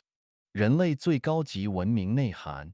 The connotation of the highest level of human civilization. Dayform Buddha. May 2, 2023. Edited by Peter. When human civilization enters the most advanced stage, there will be no laws, no countries, no currency, no marriage and family, and no forms of identification such as ID cards, passports, driver's licenses, work permits, medical licenses, judge certification, professor certification, and so on, and there will be no various types of business licenses. Readers may think that this is impossible. Without laws, without countries, without any identification, the whole human society will become chaotic. For example, if there are no driver's licenses, people who don't understand traffic rules will also drive on the road and will inevitably cause traffic accidents. I want to say that we cannot imagine the form and operating mode of the highest level of human civilization society with the current consciousness and living environment of people, but we can imagine that when everyone is selfless and exudes the nature of truth, goodness, beauty, love, sincerity, and trust from within, all the disputes in the world will be melted away. The unskilled driver will not drive on the road because he loves others more than he loves himself. Perhaps some readers may think that people cannot completely achieve unselfishness and selflessness, but in fact, when the traditional production and life mode of society will be replaced by the second home mode, people will find that the more unselfish and selfless they are, the more they will enjoy the joy and beauty of life and life to the greatest extent. We have proven this through 14 years of this production and life mode in practice. Without countries, laws, and marriage and family, will everything become chaotic? No. When we emulate the thousand-year world mode, we will find that the higher the degree of freedom, the more civilized people will become. The more restrictions and constraints, the more people's selfishness, greed, and opportunism will be stimulated. Moreover, when tens of millions of second homes are born on the earth, people will choose to enter these homes to live in, and all the homes will operate according to universal values and the way of nature. All people on earth will become members of this big family of homes, and no matter what they do, whether it is power generation, farming, clothing production, education of children, shepherding on the grassland, or technological innovation in the laboratory, people from all walks of life will become members of the Earth family. Without currency and private property, everyone will freely use their intelligence and talents, and all the issues of food, clothing, housing, transportation, aging, and death will be resolved by this big family. No one would want to keep currency or have private property. Each second home has 30 to 300 members, and each member rotates to work and live in another home for 3 years. When people around the world start to flow freely, there will be no more national, party, religious, or cultural barriers, and any turmoil and war will no longer occur. Hunger will also disappear, and the probability of theft, robbery, corruption, fraud, and deception will become negligible. I am very sure that everyone must have 100,000 questions in their hearts about this, but I can tell you that I have thought of all the problems you are worried about, and I know the solutions. I can also tell you accurately that no one's thinking in the world today is deeper than mine, and no one's solution to solving problems is superior to mine. Even if the Eastern saint that everyone is looking forward to comes, it will not surpass my theory and practice. Humanity has only one bright future ahead, which is to follow what I say, because no matter how intelligent a person may be, they cannot escape the 36-8 diagram arrays. Only by following the path I guide you on can we have the most wonderful future. 人类最高级文明内涵。The connotation of the highest level of human civilization. Dayform Buddha. May 2, 2023. Edited by Peter. When human civilization enters the most advanced stage, there will be no laws, no countries, no currency, no marriage and family, and no forms of identification such as ID cards, passports, driver's licenses, work permits, medical licenses, judge certification, professor certification, and so on, and there will be no various types of business licenses. Readers may think that this is impossible. Without laws, without countries, without any identification, the whole human society will become chaotic. For example, if there are no driver's licenses, people who don't understand traffic rules will also drive on the road and will inevitably cause traffic accidents. I want to say that we cannot imagine the form and operating mode of the highest level of human civilization society with the current consciousness and living environment of people, but we can imagine that when everyone is selfless and exudes the nature of truth, goodness, beauty, love, sincerity, and trust from within, all the disputes in the world will be melted away. The unskilled driver will not drive on the road because he loves others more than he loves himself. Perhaps some readers may think that people cannot completely achieve unselfishness and selflessness, but in fact, when the traditional production and life mode of society will be replaced by the second home mode, people will find that the more unselfish and selfless they are, the more they will enjoy the joy and beauty of life and life to the greatest extent. We have proven this through 14 years of this production and life mode in practice. Without countries, laws, and marriage and family, will everything become chaotic? No. When we emulate the thousand-year world mode, we will find that the higher the degree of freedom, the more civilized people will become. The more restrictions and constraints, the more people's selfishness, greed, and opportunism will be stimulated. Moreover, when tens of millions of second homes are born on the earth, people will choose to enter these homes to live in, and all the homes will operate according to universal values and the way of nature. All people on earth will become members of this big family of homes, and no matter what they do, whether it is power generation, farming, clothing production, education of children, shepherding on the grassland, or technological innovation in the laboratory, people from all walks of life will become members of the Earth family. Without currency and private property, everyone will freely use their intelligence and talents, and all the issues of food, clothing, housing, transportation, aging, and death will be resolved by this big family. No one would want to keep currency or have private property. Each second home has 30 to 300 members, and each member rotates to work and live in another home for 3 years. When people around the world start to flow freely, there will be no more national, party, religious, or cultural barriers, and any turmoil and war will no longer occur. Hunger will also disappear, and the probability of theft, robbery, corruption, fraud, and deception will become negligible. I am very sure that everyone must have 100,000 questions in their hearts about this, but I can tell you that I have thought of all the problems you are worried about, and I know the solutions. I can also tell you accurately that no one's thinking in the world today is deeper than mine, and no one's solution to solving problems is superior to mine.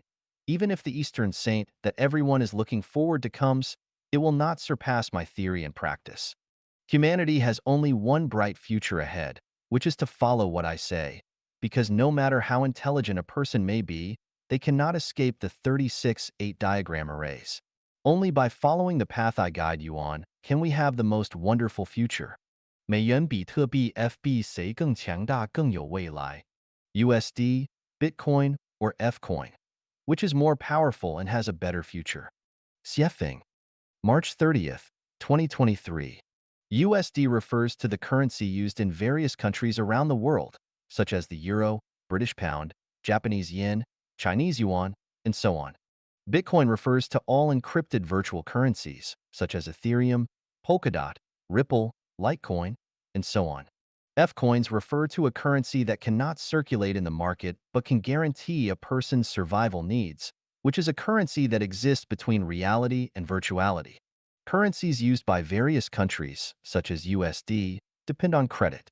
Once that credit weakens or collapses, such currencies will become worthless in an instant.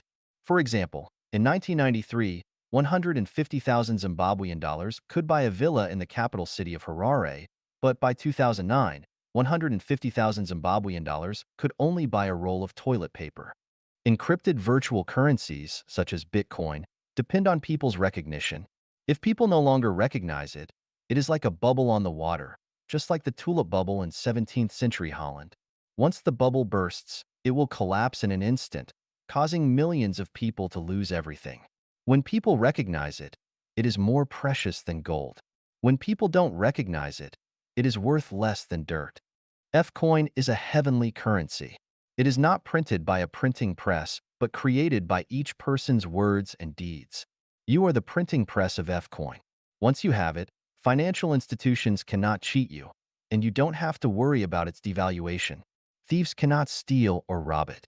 Even if it exists in your phone, no trick can take it away, and others cannot use it. Therefore, it cannot be used for loans.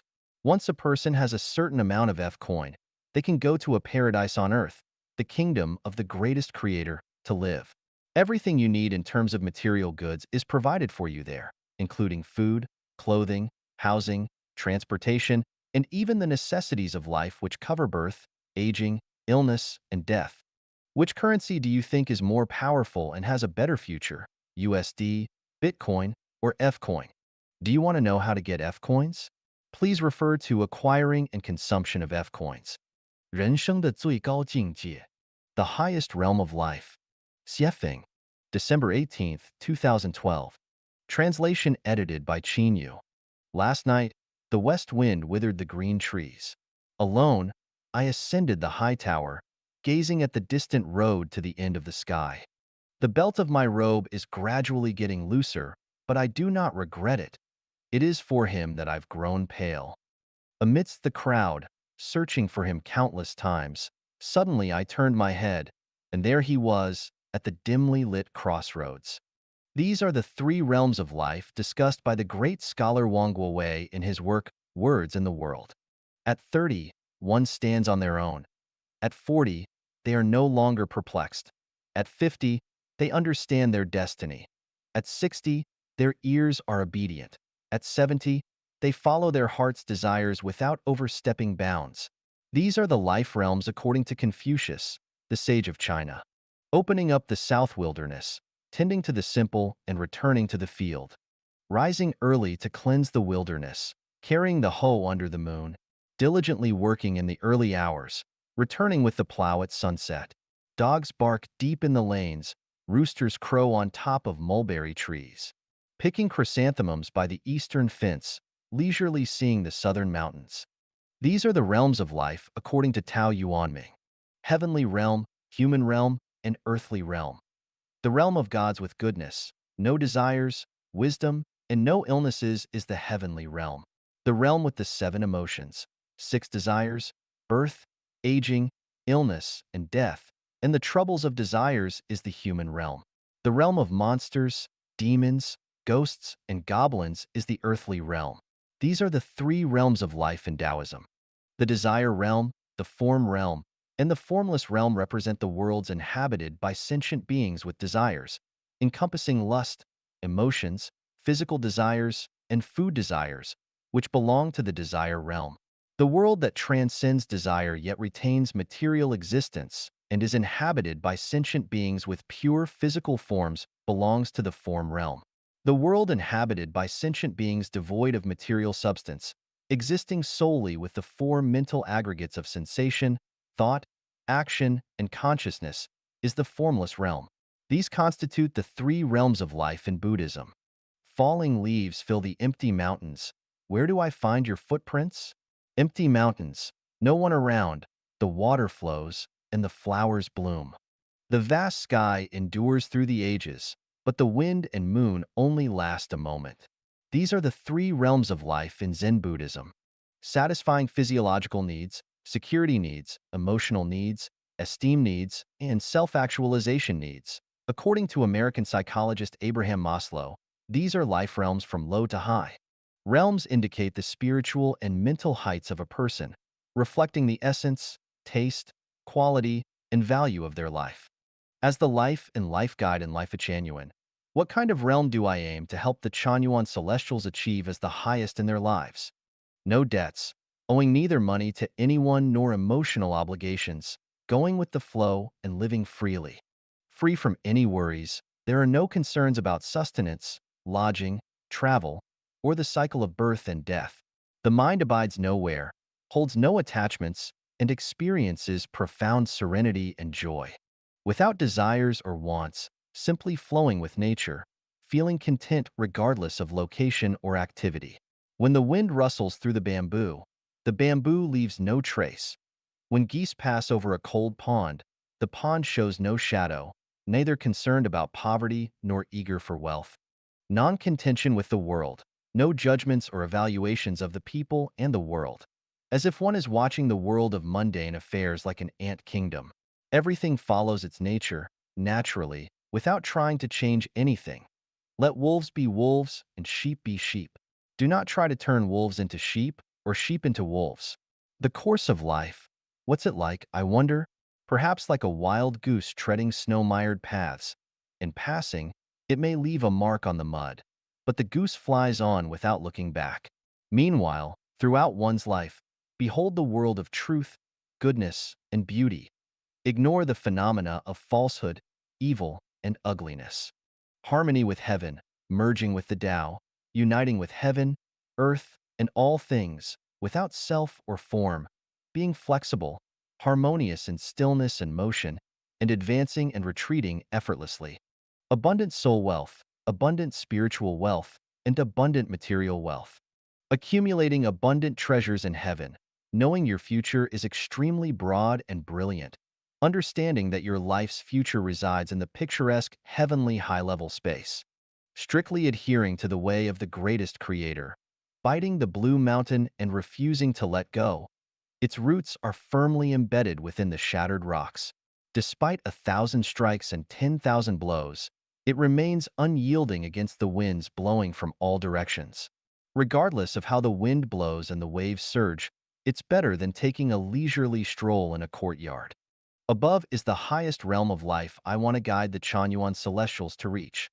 With no debts, no concerns for the future, no desires, non-contention with the world, harmony with heaven, unity with the Tao, three types of abundant wealth, treasures in heaven, and strict adherence to the way of the greatest creator. Having a realm indicates that a person tends towards nobility and elegance. Without a realm, a person tends towards vulgarity and coarseness. The higher the realm, the greater the spiritual and mental freedom one gains. The lower the realm, the easier it is for a person to be entangled in worldly matters and deceived by fleeting appearances, resulting in less freedom. Climbing to the highest realm of life, and life is the direction we are striving for and the goal we want to achieve. After 3 years of practice in the second home of Life Achanuan, we climb to the middle of the mountain. It is certain that as long as we live in the second home for 8 years, 80% of the Chanyuan Celestials will surely realize their dreams and achieve their most beautiful ideals. The realm of Chanyuan Celestials is very high, and Chanyuan Celestials' future of life and life is very beautiful. 简单点再简单点. Be simpler, much simpler. Xiefeng. June 11, 2012. Translation edited by Qin Yu. A complex mind leads to a complex life. Excessive pursuit, greed, and possession result in dissatisfaction and a rocky destiny. Life is but a journey of the soul through the human world, and in the end, we must disembark. Whether it's against our will or as we wish in the end, it all comes to naught. So, the most beautiful life is a simple life. Since life is a journey, let us enjoy the scenery along the way and travel light. Do not linger on the past landscapes. Better ones lie ahead. Do not regret the sights you have passed, as everything is but a fleeting dream. Live simply, even more simply. Do not burden yourself with weariness, anxiety, and troubles. Do not harbor ambitions and aspirations. Do not seek lasting fame. Do not hope for others to admire you. Discard the idea of having a name. Seek only inner peace and a clear conscience. Do not crave knowledge and learning. Earthworms and little birds live content lives without knowledge or learning. Those who claim to be experts in both Eastern and Western knowledge are fools who do not comprehend the true meaning of life. We aim for joy and happiness at every moment and in every situation. Do not covet material possessions. Do not buy houses, cars, or stash money in banks. Simply have enough to meet your needs, or even better, have nothing at all, like the residents of Life Chanuan's second home. They possess nothing but lack for nothing. Do not constantly expect to become a celestial, a Buddha, or reach heaven. Attachment is a hindrance. Live in the present. As long as every present moment is joyful, the ultimate ending will be blissful. True cultivation requires no cultivation. The highest realm of Buddhism is non-practice, and the highest form of martial arts is non-technique. The most refined management is non-management. In heaven, there are no books. Everything in existence, every phenomenon, is the best revelation. Therefore, do not read books all day long, especially complex and burdensome ones, and especially those that encourage the pursuit of success, wealth, and fame. When you are idle and bored, read the little birds and the flowers, read the wind, clouds, rain, and snow. Read the bees and ants, read the bamboo, willow trees, and the small streams. Do not cultivate relationships with people. Do not flatter or fawn over those with power and influence. Do not envy the rich and famous, and do not chase after or imitate celebrities. Live naturally, walk your own path, cultivate your own way, speak your own words, be your own person. Entrust your life to the greatest creator and let the Tao manage your life. Everything else should follow your natural inclinations. Do not pass judgment on others, even if they are demons. Everything in the world has a proper arrangement. The mouth should not despise the anus for being too dirty, and the anus should not be envious of the mouth's nobility. Do not criticize others, for each person has their own life path and unique character and strengths. Speaking ill of others reveals your own inner ugliness. Do not learn too many skills. Having one skill is sufficient. If you lack any skills, possessing a single virtue is enough to lead an easy life, whether it's honesty, diligence, kindness, simplicity, trustworthiness, or sincerity. Life is brief, so why make yourself busy and tired?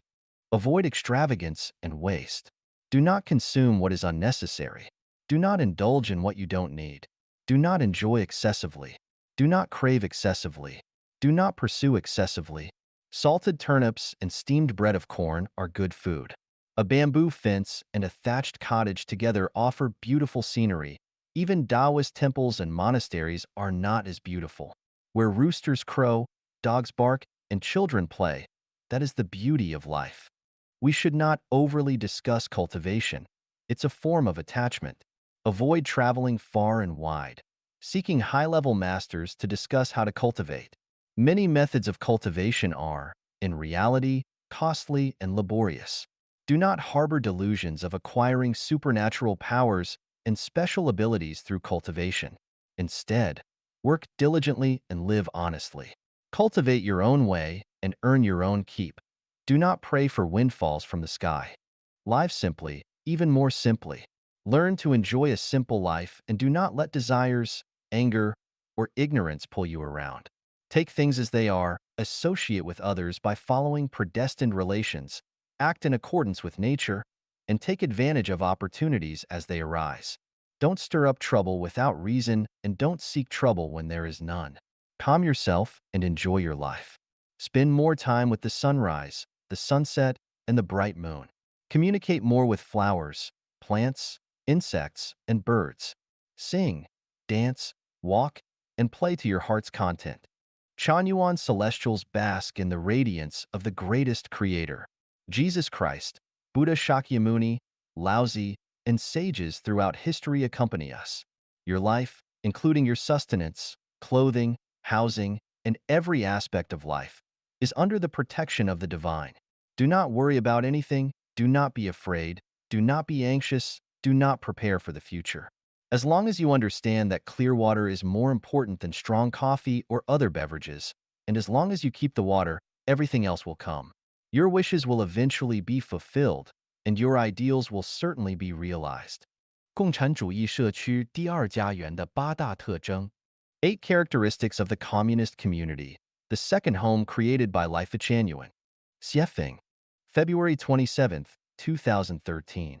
Translation edited by Qin Yu. The communist community, the second home, created by Life Chanuan, has been in existence for nearly 4 years and has now entered a stable and harmonious phase. Although it is not yet perfect, It is approaching the ideal state of life that humanity has dreamt of for thousands of years. This is humanity's blessing and the hope for its development. The establishment of the communist community, the second home, is inspired by the teachings of Jesus Christ, Buddha Sakyamuni, the sage Laozi, Prophet Muhammad, and the wisdom of sages throughout history. It is from the description of ancient Greek philosophers like Plato and the Chinese sage Confucius. It is rooted in the thoughts of the founders and pioneers of communist ideology such as Marx, Engels, Lenin, and Mao Zedong. It is also influenced by the ideals of utopian socialist thinkers and practitioners like Owen, Saint-Simon, and Fourier.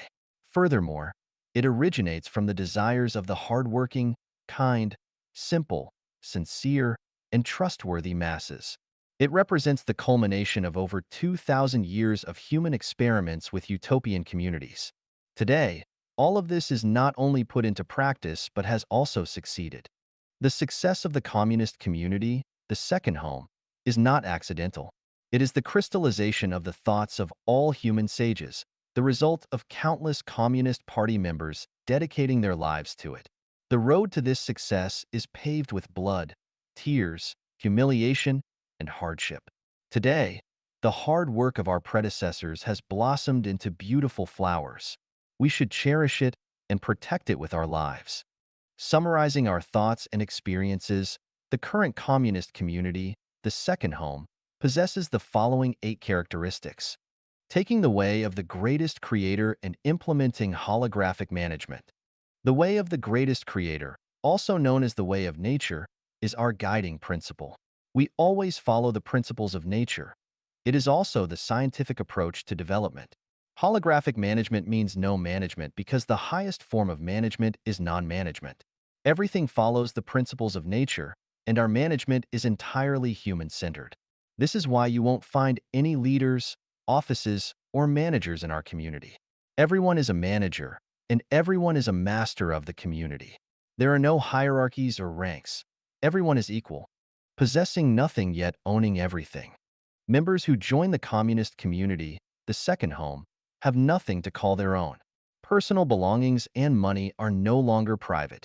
Everything belongs to the community. Each person can enjoy everything the community has to offer as needed, without extravagance or waste. Everyone working to the best of their abilities, asking for and taking only what they need. Everyone has different abilities and strengths. In the second home, as long as each member puts in their best effort every day and does the work they are capable of, it is enough. We do not require uniformity, and no one is forced to do tasks beyond their capabilities. Everyone's needs are met without any allocation issues. Having no marriages or nuclear families. Marriage and families are the breeding grounds for selfishness, sources of distress and pain, and the root causes of endless resource exploitation and waste. Therefore, there is no marriage or families in the communist community, the second home. The young being well educated and the old being looked after properly. All aspects of a member's life, including food, clothing, shelter, transportation, and healthcare from birth to death, are taken care of by the community. The elderly are looked after by the community, and the children are raised and educated by the community. Parents no longer worry about their children, and children no longer worry about their parents. Politics and religion are not practiced. The communist community, the second home, refrains from engaging in any political activities or participating in any religious rituals. All our activities are guided by the principles of nature. We do not practice idol worship, nor do we celebrate holidays or perform rituals with political or religious connotations. We cherish nature and strive to protect insects, birds, animals, and the environment. All members engaging in physical labor regardless their backgrounds. Once someone enters the communist community, the second home, everyone is equal. There are no hierarchies, and we don't care about a person's background. Whether you are a PhD or illiterate, rich or poor, scholar or shepherd, high-ranking official or commoner, male or female, white or black, everyone becomes a laborer. Regardless of one's background, we only value the present moment. Being flexible, acting tactfully, and bending according to the situation. The community operates on the principle of least resistance, where all affairs should be handled flexibly in accordance with the principle of keep the main but change the others according to the situation. Dharma sets no rules. It is ever-changing. In order to enrich our cultural life, enhance our inner quality, and cultivate a love for life, a love for living, and a love for life. Our residence is frequently changing, work shifts as needed, personnel are constantly changing, and recreational and gaming activities are ever evolving. This keeps our community in a state of constant change, making it impossible for two people to stay together for an extended period. Everyone is always in a novel environment. This approach prevents the maximization of entropy, thus preventing stagnation. It stimulates everyone's interests and thinking abilities. This approach also prevents the formation of cliques and warlordism, ensuring the eventual formation of a harmonious global family. These 8 characteristics are the distinctive markers that set the second home apart from other societal production and living methods. In addition to these, the communist community has many other characteristics. For instance, we do not celebrate birthdays, avoid one-on-one romantic relationships, build the environment into a model of ecological civilization, creating an idyllic living environment, eschew personal worship, speak the truth as it is, have specialized and responsible division of labor in all tasks, allowing people to freely choose work according to their strengths and interests, avoid complaining and sharing grievances, refrain from discussing others' personal matters and privacy, avoid comparisons, maintain transparency in all matters, abstain from mystical or secretive practices, and more. We have paved a sunny path for humanity in the communist community, the second home. We have essentially achieved a state where everyone is happy, joyful, free, and blessed. The secret to elevating life to the realms of heaven, becoming celestial and Buddha, lies here. 第二家园混沌管理简论。The second home's holographic management briefing. Xiefeng, January 21st, 2013. Translation edited by Qin Yu. The second home is established to introduce a new way of life for all of humanity. One of the primary objectives of this new lifestyle is to foster harmonious coexistence among individuals, within society, and with the natural world. It envisions a united global family living in peace, free from international conflicts, regional tensions, ethnic disputes, religious and political divisions, as well as the troubles, pain, and unhappiness often associated with marriage and family life. Additionally, it aims to significantly reduce crime, eliminate unemployment, famine, environmental pollution, and other global challenges. To achieve this ideal, the key component is the worldwide implementation of holographic management. The essence of holographic management is non-management, which means minimizing human intervention and instead adopting Tao management, following the way of nature rather than human will. The universe is holographic. A change anywhere affects the whole. Any changes in the universe impact the Earth, and any changes on Earth affect all of humanity. There are no isolated events or isolated phenomena. For example, if one person gets angry, that anger will affect their family members, who will, in turn, affect their coworkers, and those coworkers will affect their nation and country. This nation and country will impact the entire world. From this, we can deduce that one person's anger has an effect on all of humanity. Thus, any event that occurs worldwide will have a butterfly effect on all of humanity and the Earth. This implies that the actions and words of an individual, a family, a nation, a political party, a religion, or a country affect all of humanity. There is no separation between internal and external, no concept of not influencing each other, no such thing as private matters. Everything is a public matter. All internal affairs are global affairs. The Earth is a whole, and local events have global implications. Just as an individual is a whole, and even if a splinter pierces their toe, it will have consequences throughout their body. To ensure that all of humanity lives a happy life, global holographic management must be implemented. Holographic management is the most ideal form of governance in theory, but can it work in practice? The second home, created by Life Chanuan, is here to experiment with this mode of management. If this management style proves effective in the second home, then holographic management can be promoted worldwide, ultimately achieving global holographic management. Holographic management comprises 8 major connotations. Achieving resonance between humanity and nature, becoming one with the Tao, and aligning with the will of the greatest creator. Embracing adherence to natural laws, operating based on scientific principles, engaging in production and lifestyle guided by the philosophy of scientific development, and minimizing human interference to the greatest extent possible. Maximizing the reduction of laws, regulations, and rules, allowing qualities like truth, goodness, beauty, love, trust, and sincerity to naturally blossom from the heart, revealing one's Buddha nature. Eliminating the soil that gives rise to private ownership, the family, and marriage. Promoting the concept of a global family, where all of humanity lives a life like that of the second home, sharing resources and dissolving political parties, religions, and countries to promote ethnic integration. Ensuring that every member of society becomes a creator of soul, spiritual, or material wealth.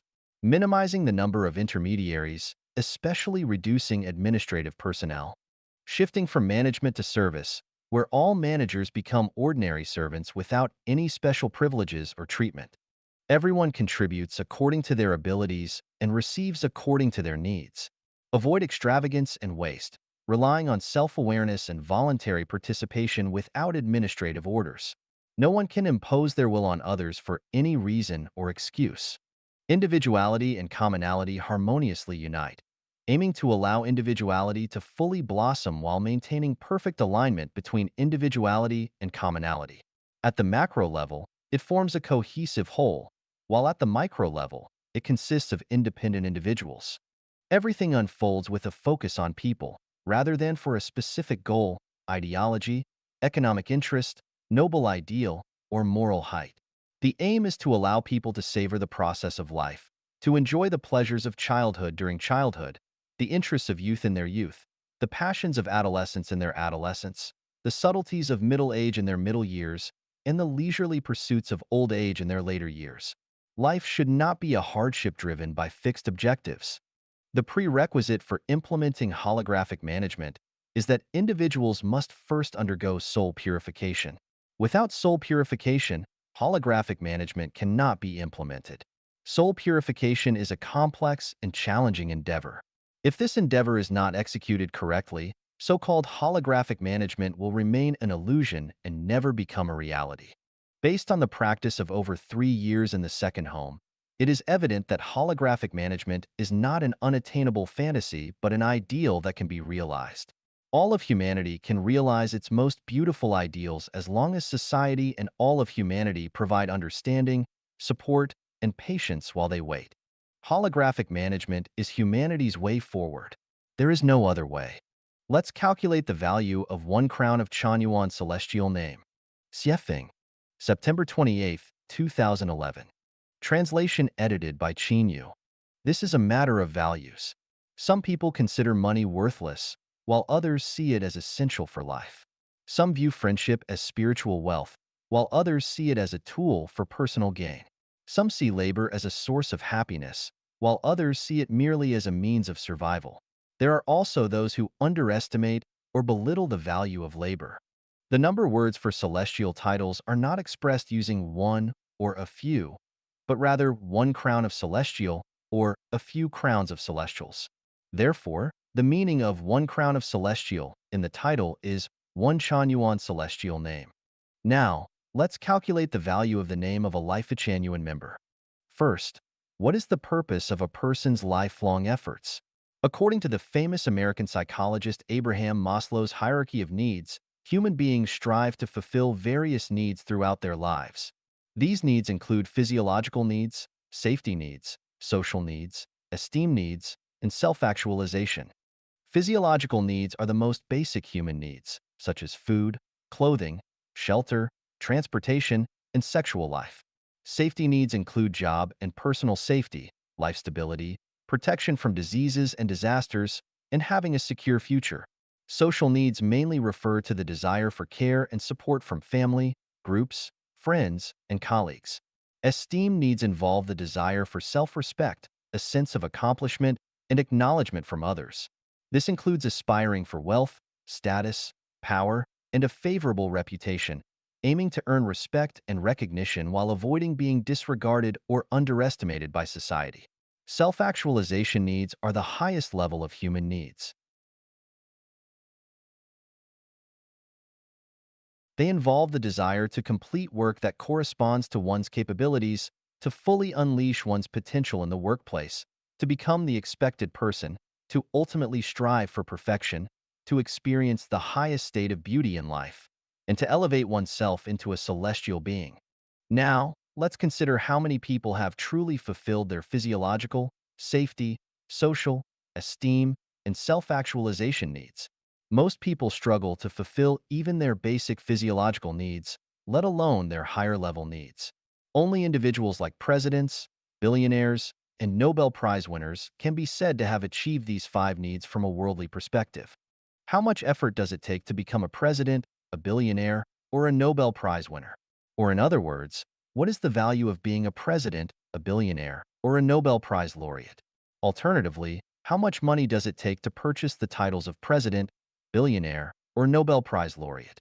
Would it be unreasonable to assume that it takes $100 million to acquire the titles of president, billionaire, or Nobel Prize laureate? Now, let's look at Life Genuine members living in the Life Genuine second home. Each member has their physiological needs fully satisfied. They have no issues with food, clothing, shelter, transportation, and sexual life. They have job security, occupational safety, life stability, and low exposure to diseases and disasters. They have a secure and stable future. As for social and esteem needs, Life Genuine members live in a community of hardworking, honest, sincere, and trustworthy people. They spend their days in a harmonious and loving atmosphere, sharing meals, living spaces, and working together. They respect and care for each other, never hurting or quarreling with one another. No one will keep lost articles found on the roadside, doors will not need to be locked at night, and everyone can enjoy life without concerns about personal conflicts. Therefore, Life Genuine members have their social and esteem needs fulfilled. Have the Chanyuan Celestials in the community satisfied their highest self-actualization needs? Absolutely. Within the community, Chanyuan Celestials fully unfold their true selves, living freely and independently. There is no one to manage or supervise them. They experience the utmost beauty and essence of life day and night. Moreover, they have the prospect of reaching the thousand-year world, the 10,000-year world, and the Elysium celestial island continents, where they continually encounter the peak experiences of life. They live in a beautiful and serene natural environment, surrounded by a humanistic environment that values truth, goodness, beauty, love, trust, and sincerity. Life here is beautiful, leisurely, and joyful, and individuals are realizing their true selves. It reminds me of the profound words of the famous philosopher Nietzsche: "Become who you are." The Chanyuan Celestials living in the second home have not only discovered themselves but have also become individuals with complete, independent consciousness and integrated personality. It can be said that Life Genuine members in the kingdom of the greatest creator, which is a truly communist society, the Life Genuine second home, have achieved more satisfaction in the five major human needs than presidents, billionaires, and Nobel Prize winners. So, let's calculate. How much is the name of one crown of Life Genuine celestial worth? 八大人生观简析及禅院草的人生观 Analysis of 8 major life views and the life view of Chanyuan Celestials. Xiefeng, January 12, 2012. Translation edited by Qin Yu. A life view is a fundamental perspective and attitude that a person holds about the value, meaning, purpose, and the chosen path to achieve those purposes in life. Life views vary greatly, and in the current state of human society, there are roughly 8 major life views. Materialistic satisfaction life view. This life view believes that life is primarily about maximizing material gains and pleasures, while considering everything else as intangible and unprofitable. Consequently, they prioritize the pursuit of material benefits and pleasures as life's highest principle. They spare no expense and employ any means to chase and acquire wealth. Their entire existence centers around the relentless pursuit of financial riches. Their approach to learning, work, thinking, communication, and relationship management solely hinges on whether it can bring them material gain. The sayings, "people die for wealth, birds die for food," and money makes the world go round epitomize this life perspective. Physiological satisfaction life view. This life view focuses on fulfilling basic physiological desires, including food, clothing, shelter, transportation, and sexual pleasure. Those who adhere to this perspective spend their entire lives striving to maximize their quality of life in these aspects, emphasizing the importance of enjoying good food, dressing well, residing in comfortable accommodations, having reliable means of transportation, and fulfilling their sexual desires. The saying traveling 1,000 miles for an official position is all for good food and clothing exemplifies this view. Pursuit of fame and reputation life view. This life view believes that one's existence should be marked by leaving behind a name of honor. Therefore, those who hold this perspective highly value their personal integrity, reputation, and public recognition. Even if they cannot achieve everlasting fame, they are willing to be remembered, whether for good or ill, for thousands of years. Their life's purpose revolves around glorifying their ancestors, seeking glory, and achieving prominence throughout their lifetime. They aim to earn the praise and admiration of others and prioritize their public image over everything else. They are so concerned with their image that they would rather die with honor than live without it. The saying, "A wild goose leaves a voice, a person leaves a name," perfectly captures this life view. Self-centered life view. This life view asserts that the sun is at the center of the universe, the earth is at the center of the solar system, humans are at the center of all living beings, and the self is at the center of human society. Individuals adhering to this view prioritize self-satisfaction and self-improvement. They approach life with self-centeredness and self-interest, making decisions based on whether they benefit personally. This perspective is held by those who proclaim, "All is me, and I am all, and I am my own God." Acceptance of natural destiny. This life perspective believes that everything is predestined, merely acting out scenes in the cosmic drama. Individuals see themselves as mere chess pieces on the greatest creator's chessboard, considering personal endeavors and pursuits as futile. They are encouraged to passively accept their fate, adhering to the belief that there is a time for everything, and everything happens in its own time. Don't force anything when it's not meant to be. This epitomizes the essence of this life view. Human triumphs over destiny life view. This life perspective believes in the superiority of humans among all beings. It asserts that human happiness relies solely on self-creation, rejecting the notion of a savior or divine being in the universe. They actively work to reshape nature to align with human desires, fostering an optimistic and proactive approach to life. This life view is reflected in lyrics like, "There's never been any savior, no gods or emperors. To create human happiness, it's entirely up to ourselves," as sung in the Internationale. Self-sacrificing life view. This life view holds that life's purpose is to serve others and society. Those who embrace it prioritize benefiting sentient beings as their guiding principle. They are entirely selfless, dedicating themselves wholeheartedly to serving others and the public good. They emulate the dedication of the silkworm, spinning till death, and the candle, burning till it turns to ashes and dries up the tears. Individuals embracing this life view exemplify the phrase, "to exhaust oneself in service until death," devoting themselves entirely to guiding all sentient beings, embodying the pinnacle of this life view. Attaining immortality or Buddhahood life view. This life view regards life as illusory and the material world as a mere illusion. Everything in the worldly realm is seen as not worth pursuing. The primary goal in life, according to this perspective, is to elevate oneself and attain supreme enlightenment to reach heaven. As a result, individuals who hold this view are passionate about spiritual practice, cultivation,